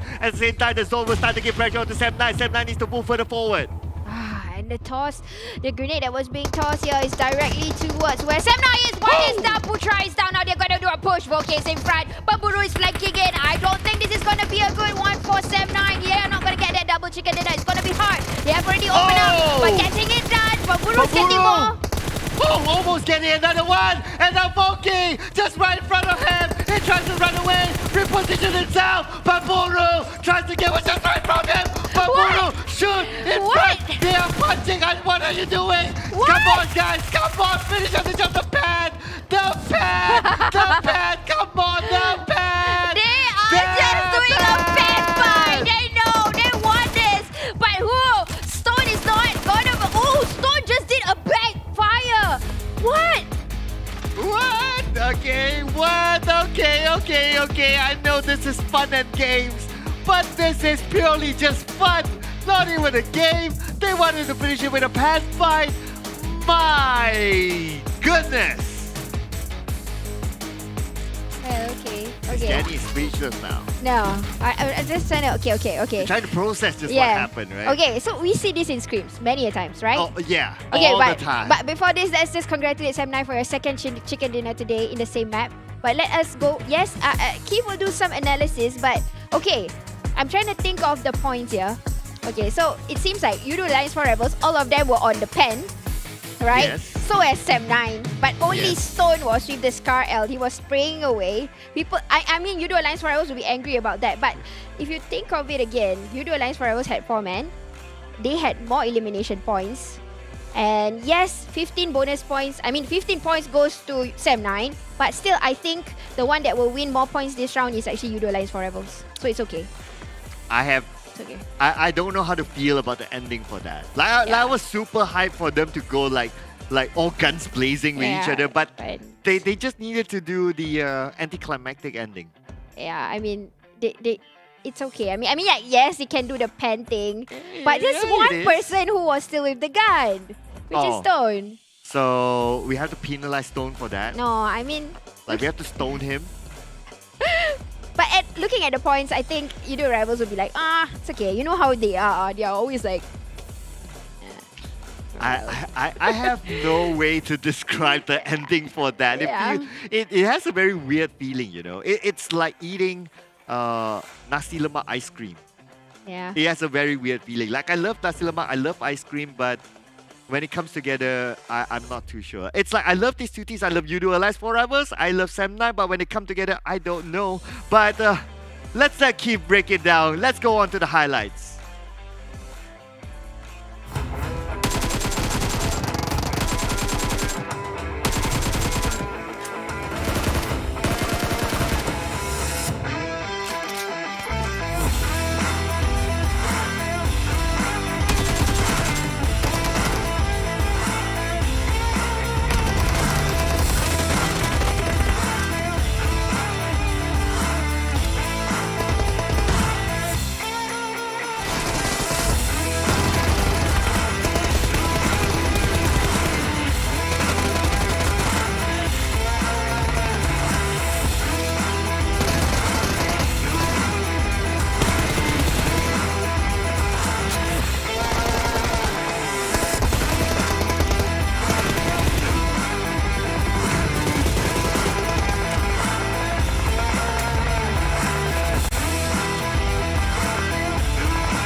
Funny how casters now look to me for answers, yet here I am having no clue whatsoever what transpired in that previous match alone.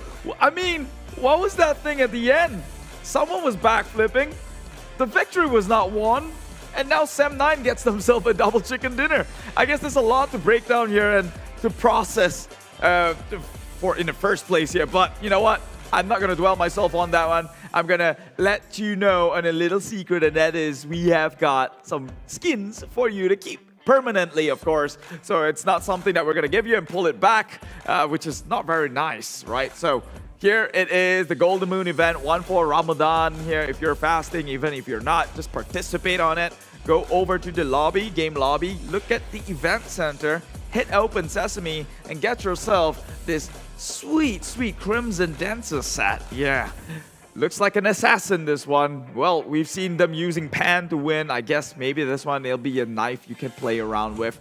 Here are some of the things you gotta follow through and through here throughout this entire Golden Moon month. And that is daily rewards, in which every single login you commit every day, you get to claim a prize. Okay, all you have to do is go over to the game lobby, hit the event center, and this time look for hot and total logins, and that's where you can claim one every single day. It's a different prize every day, as stated on the Golden Moon event calendar here. From the 1st of April down to the May of 8th, it's all up for grabs. You can even strategize on which days you want to make yourself free to be able to snag some of these goodies. I believe they're not all of the same standards. As you can see, some of them are legendary, are golden. And I'm looking at specifically 19 and onwards, 19 April and onwards. That's where all the golden comes in. And so probably you might want to have some sort of a alarm clock for that one, because it's kind of your due diligence at this point to kind of collect. You gotta catch them all, to quote it at the very least moment of all. Hey, just before we move on to more bigger, better things, QR code up in the top here. Go scan it. Give us a little feedback. Tell us who is your favorite casters. Haha. I really didn't want to use that because I don't want to play favoritism and try to hurt feelings, but I'm running out of ideas on how to push feedbacks. I guess this was one of the clever ways I could do so. Unfortunately, you will hurt some feelings in the get-go here. But props to you guys. I believe you're not going to do something that harsh, right? Chrissy Loves 19 down in the YouTube chat. She's pretty active there. Now, that was game number 4 of the day. We only have one more left to go. And in case you're wondering, where did the team stand in that one match alone? Let's take a look at the ranking so far. At first place, Sem9 actually pulled in equivalent amount of points here, 23 total points with only 8 elimination, but of course they had the chicken dinner, so that's a 15 comfortable bump into the total points earned or the potential here. Meanwhile, Yoodo Alliance 4 rivals just tying things out at 23, but of course we all know chicken dinners in the end of the day, in a tiebreaker, chicken dinner is king. So Yoodo Alliance 4 rivals letting this one go seems a bit of a, I don't know, overconfidence, mismatch priorities. What were they going with that? I have no clue. Hopefully we get to talk to one of the members later on by the end of the day. Meanwhile, Farang, not too bad themselves. 7 eliminations, 10 ranking points, brings them to a 17 total points here. Meanwhile, Stoned, Sem9 coming in at 1,037 damage with 5 eliminations under his belt. Wow, nearly half. Actually, more than half the team contribution. I don't know what the other members were doing. Maybe they were just walking around holding a pen, because that's literally what happened here. 4.3 MVP points, 124 meters longest elimination distance. So maybe that guy was not Stoned. I'm pretty sure Stoned was the one with the gun. Now that I'm looking at it, I'm convinced. I could be wrong, but I'll still deny the truth here, because there's no way you're gonna get such a distant, achievement through a pen. Meanwhile, take a look at the weekly ranking so far. We have RSG still on top, where 176. I think they didn't play this one out. Farang Legends now moving back up to number 2, or they've always held their place at number 2 here. Yoodo Alliance 4 Rivals up a notch at number 3 with 166 points. Sem9 as well, finally in the top 5 position. It's been a long time coming since we've seen the Southeast Asian champions to be on top. Team SMG at 5th place. It is paramount that it go up to number 1 in order to compensate for the past 2 bad weeks they had. And talking about which, Team Almighty also had 2 bad weeks in the past, and this week number 3 seemingly just as bad as ever. Right now, struggling to pull in whatever points they can find here. Meanwhile, well, the rest of the teams, here is the league bonus ranking. Yoodo Alliance 4 Rivals, 531 total points. A huge 30 points upgrade, I guess, or 30 more, so plus or minus from that performance alone. In Miramar, Axis still drifting behind at 495. GENEXUS coming in with 494, so only a little bit about 1 point apart from the 2nd and 3rd place. Meanwhile, second drafter here, Team Secret, now finds themselves below. Sem9 takes over the place in the first draft, and Team Secret back again, just grazing the top of the bottom of the first draft and the top of the second draft here. Farang and Clutch still together, so that remains true to this very day. And so KHI and Almighty currently down below alongside SMG and MAB Esports. Now, Team SMG, again, just to paint out a narrative here, it is very, very crucial for them, more so than anything, to actually make it number 1 top, because they have a chance at it. So simply that. Now, let's take a look at how that winner chicken dinner was earned by the likes of Sem9, a team in which I was not prepared to be following through here, because I really thought Yoodo Alliance was that team who was going to get the chicken dinner. Starting off at Power Grid, similarly in the previous Miramar match here, immediately plays towards Crater Fields. And if you notice, previous match, they lingered around La Bandita, which pretty much is a crater itself. So them just repeating history here. Obviously, with the Crater Fields being in the center of the circle, that makes sense on why they choose to do so diligently. And that's exactly what they did, playing around that circle itself, sending 1 member on top of the high ground, that'd be Drax, to scout out the positions or locations of the enemy within circle, and then allowing the entire teammates to make the rotation in. Similarly, again, they're playing it picture perfect.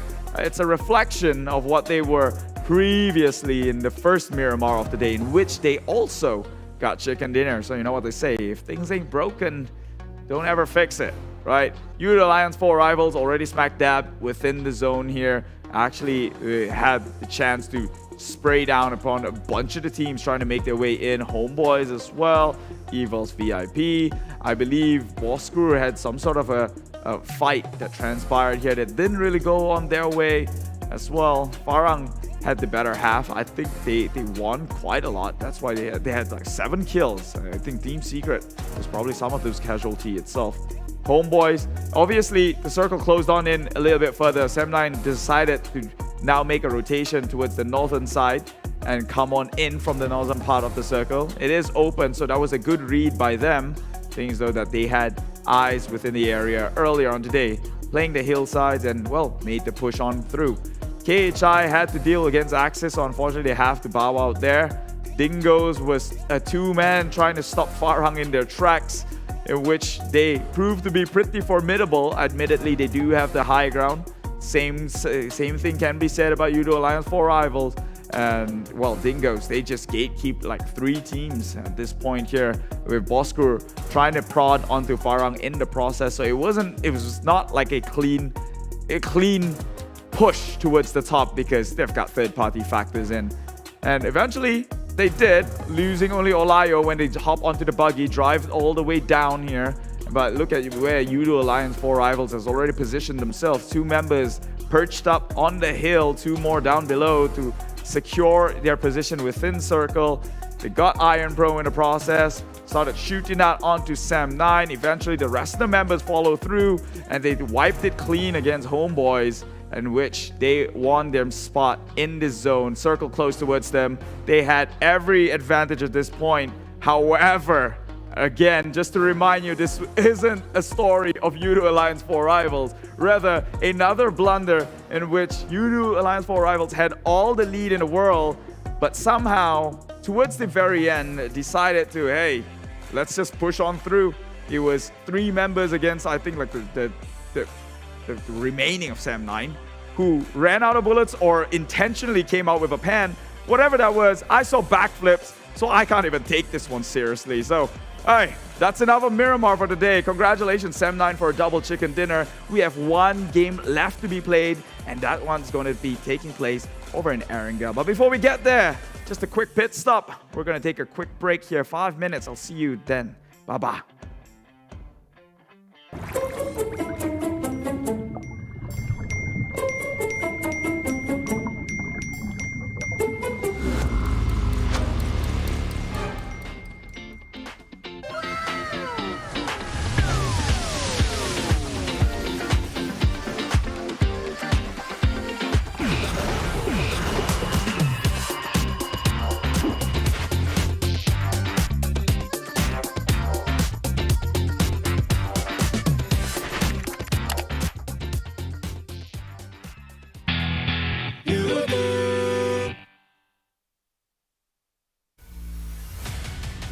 To be a champion, you must fail first.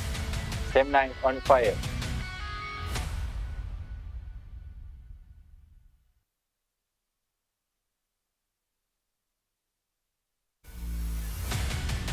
There will always be setbacks, but you just have to bounce back harder. GENEXUS, be resilient.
From ordinary to extraordinary, there's a long way to cross.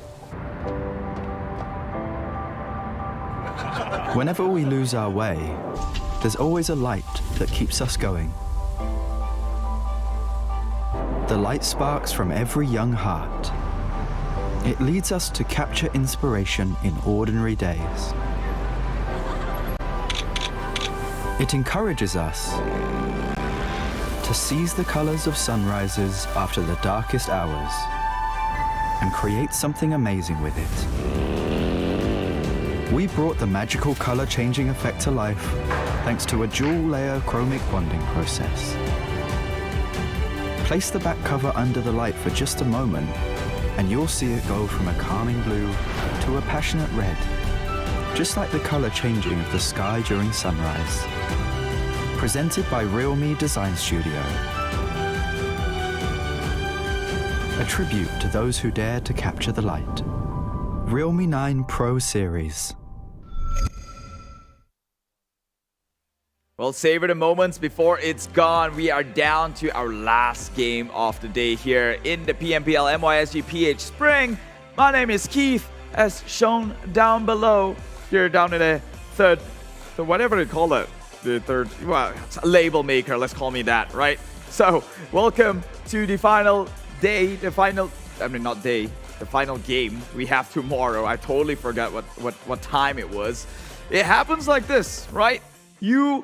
Right now, all the chicken dinners taken by the big teams. Where are the underdogs? I want to see some of them. And well, before we get into more rants, here are some of the most assists committed in the previous matchup alone. And I do not believe when I see this man up on top here as the assistant. No way, Pemburu. This guy is more of a cold-blooded killer. I wouldn't get him to help me even at my worst days of all. He's named the Hunter for a reason, and he apparently is here at #1 spot. Obviously, in PUBG Mobile context here, assists means, well, assisting to kill, so that suits into play. 5 assisted elimination from the Hunter himself, Pemburu. Meanwhile, the man with the stone cold killing instincts here, 3 assists from Sam9 Stoned, and 3 as well for the man, the myth, the legend, the boss, Asfar ZL, taking home, well, they're relatively decent amount of assists, but Pemburu, sure, he's got 5. I wonder what he was assisting with the team though towards the end. Was he the one doing the backflip? I can't even remember. One of them were, but they all got wiped out in the process, so I guess it doesn't matter who takes on the blame for that. Meanwhile, check out the head-to-head. We've got Sam9 Stone right next to Farang Legends Olayo, with 5 eliminations going the side of Sam9 and 3 onto Farang Legends. The damage dished out though is rather different. We've almost doubled on the side of Stone, 1,037. Meanwhile, Farang Olayo brings home only 577 himself. However, he does get a little bit more than half of the kills, and well, that justifies things at the end of the day. Meanwhile, team contribution, surely if you were to give an MVP for assist, then you have to kind of give Stone that, because nearly 60% of his entire team's effort was carried on his rock hard back.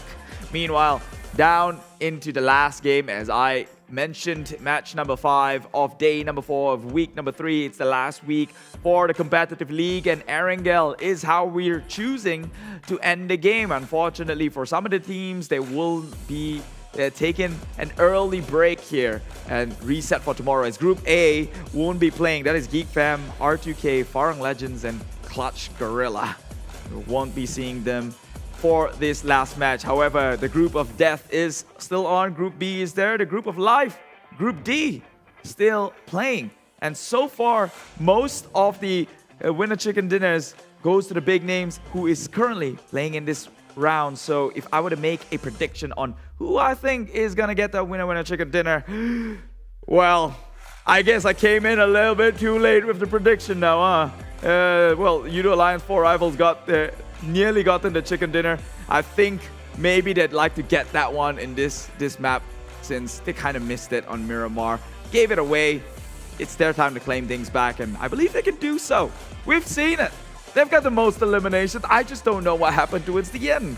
And so I think maybe they forgot that when it comes to a tiebreaker, since both those teams got a 23 points, when it comes to tiebreakers, just so you know, winner chicken dinner supersedes all. So in a team that is tied, the most chickens on a single team will move on top. And so maybe Yoodo Alliance 4 Rivals wouldn't want to give leads away this easily.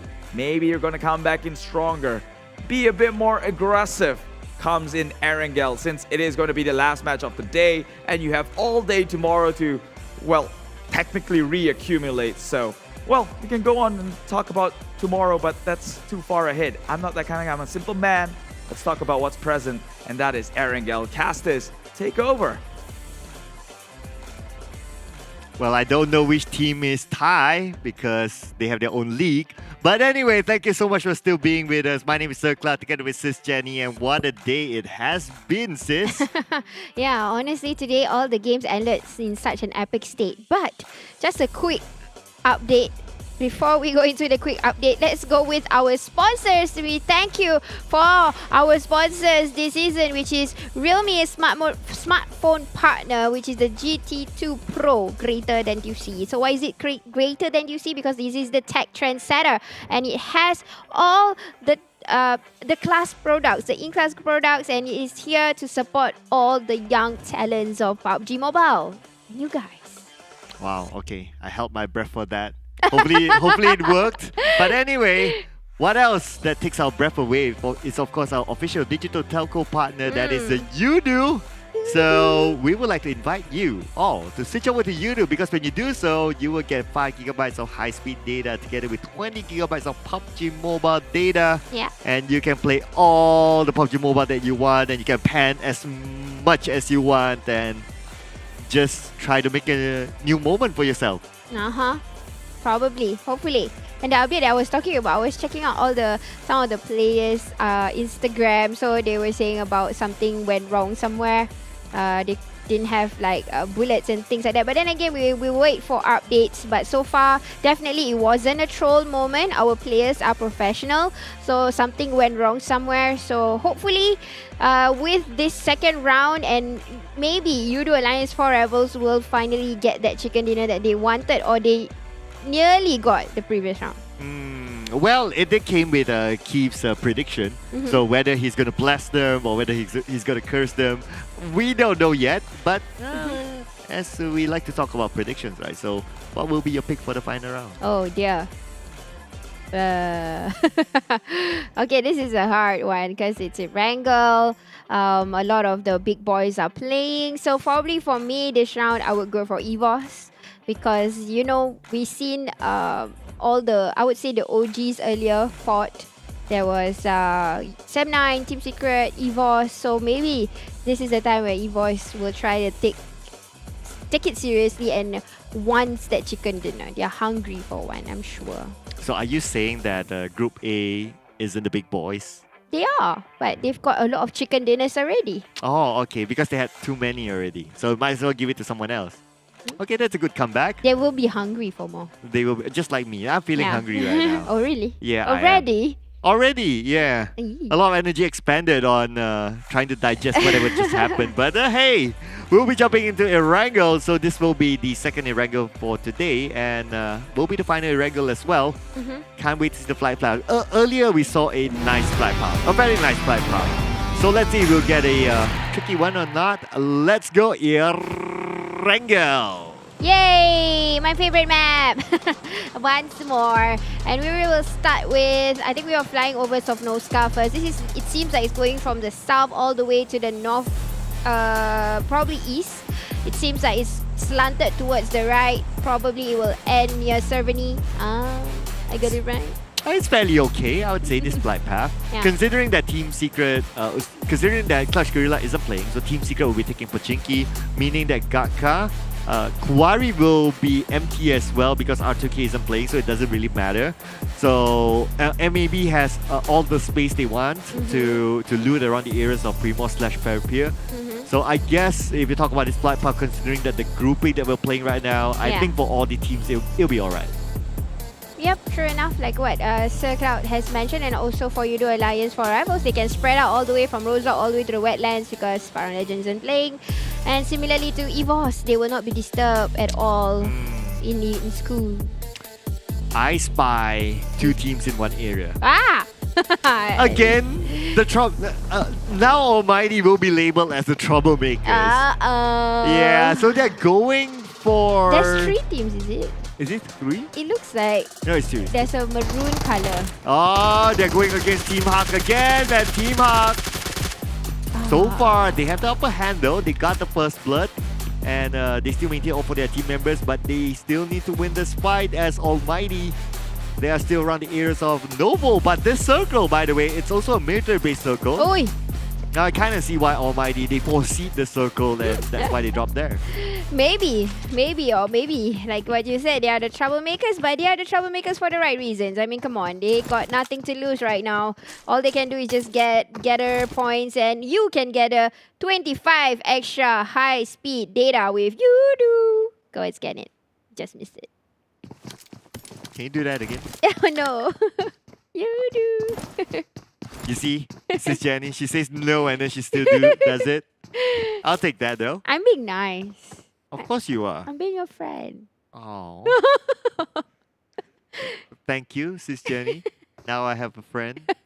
I thought I've been the one without friends for a while. Oh no, don't say that.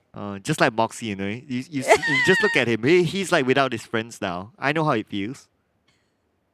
I can relate to that. Yeah, Moxie. Yeah. Yeah. Yeah, Moxie. Moxie, I feel you, Moxie. In case you want to talk, you know who to call. Sis Jenny. What? No. Wait, what? No? Okay. Can call me. Oh, can call you. Okay. See, Sis Jenny, she says no and then she says yes. It's very easy, right? Just like how Moxie gets the kill onto Heiko. Wow, so evening up the odds.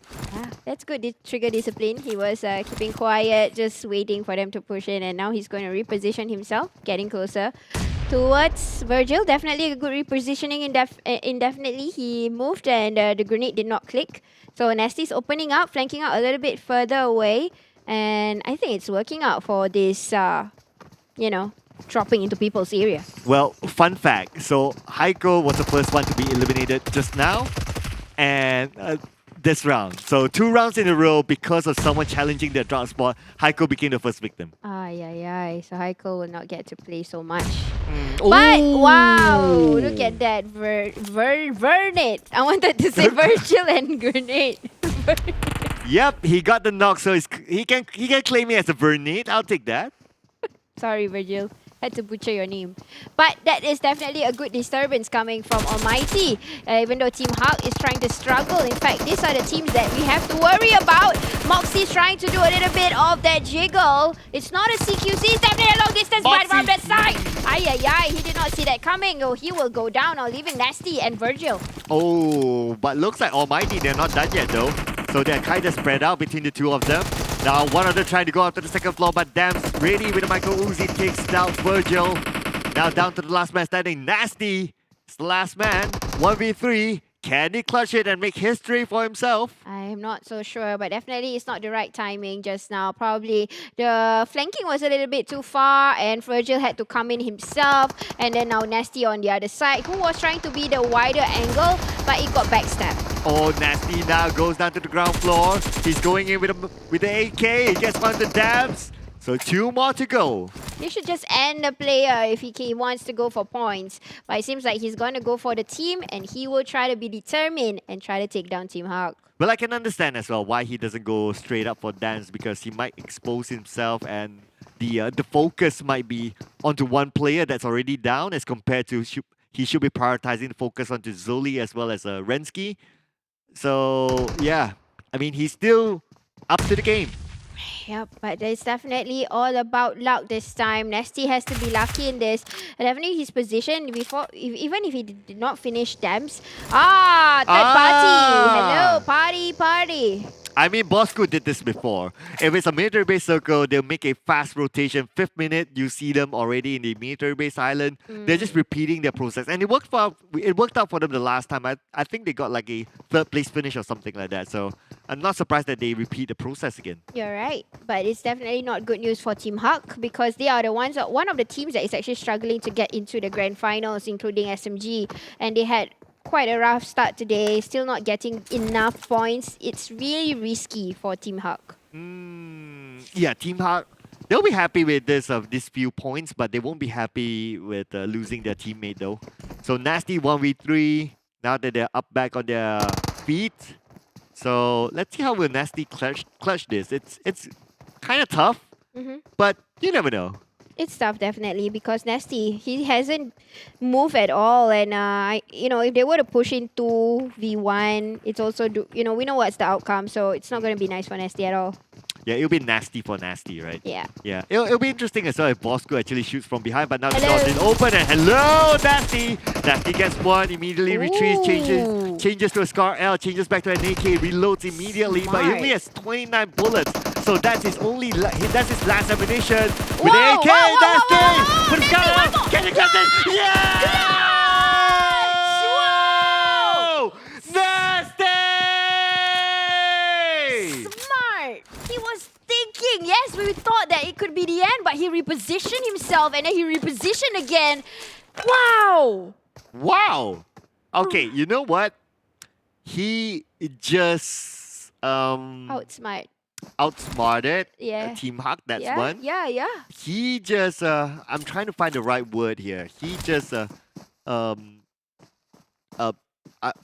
maybe I don't know, eliminated Team Huck from the grand finals. I'm just saying, because Team Huck right now, they're in the position that they must collect points, and with this kind of challenge, it's not looking good for them, but it's not going to look good for Sem9 as well, as KHI tries to stop them on their tracks. Yeah, man, but I really like that. That's definitely a highlight for you, Nasty, back home. But here we go, Team KHI, who's trying to outsmart Sem9, and everybody is going to get into themselves in the military base island. Team Secret also have the fight on their own with SMG, also another team to worry about, and they are trying to struggle to get in, and they will try to finish off Team Secret. Yep, SMG, one of the teams that's a no nego. They must collect as many points as possible. But now Damn Cutie is at the forefront. He only has about 40% health. iShots with the spray coming in, but iShots, his spray will not connect. Matoy connects onto Mile. Mile goes down in the middle of the road. iShots will secure the elimination point, but Damn Cutie gets one to Fredo.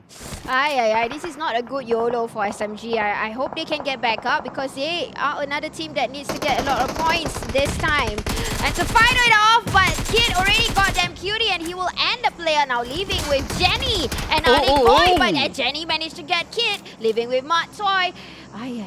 Anik together with Jenny. Anik, okay, he's going to pop out the nade. He's going to toss a nade. Will it be on time? Can he make it? Nate, toss onto the other side. Oh, not enough to connect, but now Nick is on the other side to take down Fredo. And Team Secret's falling apart. Matoy, the last man standing. Matoy will bail for it. Jenny, you need to keep your eyes for Matoy. He was cooking a grenade and he tossed. It did not click. Now it's time for them to relocate. They have to find, but information has already been given because Kit can see Jenny and also Fredo can see Anik. So they're giving information to Matoy. Yes, they are. Totally agree, but they can't move forward. If not, they expose themselves to Matoy. Now Matoy looks like he's retreating though, and I think that's the right move for him to do. So last man standing for Team Secret. He's going to play for placement points. But Kid is slowly trying to crawl for mercy, and I don't think Matoy will come into his assistance at all with a VSS. Jenny trying to look for Matoy, and no, Matoy is no longer there. He's actually trying to reposition himself, but look, Yoodo Alliance for Rivals, who's coming back for another chicken dinner. I hope so, but no, Jenny spotted Matoy. No, wait, Kid, sorry. Axis Red 1 though, spraying away towards Yoodo Alliance for Rivals, and Epi and Voke is down. Oh, Fares needs to move, but looks like they're going to fight Yoodo Alliance for Rivals. They're not going to let them go. Epi, the one man from Yoodo Alliance for Rivals in the sniper tower, will be going up against Fares together with his teammate Micah. 2v1, they know that he's on the second floor. The nade toss onto the second floor, but it will not land onto Appy just yet. Appy is in the room, so he will be protected a little bit and giving him some time. Well, at least it gives time to Yoodo Alliance for Rivals to open up, and that's exactly what Apple and Pamburu is doing. Voke is giving information on their rotation. Heino is trying to navigate exactly where, but he's still getting a spray. Come on! Yes, and he did it. Apple getting Heino, so information being transmitted, and it went true. Oh, Heino wanted the high ground, but unfortunately, Apple was there to stop him. Now, Voki looks like he's in trouble. At the same time, the zone is on top of these two teams. They are extending this fight. This is starting to be too much. This is starting to be too much, but it's not too much because why? Because it's Yoodo Alliance for Rivals, the people, the one that is dominating right now for our league. So obviously they don't really want to push that much. But Epi is sticking so hard to bring down one man, and he gets it down. He gets Mika down from the distance. Apple's giving that assistance, but now leaving Faris. Oh, Jumper, where are you? Faris is back up. And now we can see that Faris is trying to spot away his opponent's head, but Faris will be gunned down 404. Jumper, the last man standing. Where is Jumper? Jumper is way behind. Whoa! But Jumper will be gunned down finally. And looks like 14th place goes to Access redONE. Look at Apples. Look at Appy's. What? Another one just went down, guys. This is amazing. Team Secret, Matsoy being spotted by GENEXUS from the distance. Now, 2 of the big boys is out of the game. Wait, you know what? 3. Count that 3. We've got Access redONE already out. Team Secret. Wait, I'm right. It's 2 actually. So they have been outsmarted by the rotation. So it seems like we're gonna see how it goes. It's definitely quite a early fight. Yeah, like you mentioned, the key number is 2. This is just the second circle and we are already 41 alive left. This is insane. What round is everyone's just going at each other? Oh yeah, it's quite crazy on how this is it.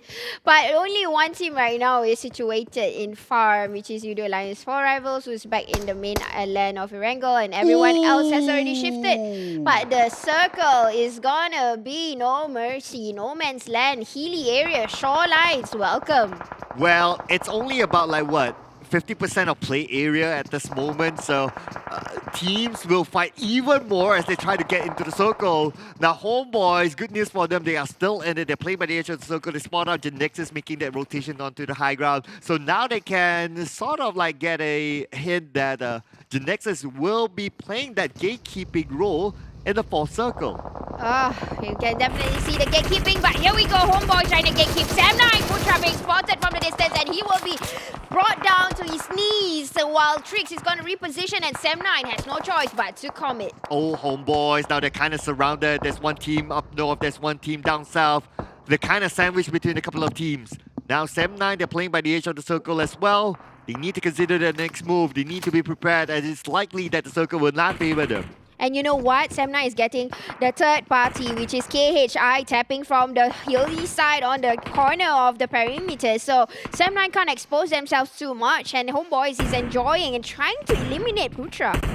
Putra is currently down, so it's either he bleeds out and that point is given to no one, or he'll try to get that elimination point. But now EVOS VIP, they managed to get across into the military base island. They are currently in it. They find a house. This will be their refuge point for now.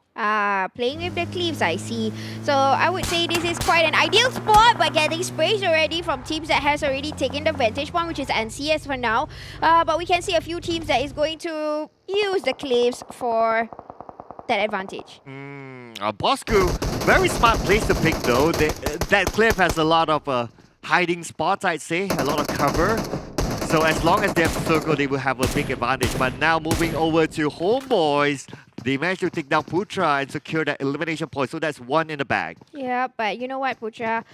Unfortunately, I think Drax tried to revive him. He did throw a smoke, but the taps was going on strong, so no choice for that. But Homebois will keep their target anchored still on Sam9, who has nowhere to go. And right now, we've got SMG visiting them just like the side.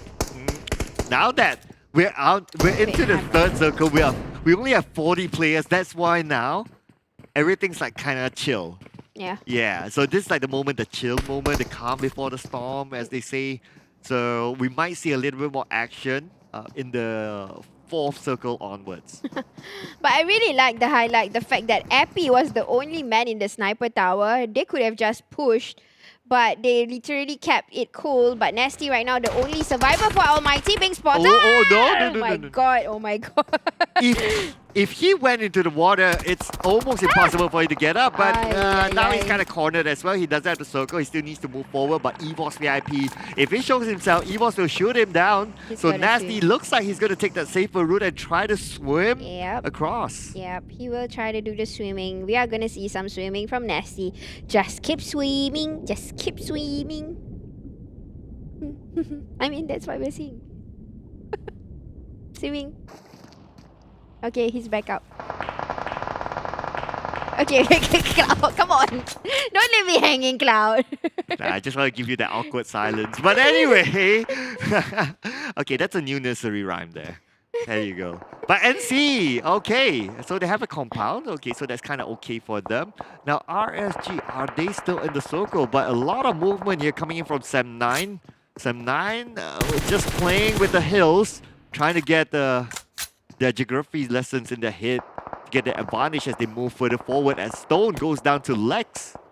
Yep, and I think they are just repositioning similarly to EVOS VIP, but look at KHI, who's comfortably over the slopes of the hills that is currently being used by RSG. So yeah, Mika already spotted with the M24, trying to hit it right towards RSG and also KHI, who is currently focused on one another.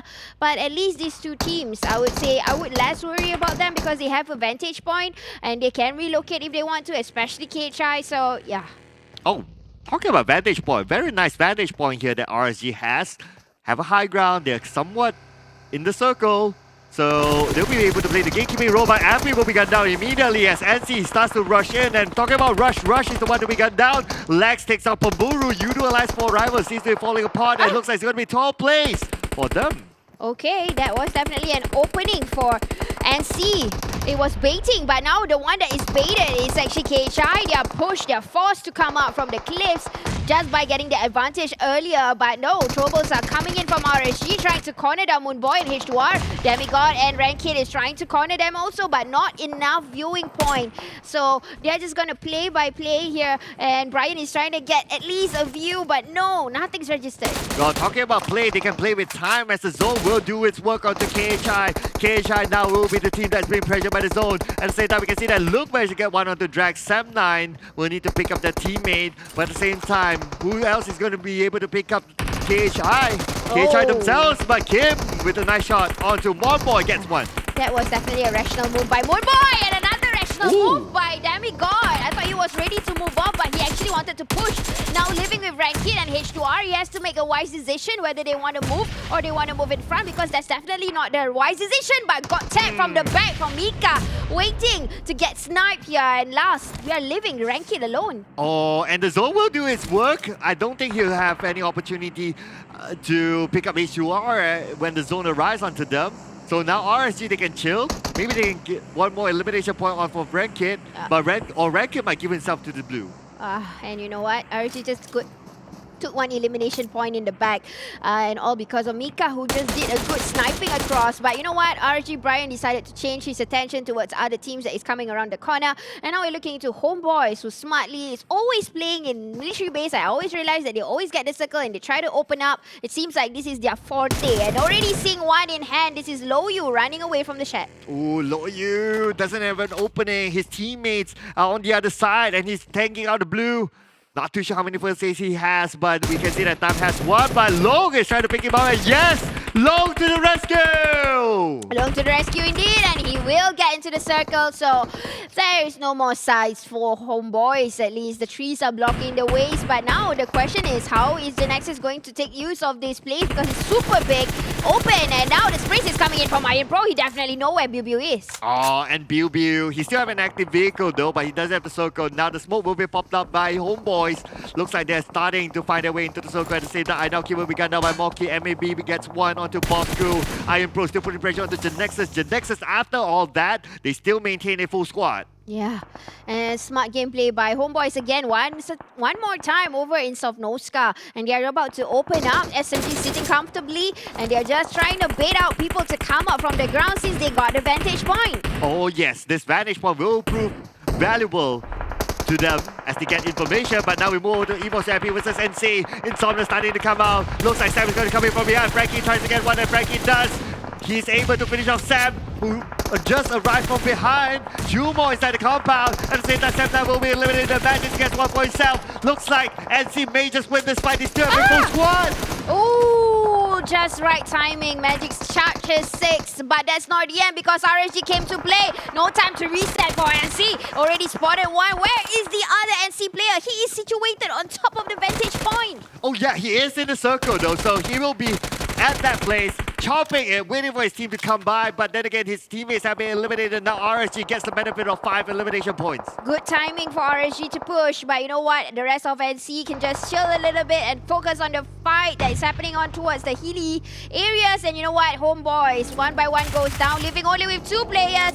And GENEXUS will tell them, hey, vantage point is not the key. It's about CQC. Ooh, oh yeah, and they're showing it, they're proving it right now as Long spots out Tam. He knows exactly where Tam is. Tam pops out the smoke. So now Long will be spraying randomly onto Tam. Tam is still alive thanks to the vehicle that he has. Yeah, and we can see that Homebois will be using whatever they have left with 2 more players. But GENEXUS is taking 1 by 1 down now. Time to change her. MAB opening up. Trying to find Team Bosskur. 1 by 1 goes down. Moki now. Ifta going to go for the CQC right in front of him. How can he not smell that? Oh, MAB, they just took the hill away from Bosskur. They're currently the king of the hill, but now in the next circle, looks like Homebois, they still don't have it. They still need to move further forward. Same goes with GENEXUS, but look at this SMG, they have the compound. They have the circle, in fact. This is a game for SMG to climb back up the steps. This is the time for them. They are out of, they don't really have the manpower. They only have 2, but all they got to do is wait for all these teams to come in. But look at how MAB is trying to comb the hills towards all these teams that is up here. Yeah, MAB, they're finding their way through. And talking about fighting, they're fighting against NC at this moment. They know that NC's in the shack. They finish them off. MAB remains supreme. And there you go, bring it on, MAB is saying it to them, and they are trying 1 by 1 down. RSG is cornered, also proning in the grounds, can't do anything. MAB is coming with the storm in the front. GENEXUS is also doing a reset, so everybody is just trying to take control. MAB back up with 4 men. Oh, but MAB may go on to RSG, but then again, MAB looks like they're going to focus onto the rotation. They're going to rotate to the left. At the same time, Manic Boy have been jumped down by Loyu from GENEXUS. GENEXUS is starting to go in. Looks like SMG, they're in trouble. And Jenny's going to go for the 2nd floor here, doing a revival. He's going to try and pick up his teammate while GENEXUS has comfortably made themselves in the compound. Will fight back MAB, who's at the corners.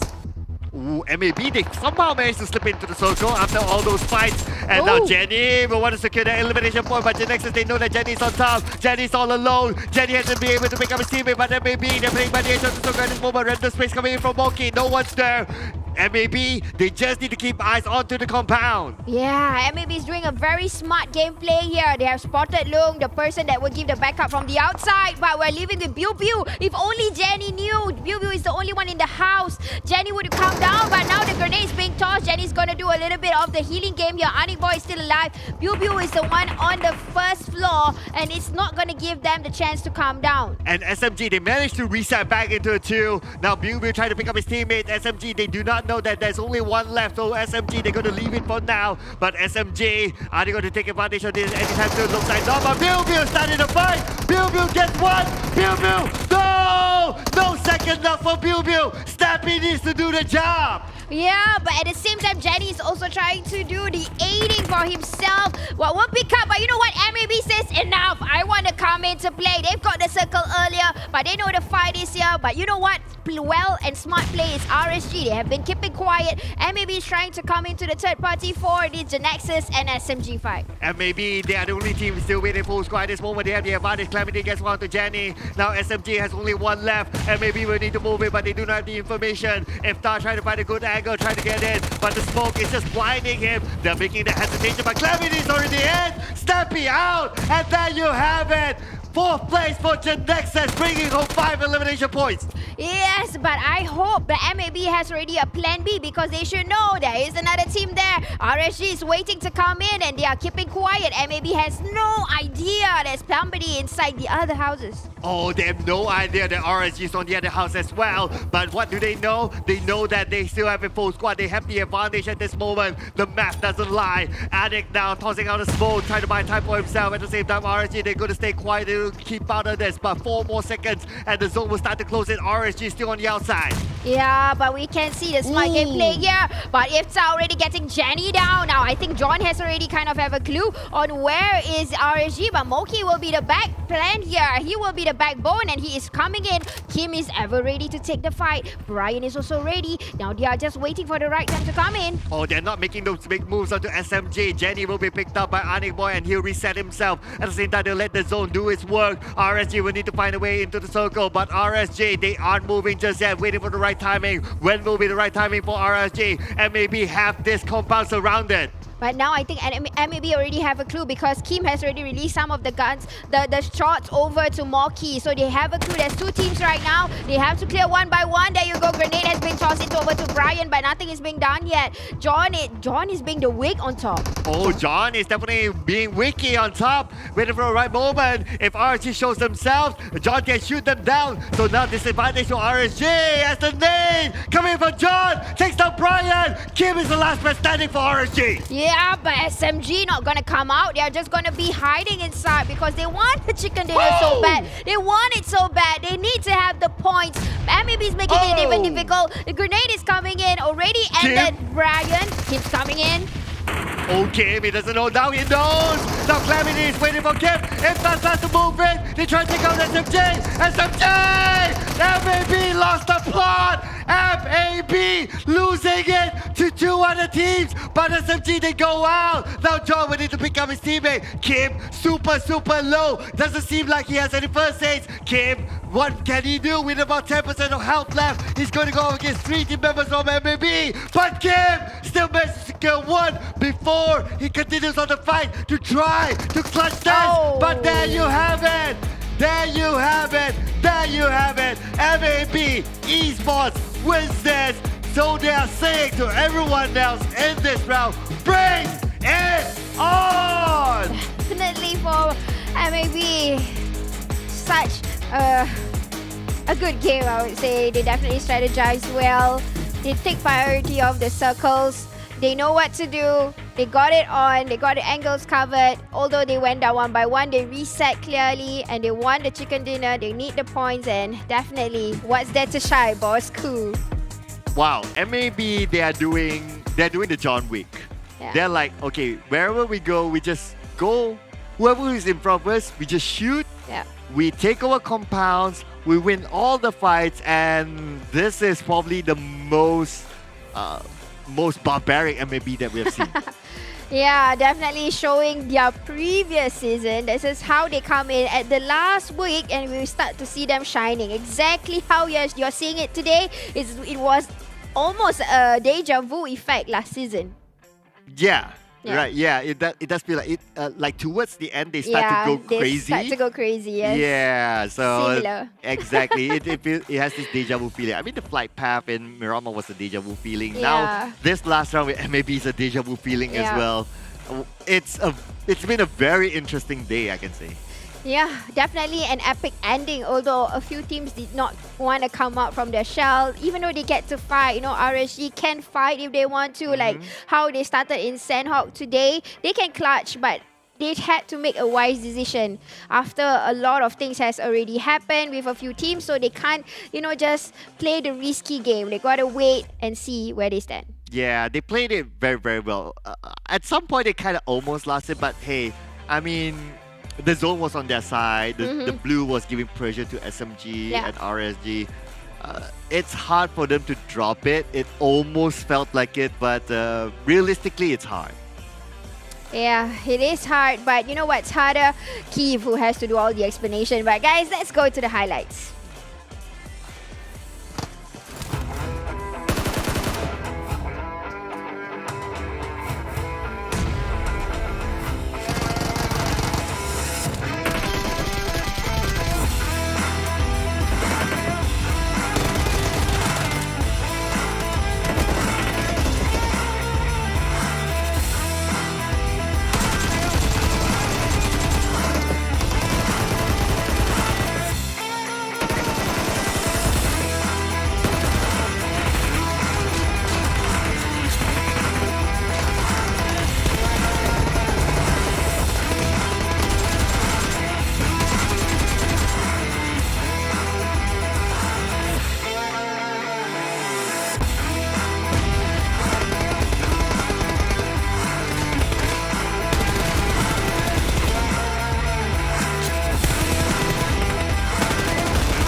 Yeah, bring it on, they say, as they taunt the entirety of the PMPL MYSGPH Spring. And my God, was that the most big brain plays coming out from MAB here that I've ever seen. So, admittedly, they might look a bit barbaric. They were running in guns blazing, but it's what they did within the first 3 circles which kind of blew my mind away. The rotation they made, the kind of risk they took, put them in such a position in which, well, kind of paid out for them handsomely. One of the smartest play I've seen from MAB so far, and I've only known them to be more of the aggressive ones up until now. Now they've got big brain IQ. But before we break things down here, let's take a look at the rankings and how things turned out in terms of points here.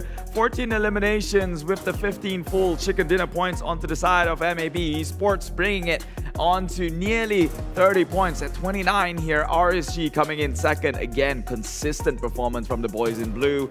20 total points. That is only going to give them more lead up towards the number 1 position here. Team SMG, meanwhile, again, a very notable finish at 14 total points. They were playing with only 2 members after losing 2 from the bridge push itself by the likes of Team Secret. So with only 2 members and still managing to stay up onto the top 3 position with a total of 14 points is still very applaudable at best. GENEXUS came in as well. 5 eliminations, 8 ranking points, giving them a total of 13. And TABAH and C, who's had a lot of spectacle on them, unfortunately just had to bow out the way they did against some of these teams. 7 elimination, one of the top ones out there. Meanwhile, talking about 7 elimination, that is going to be RSG Kim on his stats here as the MVP for this match. 796 damage from this guy, carrying the weight of his entire ally. This is probably the highest team contribution I've seen coming out from a single player, but I could be wrong. I've got a memory of a goldfish, but 65% team contribution. You're pretty much 3 members of your own team. You're doing the jobs of all 3 members. 59 meters longest elimination distance here, but man, that team contribution, RSG Kim might just be getting a raise every now and then. I see. Take a look at the head-to-head. We have the team summaries here between MAB and RSG with 14 eliminations to the Green Tigers. Meanwhile, the boys in blue takes home 8 of their own. The damage nearly reflective of each other with only about 2,000 difference going to the side of MAB Esports. However, the number of eliminations they have pulled in is at least nearly 2 times of RSG, only shy by 2 more eliminations to make that 50 to make that a 2x. Meanwhile, time in the blue, MAB has got a 13 seconds time spent within the blue. Meanwhile, RSG only 5. Here are the eliminations and damage at hand. 14 eliminations with the 1,831, definitely towering above the rest in terms of the kills, but damage comparable to the likes of RSG, who's worked so hard only to secure 8 elimination of their own. 1,638 of their damage dished out. Right next to them is TABAH and C, who's got 1,587 of damage dished out with only 8 and 7 kills respectively. So most bang for their buck has got to be on MAB Esports because the damage shot out of their barrel is well worth the number of kills. Meanwhile, let's take a look at the weekly rankings. We have RSG obviously going towards the skies here, shooting up, blasting off into space, just rocketing their way out above the rest in that performance alone. They will now inch closer to that 200 mark. Meanwhile, take a look at the second drafter here, where Team Bosskur makes a way on top. TABAH and C to join on with. Homebois as well. Unfortunately, R2K, Geek Fam, and Clutch Guerilla this week hasn't been the best for them. Might have slowed down a little bit in terms of their momentum. We've seen them getting really, really strong throughout the first 2 weeks, but now seemingly that they're tapering down, and I'm not sure if there is a right strategy or wrong, because with this new format, every game counts. I don't know. What do you think? Let me know down in the comment below. Would you rather get better as time goes by, or degrade it a little bit and maybe show your hand when it comes to grand finals itself? take a look at the top 3 eliminators. We have over here Yoodo Alliance 4 rivals Appy coming in with 98 eliminations so far. This man, he is not a man but a machine, I would say. And right next to him, these two boys in blue is comparable to the feats of Appy himself. Loyu coming in with 84 eliminations. Axis Mika or Micah, which was the debate of some of the English casters here. Well, let's just settle it on the grounds that Micah is American, Mika is British. Let's go. 79 eliminations for Mika. Not too shabby themselves, although not as flashy as they were before. They were still number 2, remember, in the overalls. Meanwhile, Geek, Fam, Damroot still maintains number 1 spot here in terms of the race towards that trophy for the MVP. Second to that is only Yoodo Alliance 4 rivals Appy, GENEXUS, Loyu, and Yoodo Alliance 4 rivals Bamburu with R2K Izane, who was for a period of time on the number 1 spot here. But since R2K was not having such a great week this week, he now finds himself slowly going down the ranks and now being competed or being chased after their likes of the rest of these teams right here up on the board. I don't think I have anything to go against with that. I think the board was spot on in terms of the MVP. But take a look at the league bonus ranking here. Week number 3, day number 4, nearly the second last day before the end of the country league. Yoodo Alliance 4 rivals with 536 total points. And GENEXUS coming in at 507, the second team to break in that 5-0. Meanwhile, second draft, still down at the bottom, ALMGHTY, KHI, SMG, and Team Huck. More of a familiar faces, if you'd say so, the least here. However, this is just the league bonus ranking points that includes the kills and placements.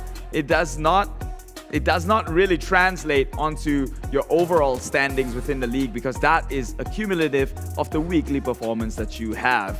And this is just, well, fluffed up numbers on how you perform in an overall and not really in a matter of consistency. As you can see, EVOS week number 3, not very strong. Only 76 points gained in so far 4 days that has passed. So some of the big names dropping, some of the small names moving on forward.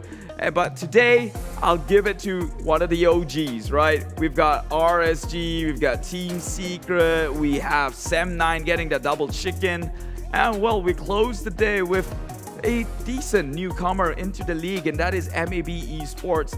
Definitely calling them out here, bringing things on, bring on the heat should be their next slogan. Moving on to the country finals, if they were to make it that far. Well, it's all still within their hands here. Meanwhile, let's take a look at how that chicken dinner was brought and how smart MAB actually played this match since forever. I've hardly called them the smarter teams here, but take a look at how they play this. Recognizing the circle, going over in Sosnovka military base, they went on to 1-1-1-1, split over towards coastline, Ferry Pier and Primorx, and one member already make it through. They're gambling that one member through the bridge in case of any, well, we would say a choke point, and immediately makes the swim across, gets onto the island. Everyone, as soon as that one member makes it through safely, they can make the assumption that the bridge is clear. Immediately they rotated the rest of the member, not via the bridge, but via the water line itself, finding their way towards the western coastline of Sosnovka military base. And this way it gets dicey. Circle close in towards the edge of this map, or this peninsula, or this island itself. MAB immediately makes a beeline right behind SMG to make sure that the entire coastline is theirs to play with. So they bypassed SMG, not trying to crash into the compound where they or the area where they currently lie, and immediately find their way in a position where they're setting themselves up for success, having only needing to look forward. As you can see, the entire coastline, MAB, they took it.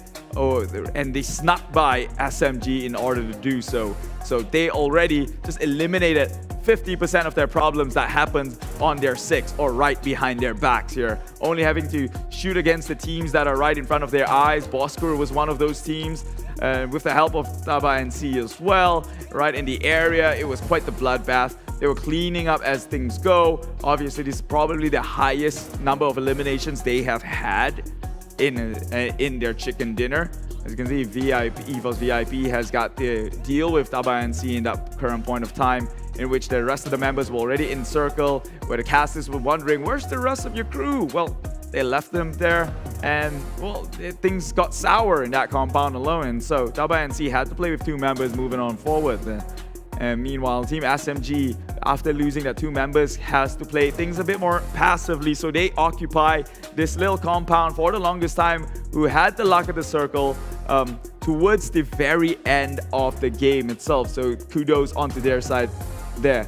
Recognizing that the circle did shift across from the coastline in which they inhabited, MAB immediately makes the move over, eventually crashing onto the sides of GENEXUS, as GENEXUS tries to push into SMG, but failed to do so. Unfortunately, a bit too costly there. And since GENEXUS was split, with 2 members trying to deal with SMG within the compound, 2 more to deal with MAB on the outside, they were a bit stretched too thin here, and MAB just found that opportunity to wipe GENEXUS into smithereens, I would guess, as they pushed in. As you can see, this is the moment where they cleaned up the rest of GENEXUS, who couldn't get the job done. And funny enough, MAB themselves couldn't get the job done here with SMG. Both members of SMG has been left alive for the longest of time in the second floor, nearly did substantial damage to the structure. That is MAB. Luckily, they had 1 member left, and that 1 member had to be John Wick, MAB John himself, to be the last guy to claim that clutch against RSG Kim and bring home that chicken dinner while losing the 3 members in the process. So that was a clutch play, but all credits to them because of the smart rotations they have had in this circle alone, and I'm glad that one happened. Now, we have got a phoner on the line. I believe it is one from RSG, a man called Chillrax. What's going on, buddy? I'm good. How are you? Of course you're good this week, huh? RSG with 5 chicken dinners. What happened to you guys? Where did this sort of confidence come from? So basically everything happens for the past 2 weeks. So we learned a lot of things from that, the mistake, and for the 3rd week, so we follow according to the plan, basically. So you mentioned about mistakes in the past 2 weeks, which, let's be honest, in week number 1, you got 1 good day, 1 good map, in which you set a record, which was then broken. But what was that mistake that you talked about? Actually, it's more towards to a silly mistake for each of the players. So it's not, basically it's the entire teams. And when it happens sometimes, and they try to not to blame to each other, and at the end of the day, so we get that conclusion whereby we do our homework and try to study back where do we miss every part of it, and yeah, so here we are on 3rd week. So you mentioned a game plan for this week was different than the previous 2 weeks. What was changed in that game plan? Is it in terms of formations, rotations, or strategies? Okay, in terms I think it's in terms of overall. So we started to get used to the other team's habit, so be heavier in the game. So we try to punish them in any other way. We try not to give them a good environment for them to play.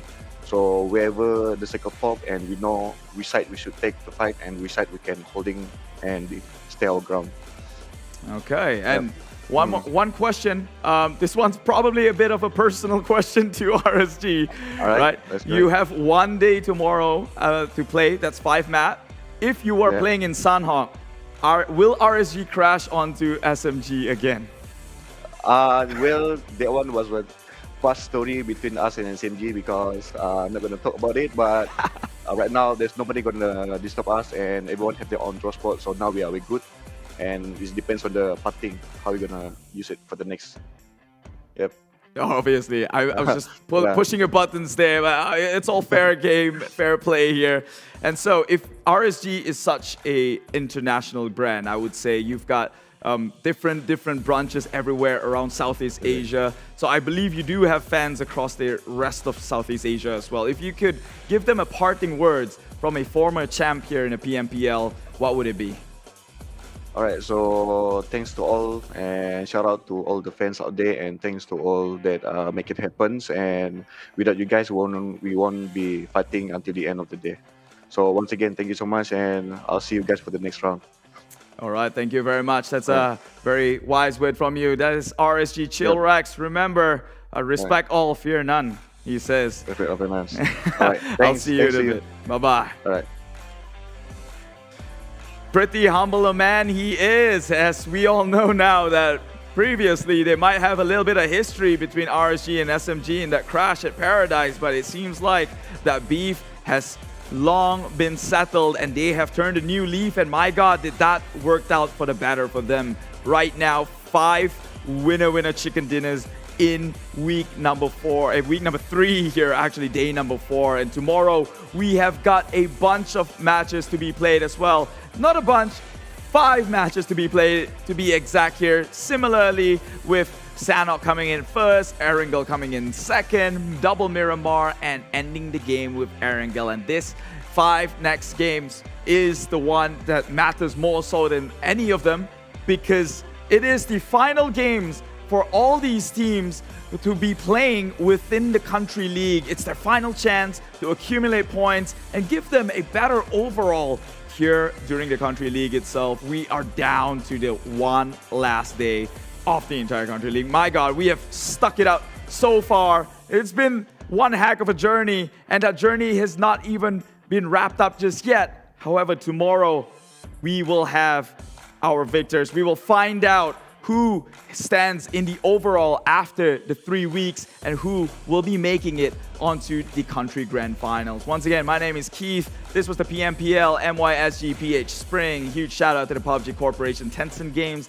Lightspeed, and Quantum Studio. We'll see you tomorrow for the final day. Bye bye.